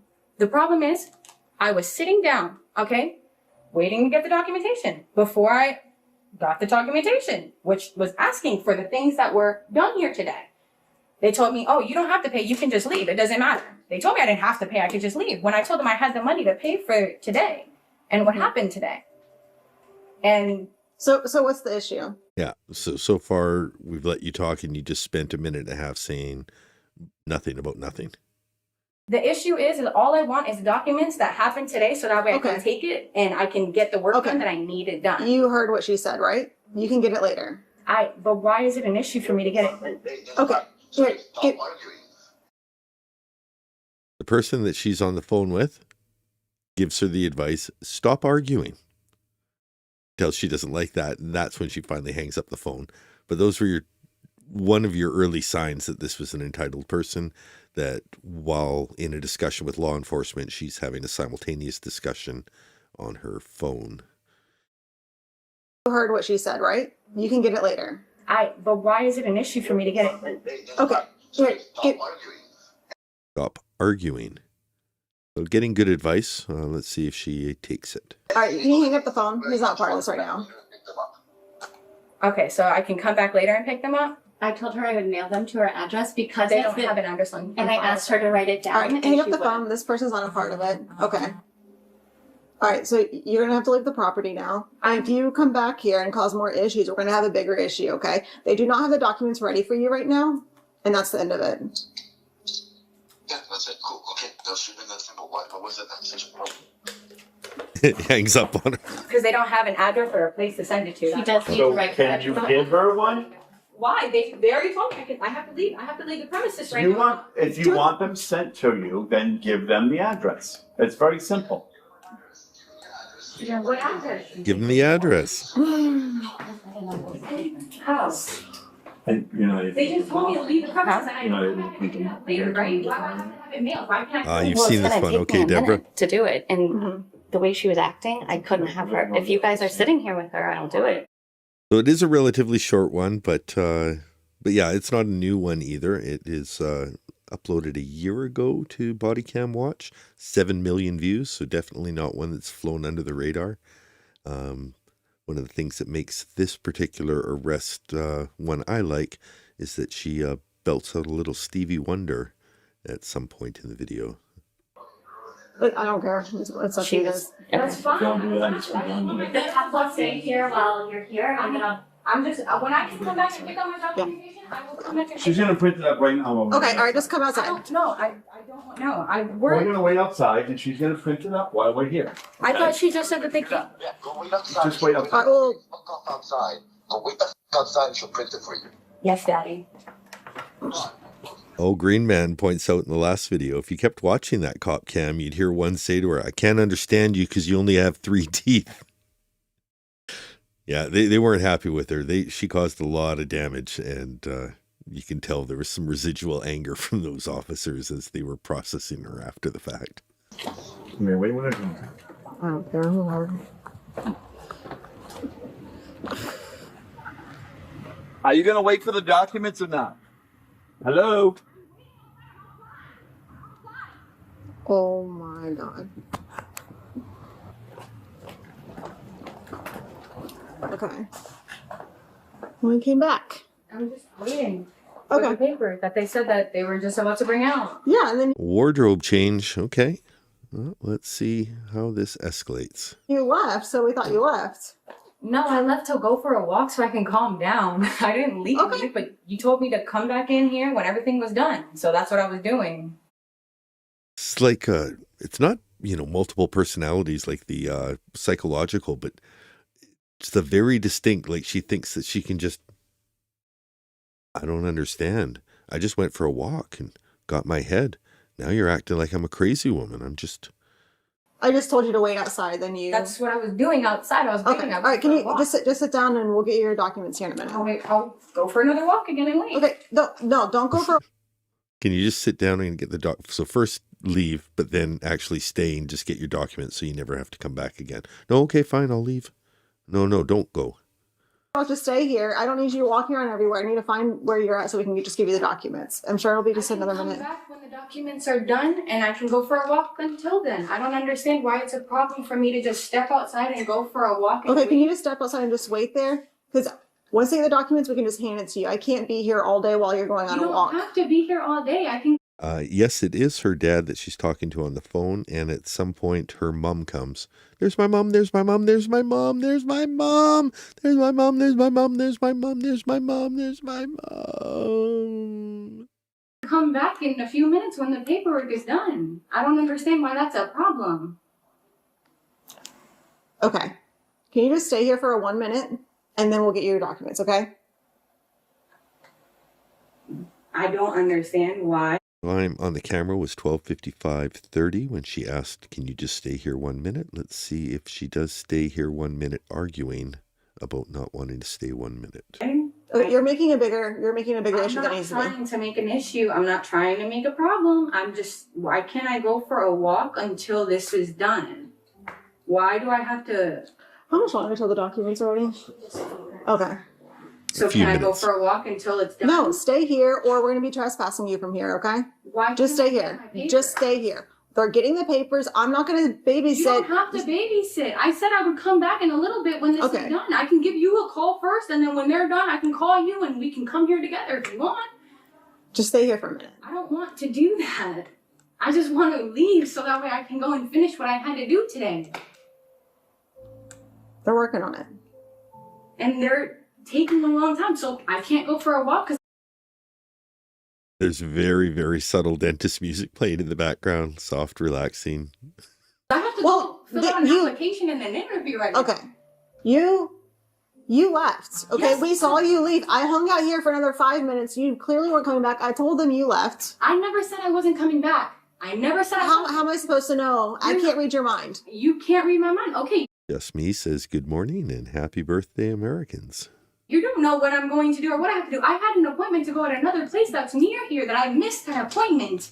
Okay, that's not my fault. And okay, that's fine. So I went to go and take care of what I had to take care of. And I came back. So that way I can get the paper. You can let us know what you're doing just so we know, hey, you're coming back. Because I was about to leave. And then they were going to have to call me back out here again, and we're going to have another issue. So then if you want to sit here and wait while I go and do what I have to do, fine. No, we're not doing this. I'm not playing games with you. I'm not trying to play games. I have an appointment somewhere else that I have to be at. Okay, then do you want to come back later today for the documents? I can come back whenever I need to come back for the paperwork and whenever the paperwork is done. That's not a... Customer just walking into it. I have a 1 o'clock appointment. He's just come on to the back. problem. I don't mind coming back when the paperwork is done. You had an issue with it earlier today. No, I did not. You did. That's why I was called here, because you had an issue with it. I'm not playing games with you. I never had an issue coming back to pick up my paperwork, but they told me that I wasn't going to be able to get it for a while. I guess I'll just have a seat. I'll check in with reception in a minute or two. Okay. Just hang on one second. Let me see how much longer it's going to be. I have another appointment I had to get to. And Okay, you're going to have to wait. What do you mean they? It's not they. It's a... Why can't I just come back after I finish what I had to finish there, and then I can finish my and then I can come and pick up the documentation, and I can call you. Just wait a second. Is it ready? 2 more minutes. He's finishing his note real quick. That's all I. So it's been 2.5 minutes since she said she can't wait 1 minute, and she continues hanging on to the door. Said it would be better if she came back. Right. Well, now she come back ever. Okay, so she's going to be trespassed? Yes. Okay. We don't want her to come back ever. Ever. So you hear this, okay? If you leave the property and come back, you'll be arrested. If you leave right now, you cannot come back, okay? I just want my paperwork. Okay, wait 2 minutes, and you'll have your paperwork, okay? Do you understand? If you return this property, you will be arrested. I don't mind that. I don't care about that. Okay, so that's fine. I just want my documentation so I can take. I don't care about that. Remember that, because it turns out she does care about being arrested. You'd think that all these people are like, arrest me, I don't care. It's funny how quickly they care once the cuffs go on the wrists. Take it to my new doctor so they can do what they need to do since they don't want me here. Moody. Okay. So, like I said, you're just going to have to wait here, because if you leave and come back, you're getting arrested. I can't get my paperwork and documentation even if I even come back? I'm telling you. No. I have to wait. You have to be here and... Let me write down my information or whatever. Okay, ma'am, sit down. I'm not a dog. I'm not sitting down like I'm a dog. Ma'am, sit down. Tst. Tst. I totally want to Caesar Milan whisper her. Sit down. Tst. I'm not a dog. Stay right there. You're not moving anywhere. You're waiting for your documents. Unless you want to leave, you're going to be trespassed and you'll be arrested if you return. Like that's a people couch. It's not a dog couch. You can sit on it and be a person. I want my paperwork. Come sit down. You're not blocking the doorway. I'm not a dog. I'm not a dog. You smoking or 94? For what?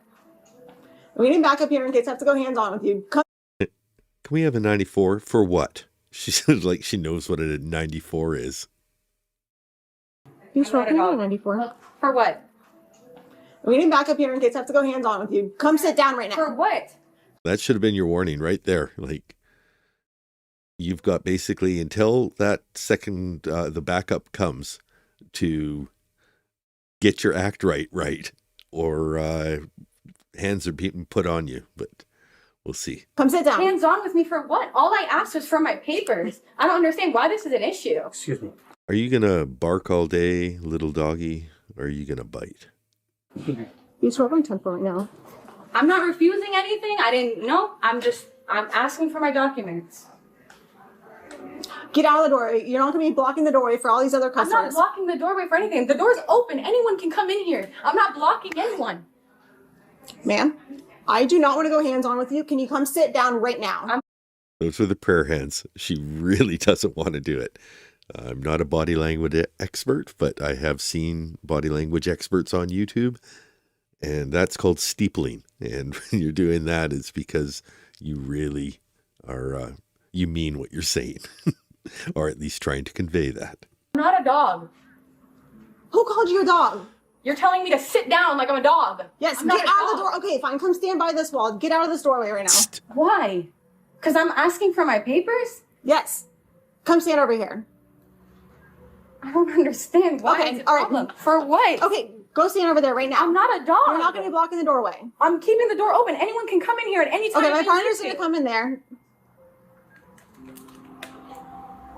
Oh, let me go to the phone. That is my salvation. All right, do you have your ID on you? No, I do not. Let me call my daddy. Get off the phone. No, I'm calling my mom. Oh, Mom. Get off the phone. You can't tell me I can't call my mom. Yes, we can. Come sit over here. Sit. Oh, there we go. Back up. All right, she's trespassed. They're getting her documents right now. I'm waiting. She wants to be argumentative with me. I told her to sit down. She wants to call her mom and stay in the doorway. They're refusing. Go wait outside. They refuse to All right, give me my let's go outside. No, I'm not. Let's go doing outside. anything. They told me to wait 2 minutes for my Trying to brace herself. She's trying to lock in. paperwork. I'm waiting for my paperwork. I'm opening the doors open, wide open. Go outside and go That's to jail. not an issue. All right, that's why it. am I getting arrested? For what? Why am I getting Get up and outside. Okay. And that's when she done fucked up.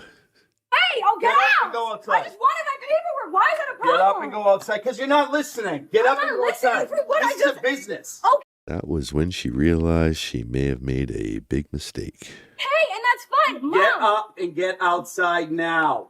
Okay, if you do not get up right now, you're going to jail. That's it. Just All go. right, you're done. No, I'm going outside. I'm going outside. No, I'm outside. I'm not playing games with you. outside. I'm not playing any games. I'm not playing.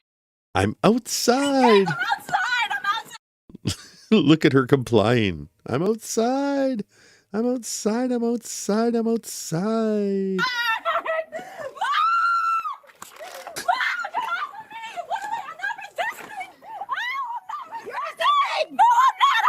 As long as you just scream, I'm not resisting, that, will create some reasonable doubt in the jury's mind whether or not you were resisting. Turn around. Turn around. Oh, you're hurting me. Turn around. I'm trying to stop. Get off of me. You're hurting me. You're hurting me. You're hurting me. Please. Turn away. Get on your Get on your stick. No, you're hurting me. Please stop. Mom, I'm stop. I'm not okay. Stop. You're hurting me. Turn around. Ow, please. Get a cuff on her. And just like the Midwest Safety video, we're only halfway through this. There is more to come. We did just pass one of the peaks of peak engagement, most replayed moments, but there's still two more. Oh, stop. Right now. And it was around this time that fuck around It was around this time that fuck around met find out. Why are you doing this? I just wanted my documentation. Why are you doing this? I got one, Kev. Oh. Trying to get the other one. Oh. Hey, stop resisting. Turn around. You're going to get hurt if you don't comply. And that's by your own accord. Hey, release your hands. I don't want to go to jail, please. You want to get tased? No. Let go of your In the hands. back now. Go. Hey. I just wanted my documentation. Then you should have listened. Stop resisting. I was listening. You are not listening.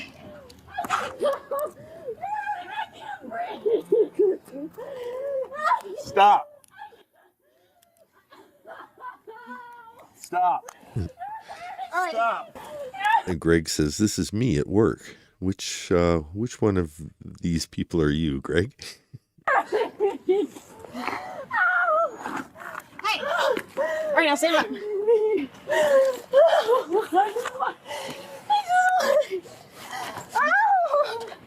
What is it? Please, I just wanted my paper. I just wanted my papers. I asked for my paper. Why? No. Knock it off. I'm not doing anything. Yes, you are. Here. Freaking this four of us. Come on, sit I'm up. not fighting anybody. I'm not fighting anyone. Ow, stop. Stand up.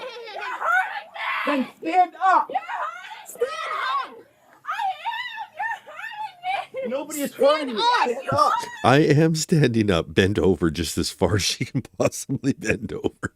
No! You're hurting me! Stop! Stop! Stop. Stand still. Why are you doing this? And cut it off of her. I just wanted my paper.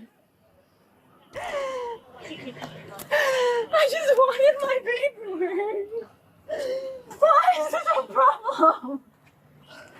Why would I call my mom and begin an issue? Idea. Why? I tried it, not working. Let the thing go. Stop it. I didn't do anything. Really? I didn't do Really? anything. What did I do?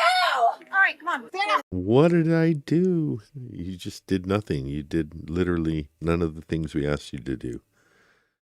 In fact, you intentionally did the opposite. Let's go. Come on. Hey. No!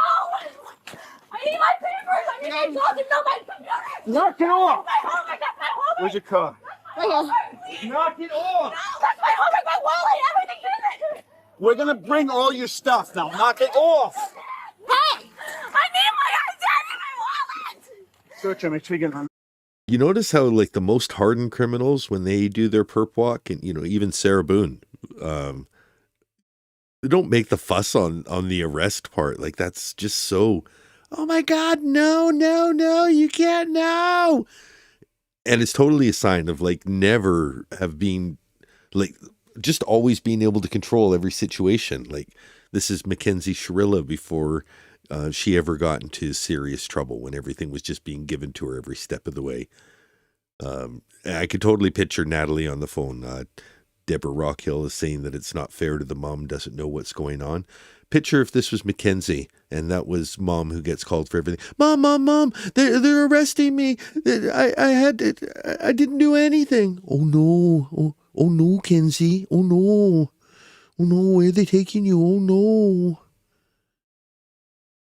Oh gosh. No, I need my ID. I need my wallet. You're gonna get everything. Calm down. No, I need my ID. I need my wallet. It's all over. You'll get everything. Calm down. No, This is ridiculous. I just wanted my documentation. Then you would have got it if you listened. Let's go. Why is this happening? Detective Wilbuffett, welcome to the chat. Made it near the end. We're doing a late night Friday night ramble. We did an extended morning Sarah Boone trial watch. We'll be coming back next Friday for the Chelsea Capsule exclusive. It'll be all Chelsea. It'll be the interrogation she brings into evidence. It'll be the car interview. So I think that in itself is going to be a 6-hour morning stream next Friday at 8:30 a.m. And then we'll do the Friday Night Ramble whenever the fuck I feel like. Stand up and get in the car. I know. I'm not getting arrested for this. Yes, you are. Get in the car. Why am I getting arrested? Because now you're getting arrested for refusing to move, and it's assault on a police officer. Get in the car. I didn't assault a police officer. Get in. I paused it a second late, but the phone number for the dentist's office, it's typical for a dentist, but it was some big numbers just on the side. 724-SMILE. There it is. Love that being a little background. Stand up and get in the car. I know. I'm not getting arrested for this. Yes, you are. Get in the car. Why am I getting arrested? Because now you're getting arrested for refusing to move, and it's assault on a police officer. Get in the car. I didn't assault a police officer. Get in. Man, you're gonna get pulled in if you don't get in. I promise you. You're gonna get tased in 1 second. I didn't assault a police officer. I need my backpack, please. I need my backpack, please. Get in. Get her in. Backpack, please. Please. Get it. Oh, God. I just wanted my paperwork.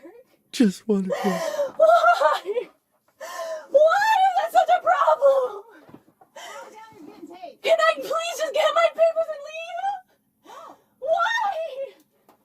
I just wanted to go with my mom. Why? No.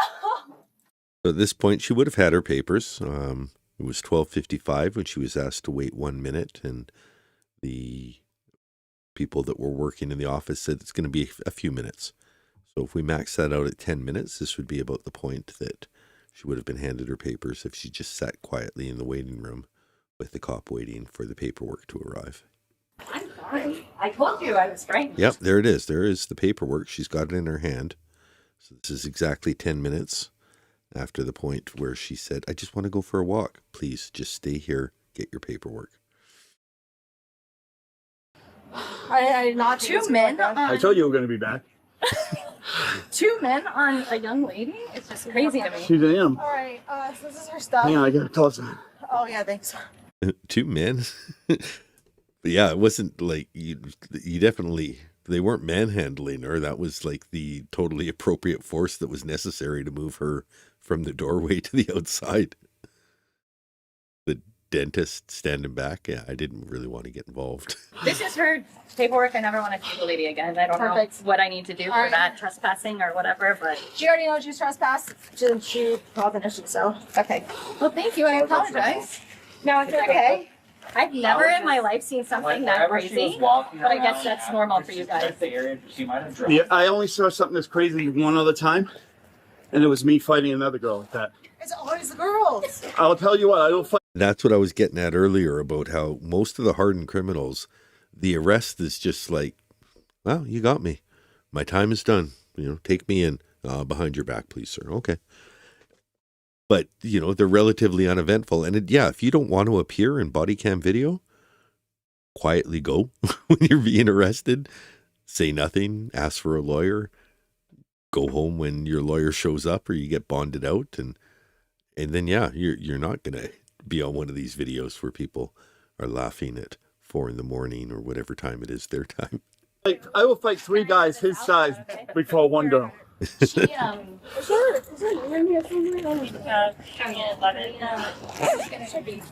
wouldn't fill out any paperwork for us, and that was the overall issue. Okay. Oh, she's flexible. All right.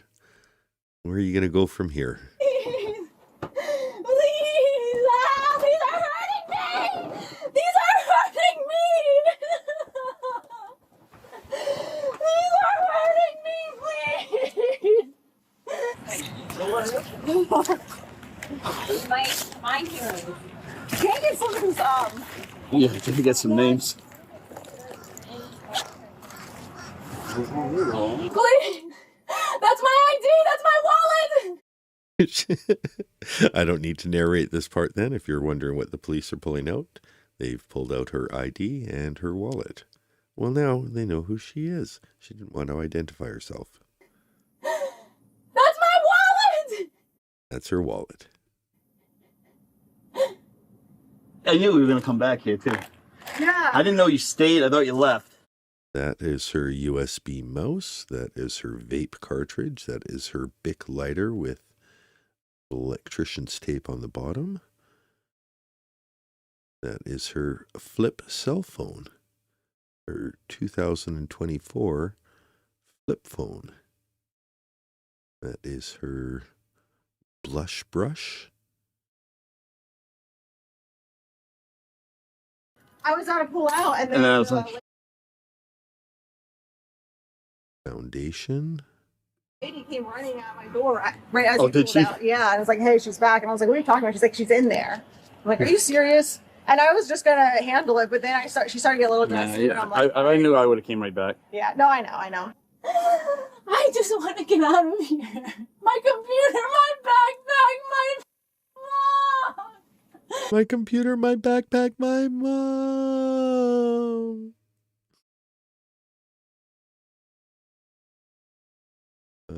Where were we? 48. Mom! Please, I just want my backpack. Now she's turned into Dora. I just want my backpack and the map. Swiper, no swiping. There's another one right there. Oh, I did. Get back in there. Go. She was freaking non-stop.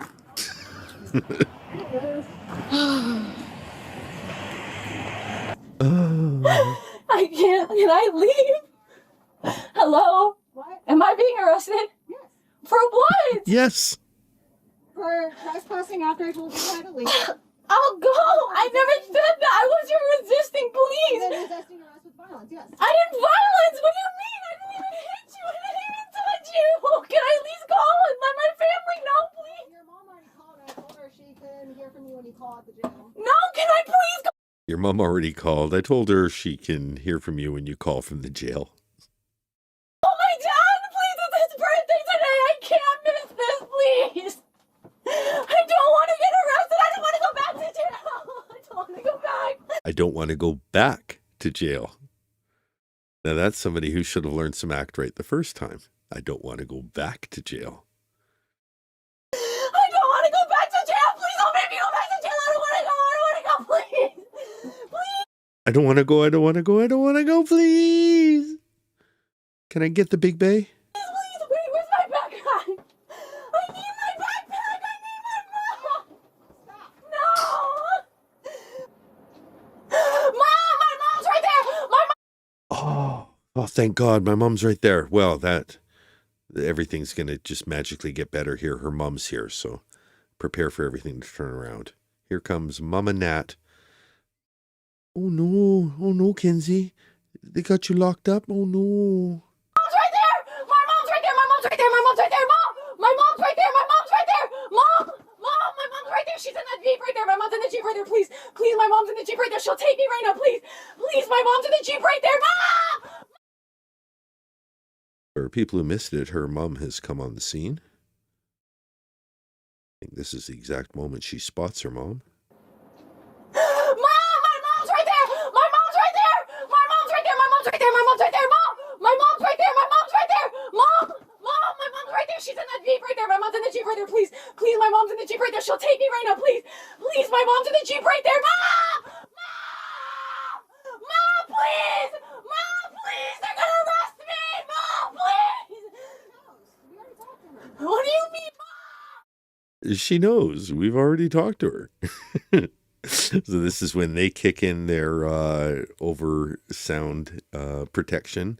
I've already put in some protections to keep you guys from being overwhelmed, but yeah, it gets. If you thought it was loud already, it's been turned down a notch because it gets louder.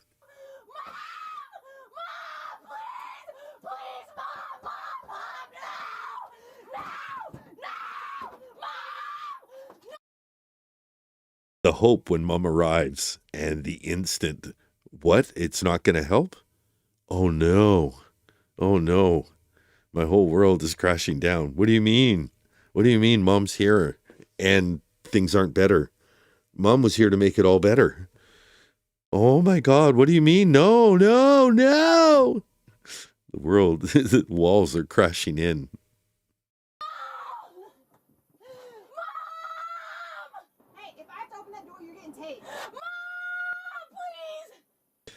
Billie Jean, hold on to that. Billie Jean says she's really very gross. She's going to sing a song that's in complete opposition to that. In fact, yeah, she very oppositionally defiant. She knew you were going to say that. Greg Add, she is 38 years old. She was born 10/10/87. Oh, I don't know. She's not 34.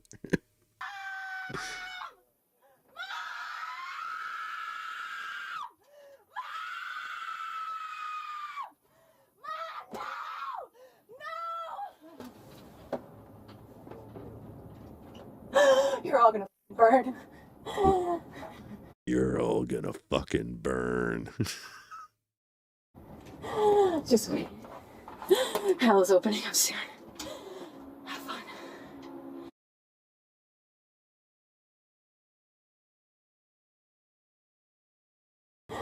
Just wait. Hell is opening up soon. Have fun. Just wait. Hell is opening up soon. Have fun.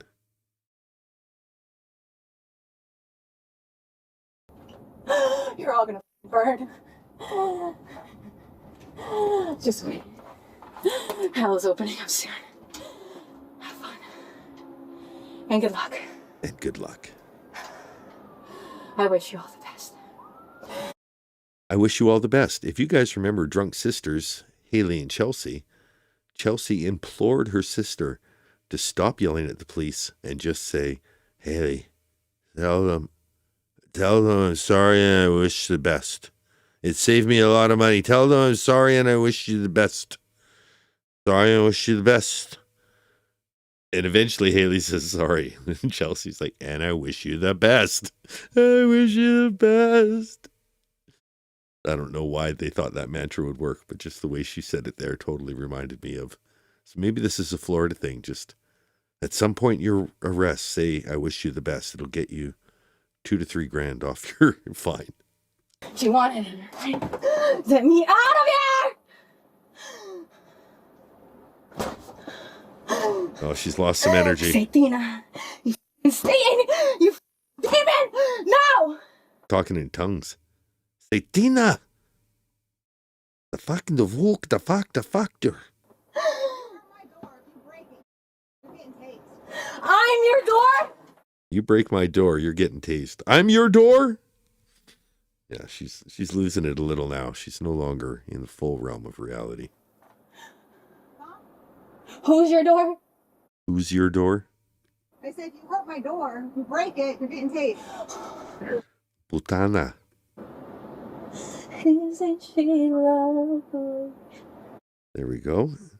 Billie Jean, you said she is just gross, but she counters with do do do do do do do do do. Isn't she lovely? Isn't she wonderful? diddly do do do do do do diddly do do diddly do. Isn't she lovely? Isn't she beautiful? Ba-da-da-da. Listen, no more fighting, all right? Or you're gonna have more charges and you're gonna stay in jail longer. I Feel Pretty is, I did a Sarah one to that. That's from a West Side Story. I feel pretty, so pretty and gay. Oh, what a pity. Nobody else could look this way. Da-da-da-da-da-da. Have you seen my girlfriend Maria? She's the craziest girl that I know. Let's go. No more fighting. Let's go. Come on. You'll get out. You'll get out today if you don't fight. You're gonna get more charges if you don't comply with this. The faster you get there, the faster you'll get out. As soon as you get up, get up. We're gonna put them in the front. Yeah, they're gonna be loose. We're gonna take those off and put them in the front. All right? They'll be fine. We're gonna put them in the front. All right? We're taking them off. Hang on. Stand up. You gotta stand up. Yep. You Those gotta were stand really up. loose on you too. You gotta stand up. Hang on to that. Okay. Okay. Here. Hang on. Hang on. No, you gotta put them in the front, or we're gonna put them in the back. Where do you want them? Oh, stop. It's not tight. Oh, Nope. stop. It's not tight. All right. Hang on. All right. Hang on. Okay. You got it? Aww. It is not tight. If I can get my finger in there, it's cool. Okay.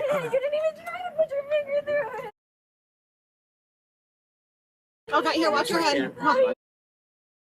And I'll take you to something to the sea, and I'll take you to my. Come on, get up in there, all right? Come on. Sit right up in the corner. All the way over. All right, let's get in. Okay. Hey, you're gonna get by the door. That's from the channel Body Cam Watch. If you're not subscribed already, they're really good for the same thing, for kind of letting the story tell its own story, letting commenters like myself talk over it if necessary. Body Cam Watch has just over 1 million subscribers, but 7 million views on that video that was uploaded just over a year ago. I think I've seen it on other sites before, but I like the way that they've put it together. That was that. All right. No, we're not going to watch that next. Not doing it. I think I'm probably closing the stream pretty soon. We'll see about that. That screen.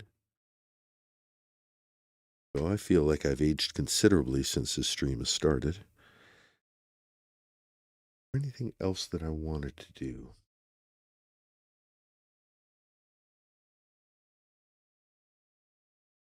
I think so. We can open it up to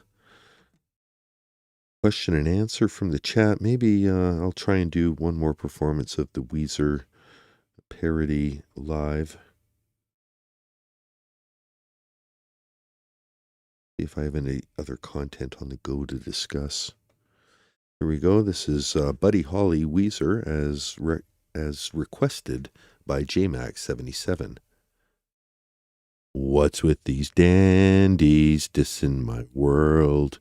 Why do they got to front? What did I ever do to his chat that made them so violent? Ooh, ooh, but you know of George. Ooh, ooh, and you know my crime. Ooh, ooh, in low for all of time. Ooh, ooh, I look like a Chucky dolly. oh, and I got those straight A's too. I don't care what they say about me anyway. I just care about snacks. Wham, whams, and Tim Tams. Those are cookies from England. What's the matter, what's the matter, what's the matter, you? Why do you all just assume I can't drink, I can't get drunk? From a spigot I just drunk. Okay, that was that. Seeing the notes app, what else I'm working on.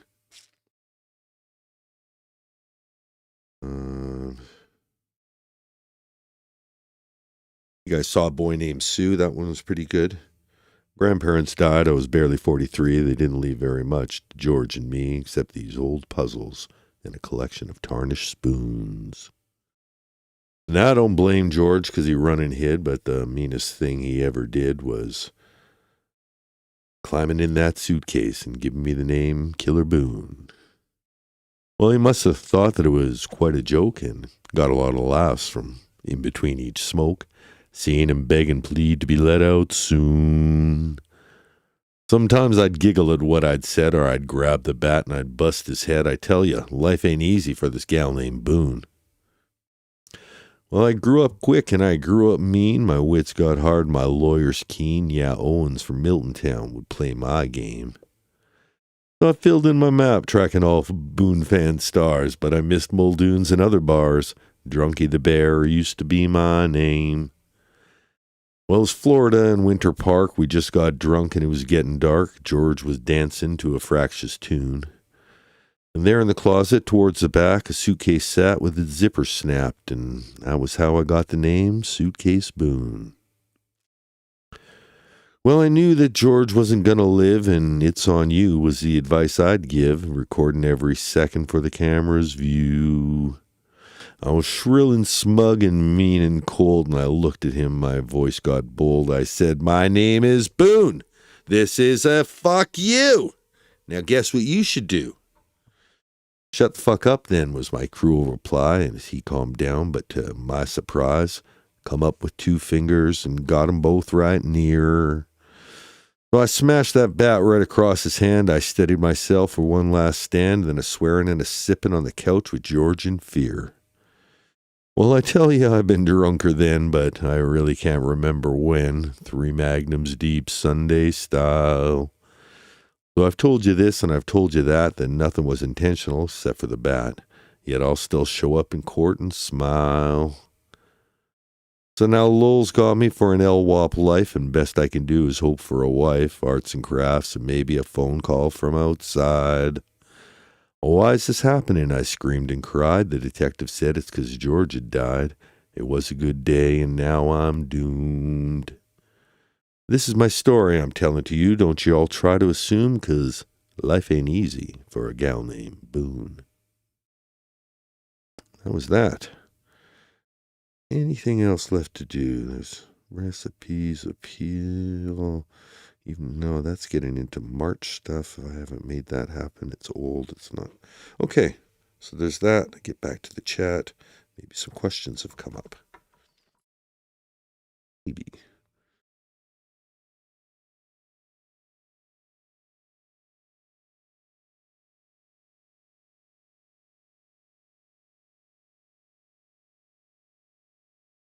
Okay, Detective Wobbuffet is telling me Tim Tams are Australian. We're going to have to look up the details on that. I'm sure it is. At least saying it's a Commonwealth product, but I'm familiar with Tim Tams and Hobnobs as British cookies. Tim Tam cookies origin.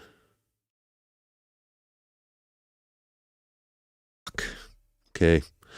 Tim Tams are from Australia, created by the iconic Australian snack company Arnott's.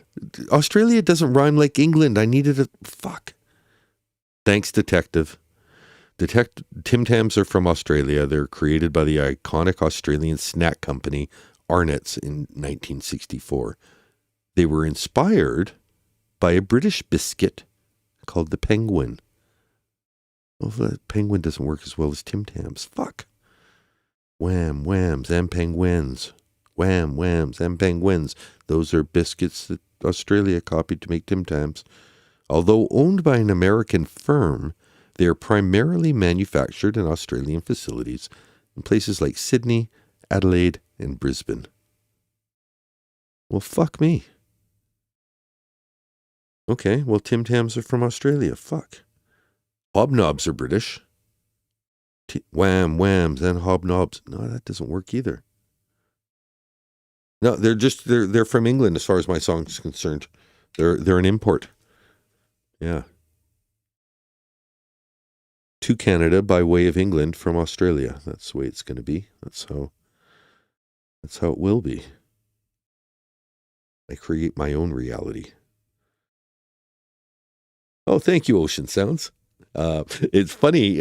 This shirt I had commissioned 2 years ago for my Large Man Small Car channel. And the idea was that I was going to be, out on the road and might be asking people questions. So, I don't know if the back of my chair, if you can even see the back of my...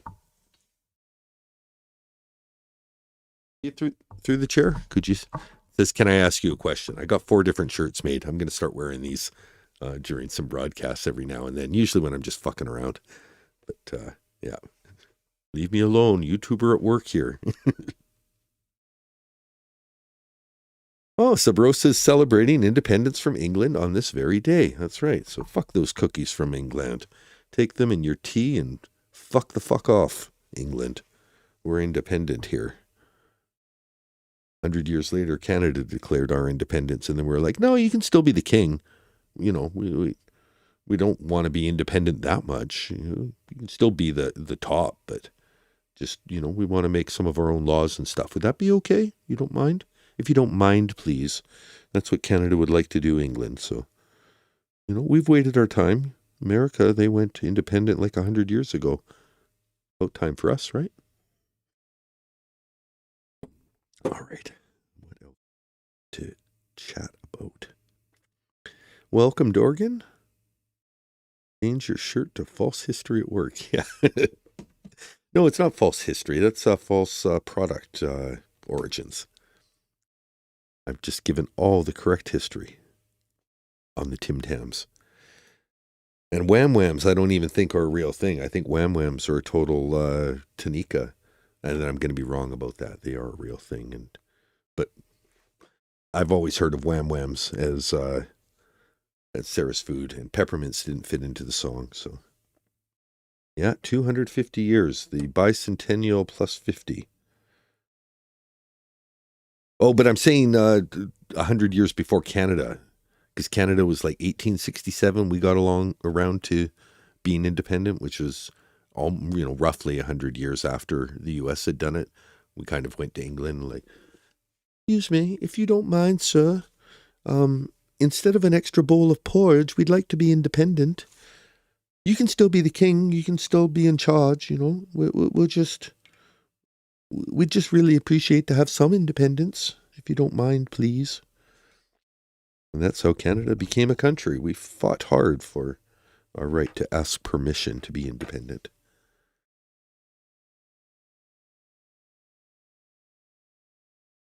Want to watch? I don't know. You guys can call it. Do you want to watch any of my old videos? Is there anything that I've done that you'd like to see me react to after having produced it? Is there anything out there? I can't just react blind. Like I need to exercise some editorial control. So I don't want something being up on screen and then I'm like, oh shit, I shouldn't have done that.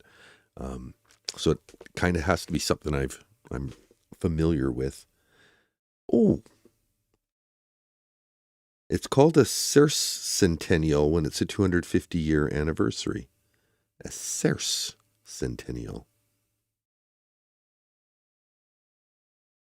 I haven't heard.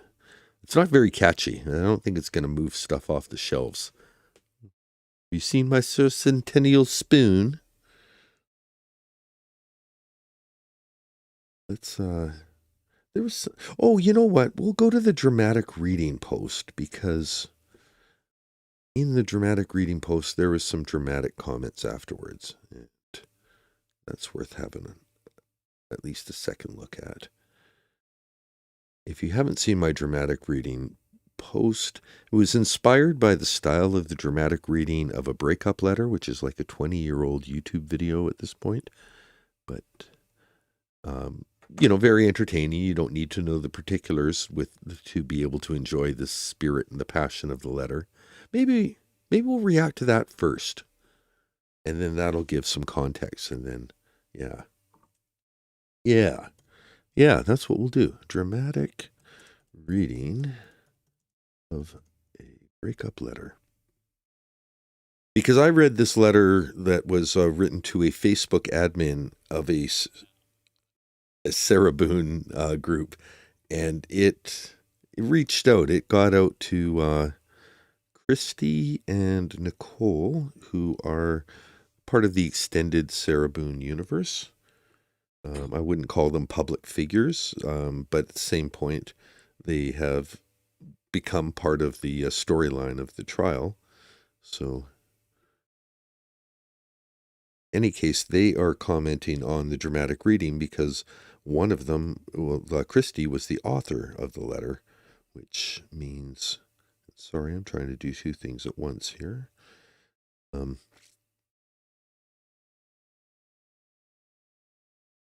Anyway, she commented and other people commented. The best thing about this is it means people who are connected to Sarah might be bringing information such as there's this dandy guy who makes these songs about you. What? Songs about me? Oh my God, that's awesome. What are some of the songs? No, you don't want to hear them. What do you mean I don't want to hear them? I want to hear them. No, you don't want to hear them. They're all bad. They're really bad. I need a reaction window. I thought I had one here.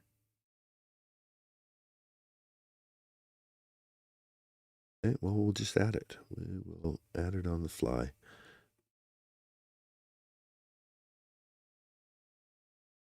So, doing it live. Dramatic reading of a breakup letter. Okay. So yeah, for context.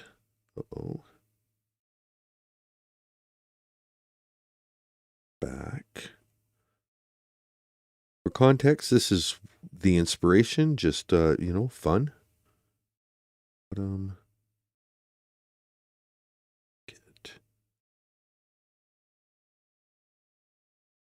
I was definitely trying to emulate the style without, we're just having fun. We're not trying to poke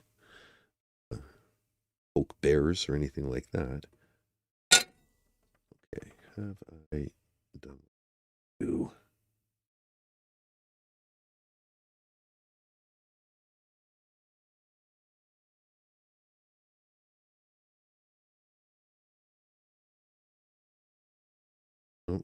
Breakup letter from a real person. Okay, I think I got it. Dear loser, Chris.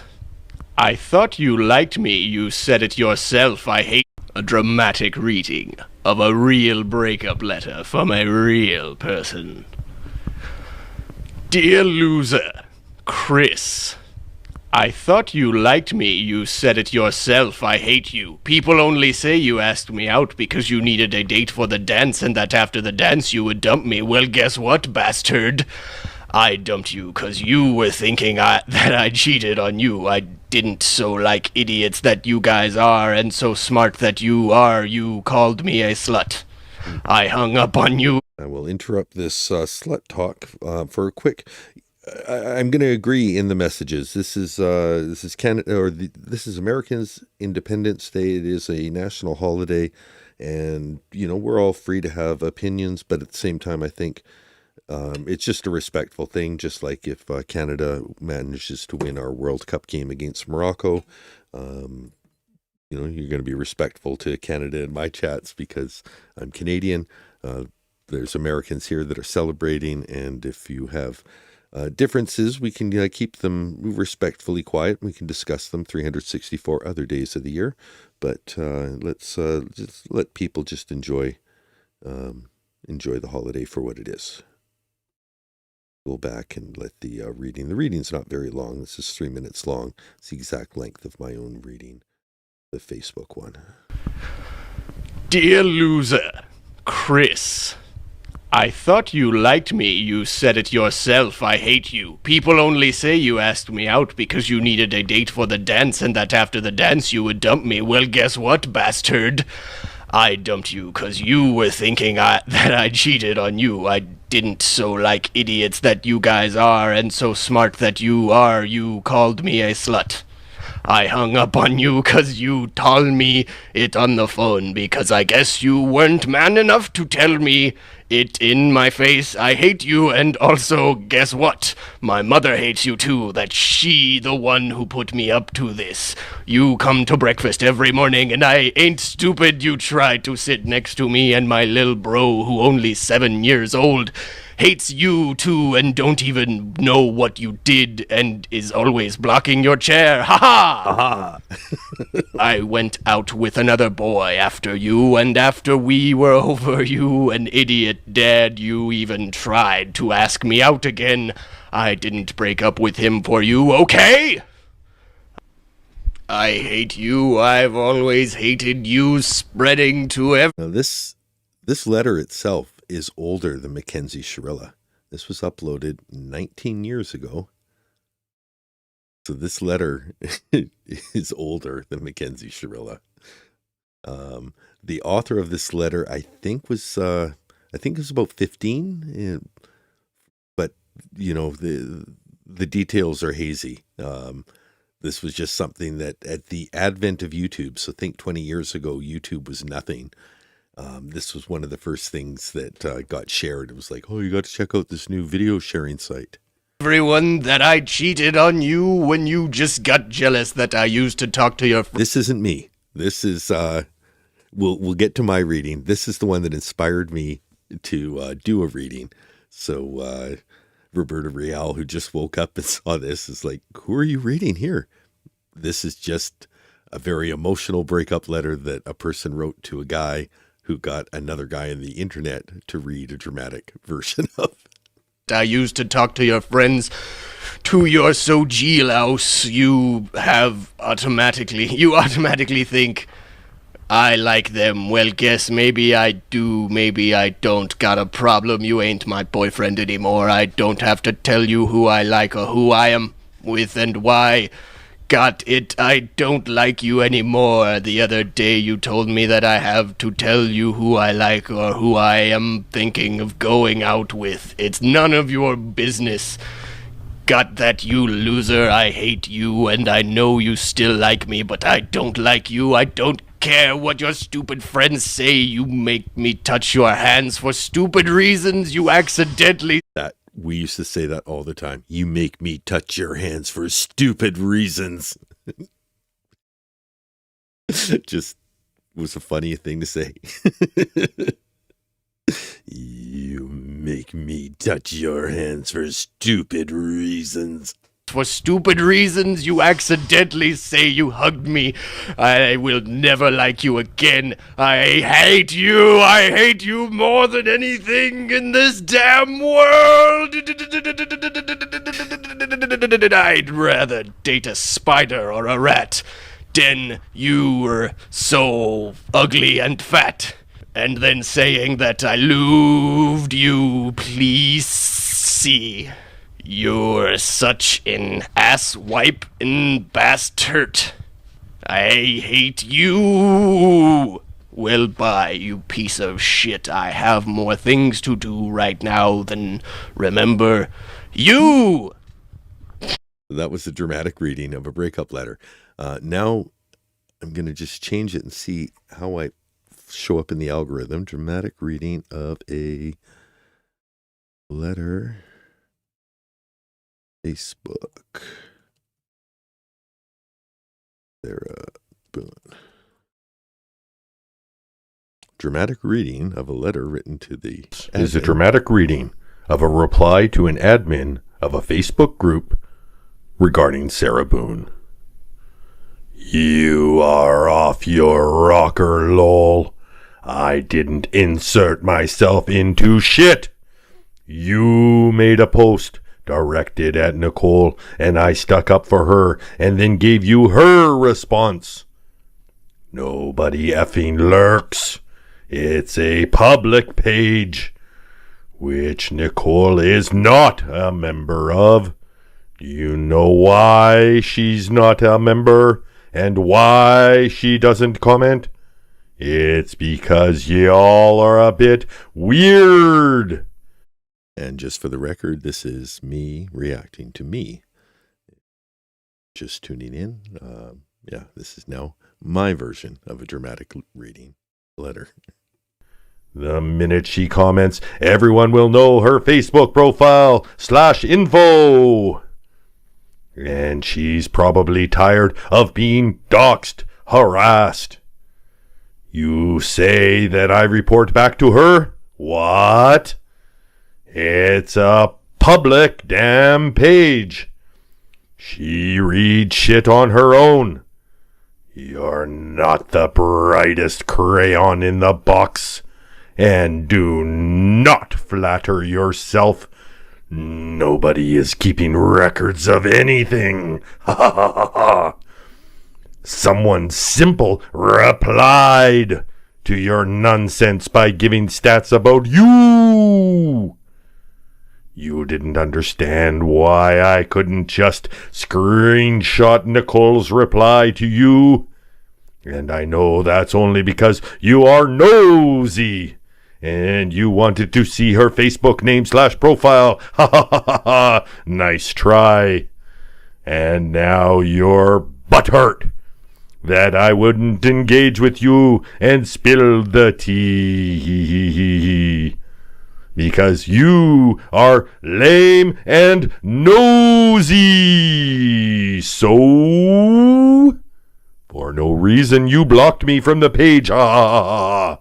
Newsflash, dummy. It's a public group. Anyone can view it. You forgot to block the 2 business pages that I also have that can view the page. Ha ha ha ha.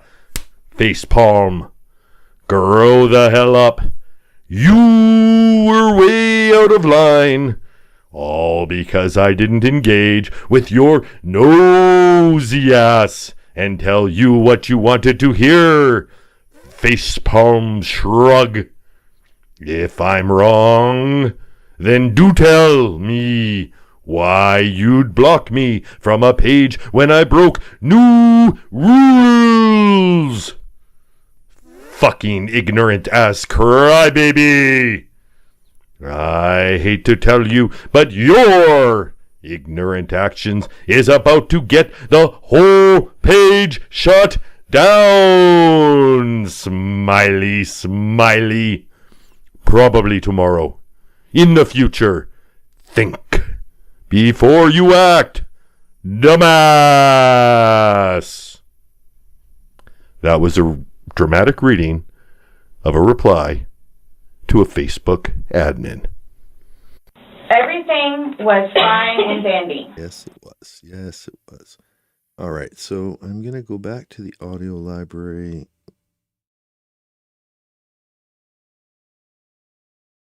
We'll listen to the light music in the background as we get ready to sign out here.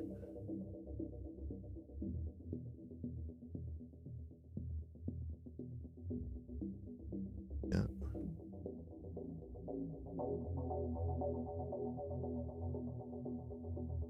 I'm just going to read a few comments to close out this stream.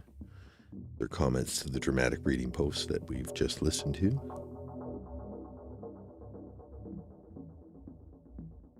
Serene Tiv says, but with internet terms, lurking is watching a stream, e.g. without commentating or chatting. So if she reads the page, but doesn't comment herself, but if nobody's lurking, that commenter is Nicole after all? Faceted Dreamer says, Dandy, you seriously crack me up. Thank you, that was great. J-Max says, love it. You should do a rewrite of Buddy Holly by Weezer. but makes Sarah singing "What's with these homies dissing my girl," and then fill in whichever flying monkey you choose. That's followed by my response with lyrics to Buddy Holly. Sue D says, "That was hilarious, Dan D. Such a great dramatic reading." Diane Eller says, "Excellent." 13 Mandy says, "I have no idea who this is or what Facebook page. So weird." Politically Incorrect says, "Somebody was butthurt. They reach out to the convicted murderer and we are weird." Kid Pusher says, "I always seem to miss the juicy drama." Barbara King throws down some emojis. Having a party. Barbara King gives 2 blue hearts and 2 trophies. Sagittariusly Single says, "This reminds me of my most favorite dramatic reading video ever, The Breakup Letter. This is everything I was hoping for and more. Thank you." Snarky Pro says, "Very dramatical indeed." Annie DeQueen says, "That was a great dramatic reading, especially the butthurt and the ha-ha-ha-ha-has. I laughed till I cried." Christina T says, "Author of letter." Dan D throws a heart down on that. Since Sliced Bread says, "Yikes." 13 Mandy says, "Oh no, your page is going to be shut down? Probably today or yesterday?" Ha ha ha. Kevin Brady says, "Oh my God, this has to be one of the funniest things I've ever seen and heard. Dan D, my brother, you sure do have flair for this stuff. Now I'm going to watch it again because it's that damn funny. Thumbs up, Canada." Hell yeah says, "What the hell? Another reason never to use Facebook." Phoenix Rising says, "Right, I deleted." Phoenix Rising says, "Right, I deleted my Facebook account 10 years ago." Ramono says, "Sarah needs a prison tat that says, 'Think before you act, dumbass.'" That got 8 likes. Angelina Flores gives a bunch of blue hearts. Claire in Maine says, "I'm wondering if you could call our internet provider in that voice and complain about an increase. Brilliant reading." California Dreamer says, "The weird random all caps words are unhinged." Christina MT replies, "Hey now, it's how I place emphasis on a word. No harm intended." Lakeisha Prelo says, "I'm on this page. They made it private now."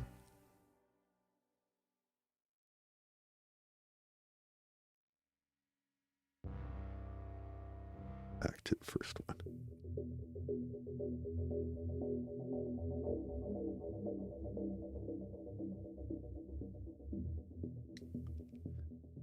It's my life. I just posted the message because I felt bad for the creator of the page, Jesse. I wrote him apologizing for bringing this to the group and possibly for getting his page shut down. I offered to leave as an admin, but he said that I did nothing wrong and suggested making the group private. So we did. That would be the admin who originally posted the reply. Luthero says, "Thank you. It was brilliant." Blue Giraffe says, "Have we secured the perimeters of the YouTube? Will the nutnuts be able to leave their Facebook comfort zone and infiltrate the poison upon us?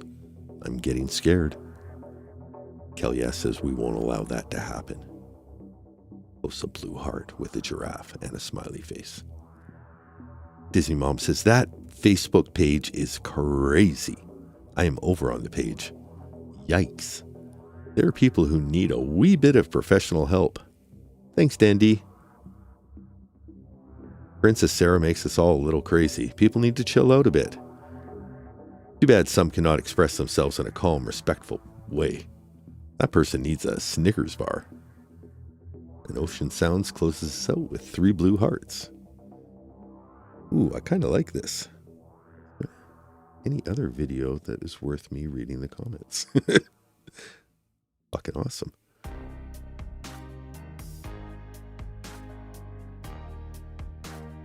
I even forgot I did this one. Okay, let's read this. Visit with the respondent. Oh, yeah. Letter to the court. While I can't capture her voice, I think I can capture her attitude. This is a respondent notice of information. Comes now, pro se respondent Sarah K. Boone, and respectfully submits her notice of information for the Honorable Court's consideration, while his family law matter remains open and pending final judgment since the trial held on August 25, 2025.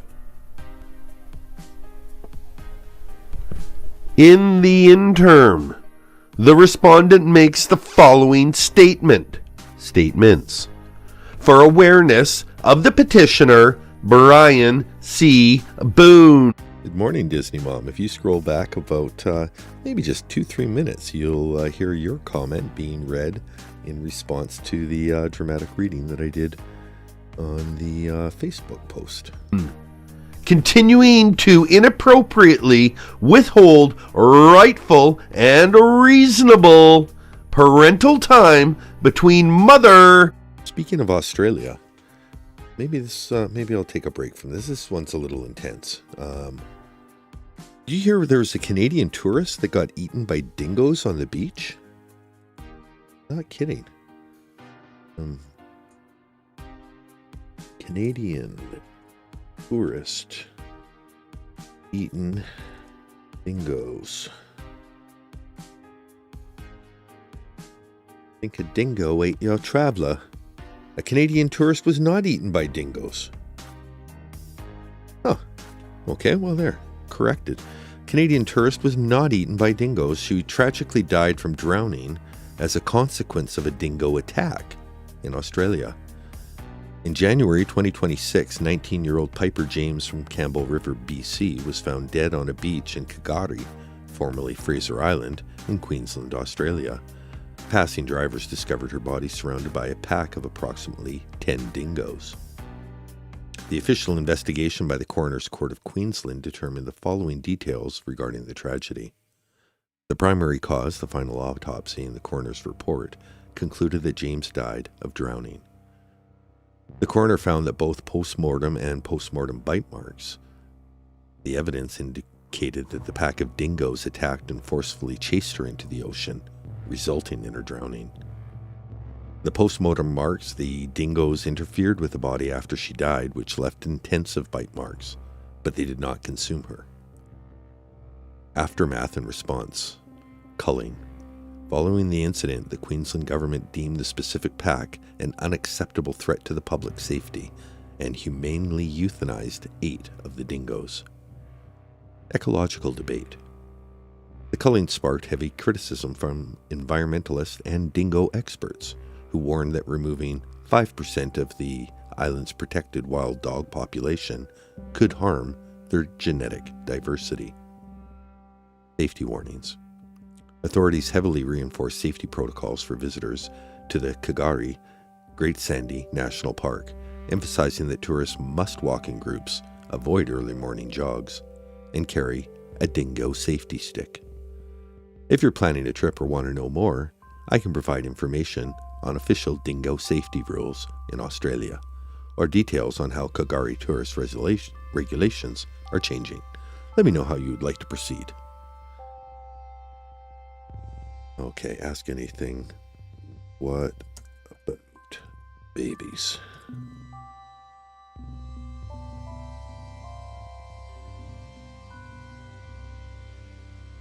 Dingoes do not attack and prey on babies and small children, as their small size triggers the animal's natural... Oh, never mind, do. Why did I say don't? Dingoes do attack and prey on babies and small children, as their small size triggers the animal's natural hunting and dominance instincts. While overall fatalities are incredibly rare, these incidents are taken very seriously by Australian wildlife authorities. And this all goes back to the infamous Azaria Chamberlain case of 1980. Perhaps the most high-profile and tragic case of dingo killing a baby occurred in August of 1980. The 9-week-old Azaria Chamberlain vanished from a family tent during a camping trip at Uluru, Ayers Rock. Her mother, Lindy Chamberlain, famously cried out, "A dingo's got my baby!" Miscarriage of justice. At the time, the public and police largely believed dingoes were too timid to attack humans. Lindy was wrongfully convicted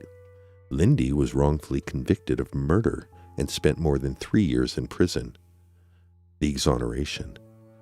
She was released after Azaria's jacket was found near a dingo den in 2012. 32 years and 4 separate inquests. An official coroner's ruling formally concluded that a dingo did, in fact, take and kill the baby. A dingo did take the baby. Yeah, okay, what's a dingo safety stick look like? What is a dingo safety stick? Great question, chat.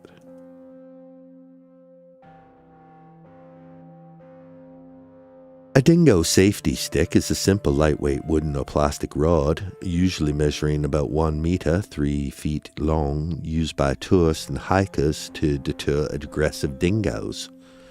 It's highly recommended by park rangers or anyone walking on Kagari, formerly Fraser Island. The stick is not meant for hitting or harming the animals. Instead, it works through psychological deterrence and basic physical barriers. Holding a stick makes a person look taller, larger, and more intimidating to a dingo. It acts as an extension of your arm, allowing you to maintain a safe physical buffer if a dingo approaches too closely. If a dingo lunges or nips, the stick can be held horizontally to block the animal's snout and protect your legs.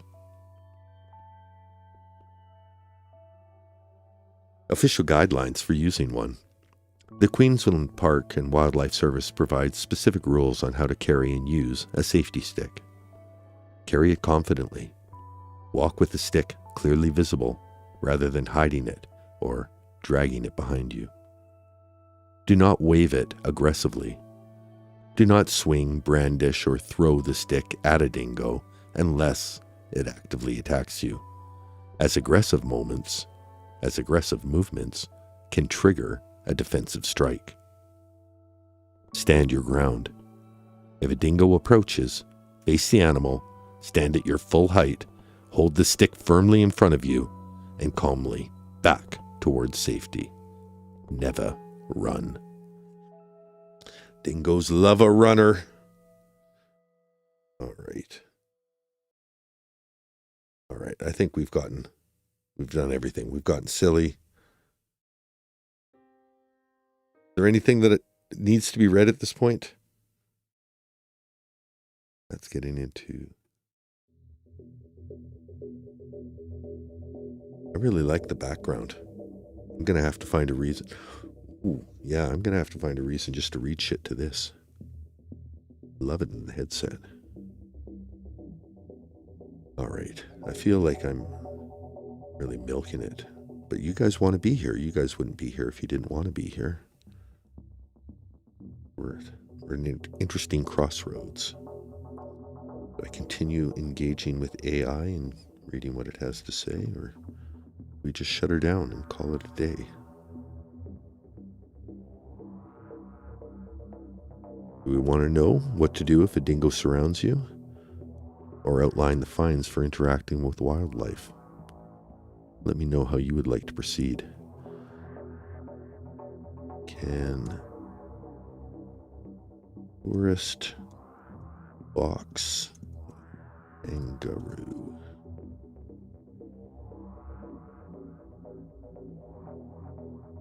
A tourist should never box a kangaroo, and doing so is highly illegal, extremely dangerous, and considered animal cruelty. While old cartoons popularized the image of kangaroos wearing boxing gloves, the reality of a the reality of a kangaroo's fighting style can cause fatal injuries to a human. The lethal reality of kangaroo boxing.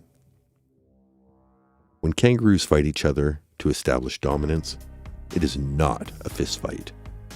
They use the highly specialized, lethal combat style.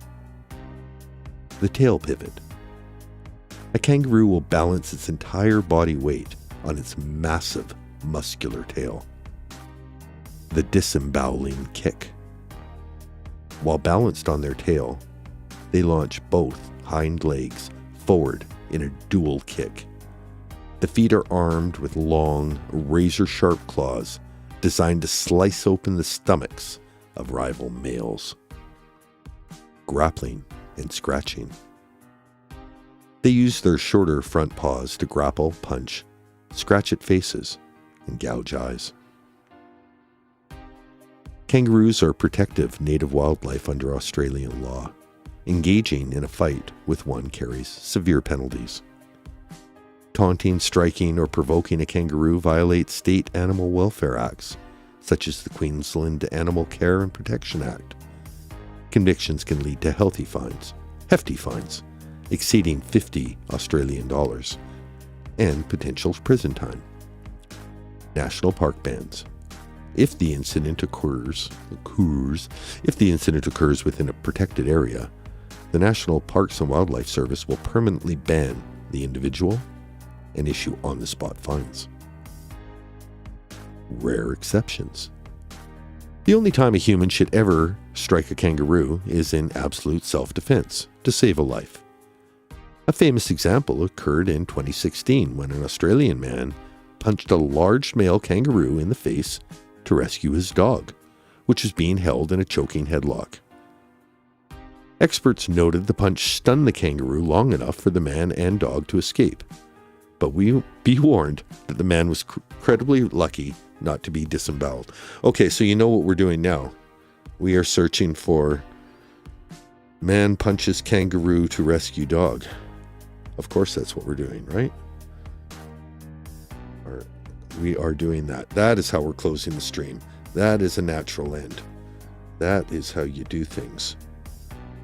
That is how we're going to do things. We are going to find man punches kangaroo to save dog. It's got to be on YouTube, right? There's no way it's not on YouTube. Video, is this the watch screen?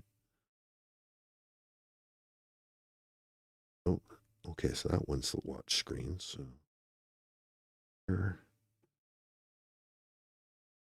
Search man punches kangaroo save dog.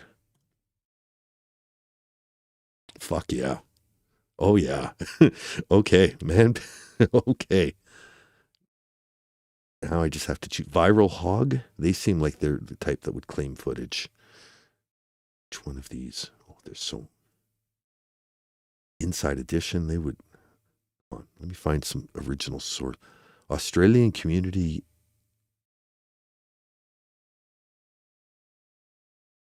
Aussie Man.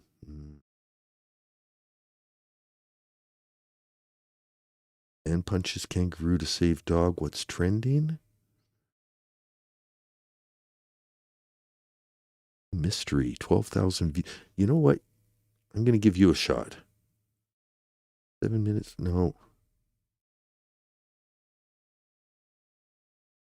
4,000 views 9 years ago? That's got a shot. Don't like the music. Maybe we'll just, yeah, we don't even need to listen to it on audio, I don't think. Quite a punch.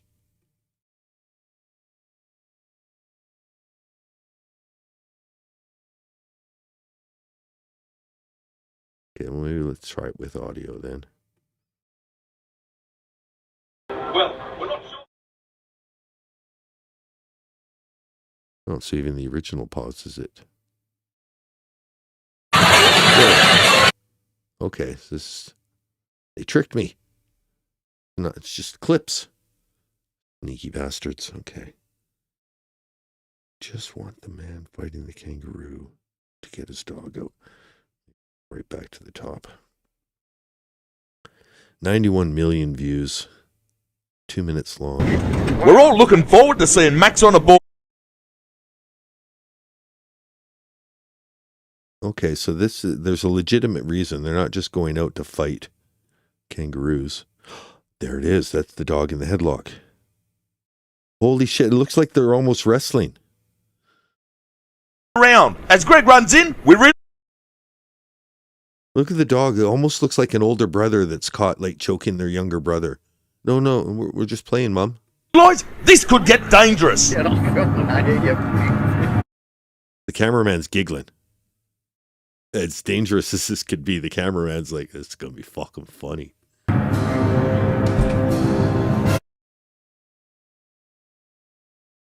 Pretty heroic. There is a lot of music, so I'm going to have to pause it every couple of seconds just to keep it from, tripping any copyright censors. Okay, so the dog knows I got to get the fuck out of here. I was just in a bad situation. Good. And now the guy is like, okay, now I'm boxing a kangaroo. Bold to go for that first punch. I would have tried like a shimmy, like, a little bit of a shoulder dip, but let it go. And then look like, you fucking hit me. You motherfucking two-legged, no tail having bastard. Dogs, let's go. Now the dogs come. Let's go. Yeah, we've got the dog. Good for him for like just turning around too and not like, I'm gonna fucking win.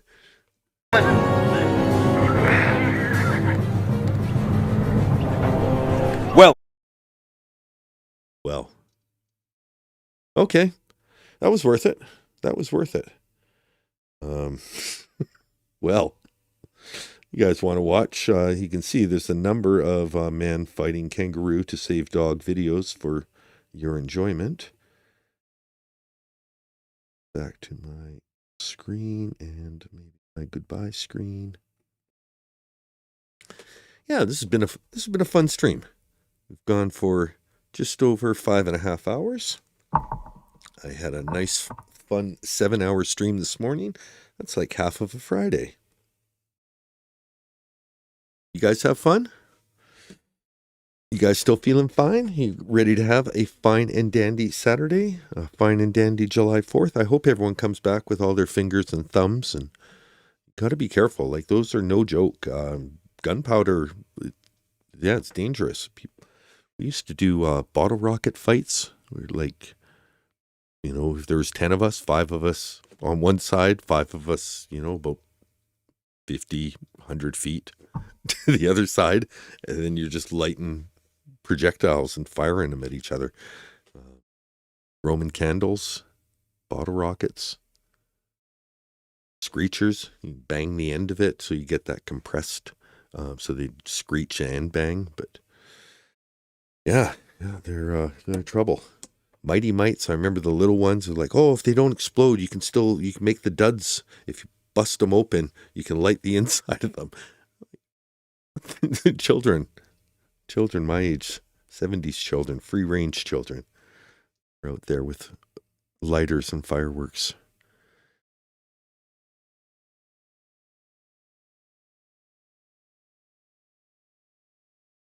Next stream will be Friday, 8:30. I'm leaning into 8:30s for my trial rewatch streams. I'm thinking that Friday mornings is just going to be trial rewatch. I've got enough content with Sarah Boone to take me through to the end of September, which means I may move. There was another pro se defendant. I have a playlist built. It's just a 3-day trial, so that we could probably finish in a month. But that looks interesting. Maybe we'll even go back and do Daryl Brooks. Daryl Brooks was, I wasn't watching it in live and it was too big for me to, kind of catch on late, but it might be kind of fun to rewatch some of the pro se antics divorced from the actual crime. But yeah, that might be good too. I do recommend there's a channel. Do you ever watch the old cartoons by, yeah, you don't have to wait, Hairball. You can watch replays. I might do some content in between now and then. It's not a stream. But if you watch the old cartoon home movies, and it had Coach McGurk, which was one of the first jobs for H. John Benjamin. There is a YouTuber that is making videos that are in the style of the home movies animation, but it's to the audio of the Darrell Brooks trial. And I just thought it was fucking hilarious. Let me see if I can call it up. At least show you the page. I don't want to run it because I think that, I think that there's too much creative content and it's too short for me to not just show it in full and then remove any reason for you to go watch the original. But, let's see. Brooks.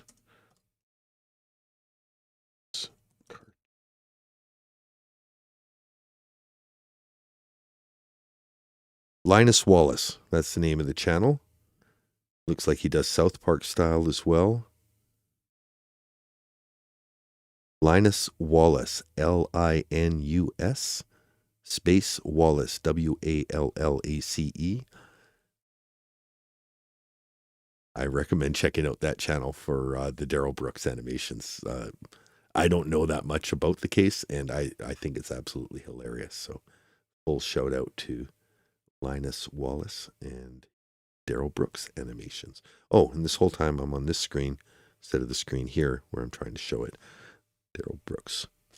Okay. Alleged defendant. Did you hear how she said defendant? Defendant. Run it back. Run it back. Also really good is Jillian Billion. Jillian Billion does Mackenzie Shirilla spoofs where she is, I'll just look her up.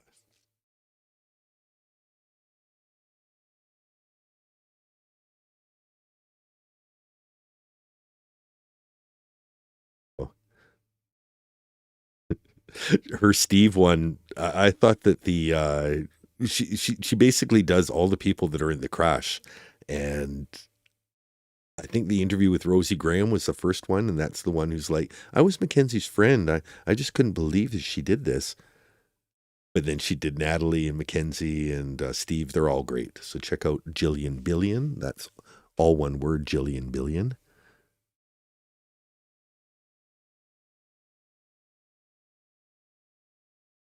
Susan Appa de Chapa.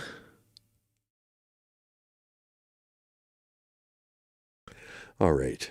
So yeah, next stream, next Friday, 8:30 a.m. The morning streams are going to be always around 8:30 a.m. The evening stream, we will play it by ear. If I've got something to do in the evening, it'll be really late. If I've got nothing to do, it might be as short as, 2 or 3 hours after the morning stream, after I get a chance to stretch my legs.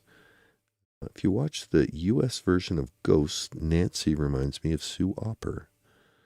Okay, keep that in mind. Go back to this screen.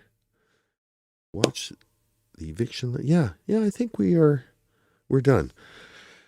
I used to razz Cowboy Criminology when I was watching his videos because he would take a long time to get started. But when it was time to say goodbye, he'd be like, okay, and that's it, goodbye. And you'd be done like within about 15 seconds of his video. I'm the opposite. I'm like, I start prepping a goodbye like 2 hours before I go. And when it finally is time to go, it feels like, okay, this has been a 7-hour stream. I was going to go at 5. But I am going to go at 5.5. I think it's good. My plan was to do 3 to 4 hour long streams. So much for that. Thank you so much for being here. I'm going to let you get on with your days. If you are just getting to bed at night, I hope that the dulcet tones weren't too interrupted by the sirens and screeching noises. Hopefully I'll have some fun new content for you next week. We've definitely have some great trial footage for the next 2 Fridays.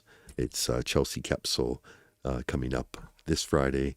Sarah Boone testifying next Friday. And then we have the court rebuttal case, which is going to be great too. So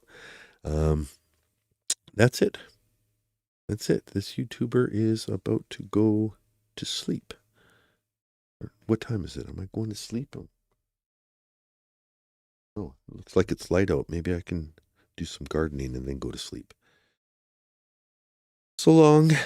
Thank you for being fine. I'm Dandy. Together, we're fine and dandy. It's been a real blast.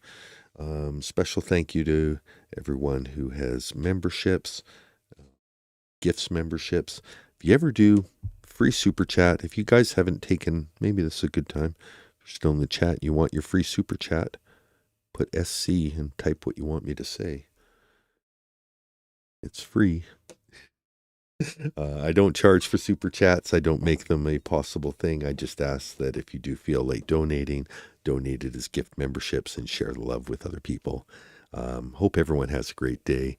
I'm going to just kind of sit still here for about 10 seconds as the stream closes out, and you'll have a couple of minutes to say goodbye in the chat. So thank you for spending your time with me, and have a wonderful 4th of July.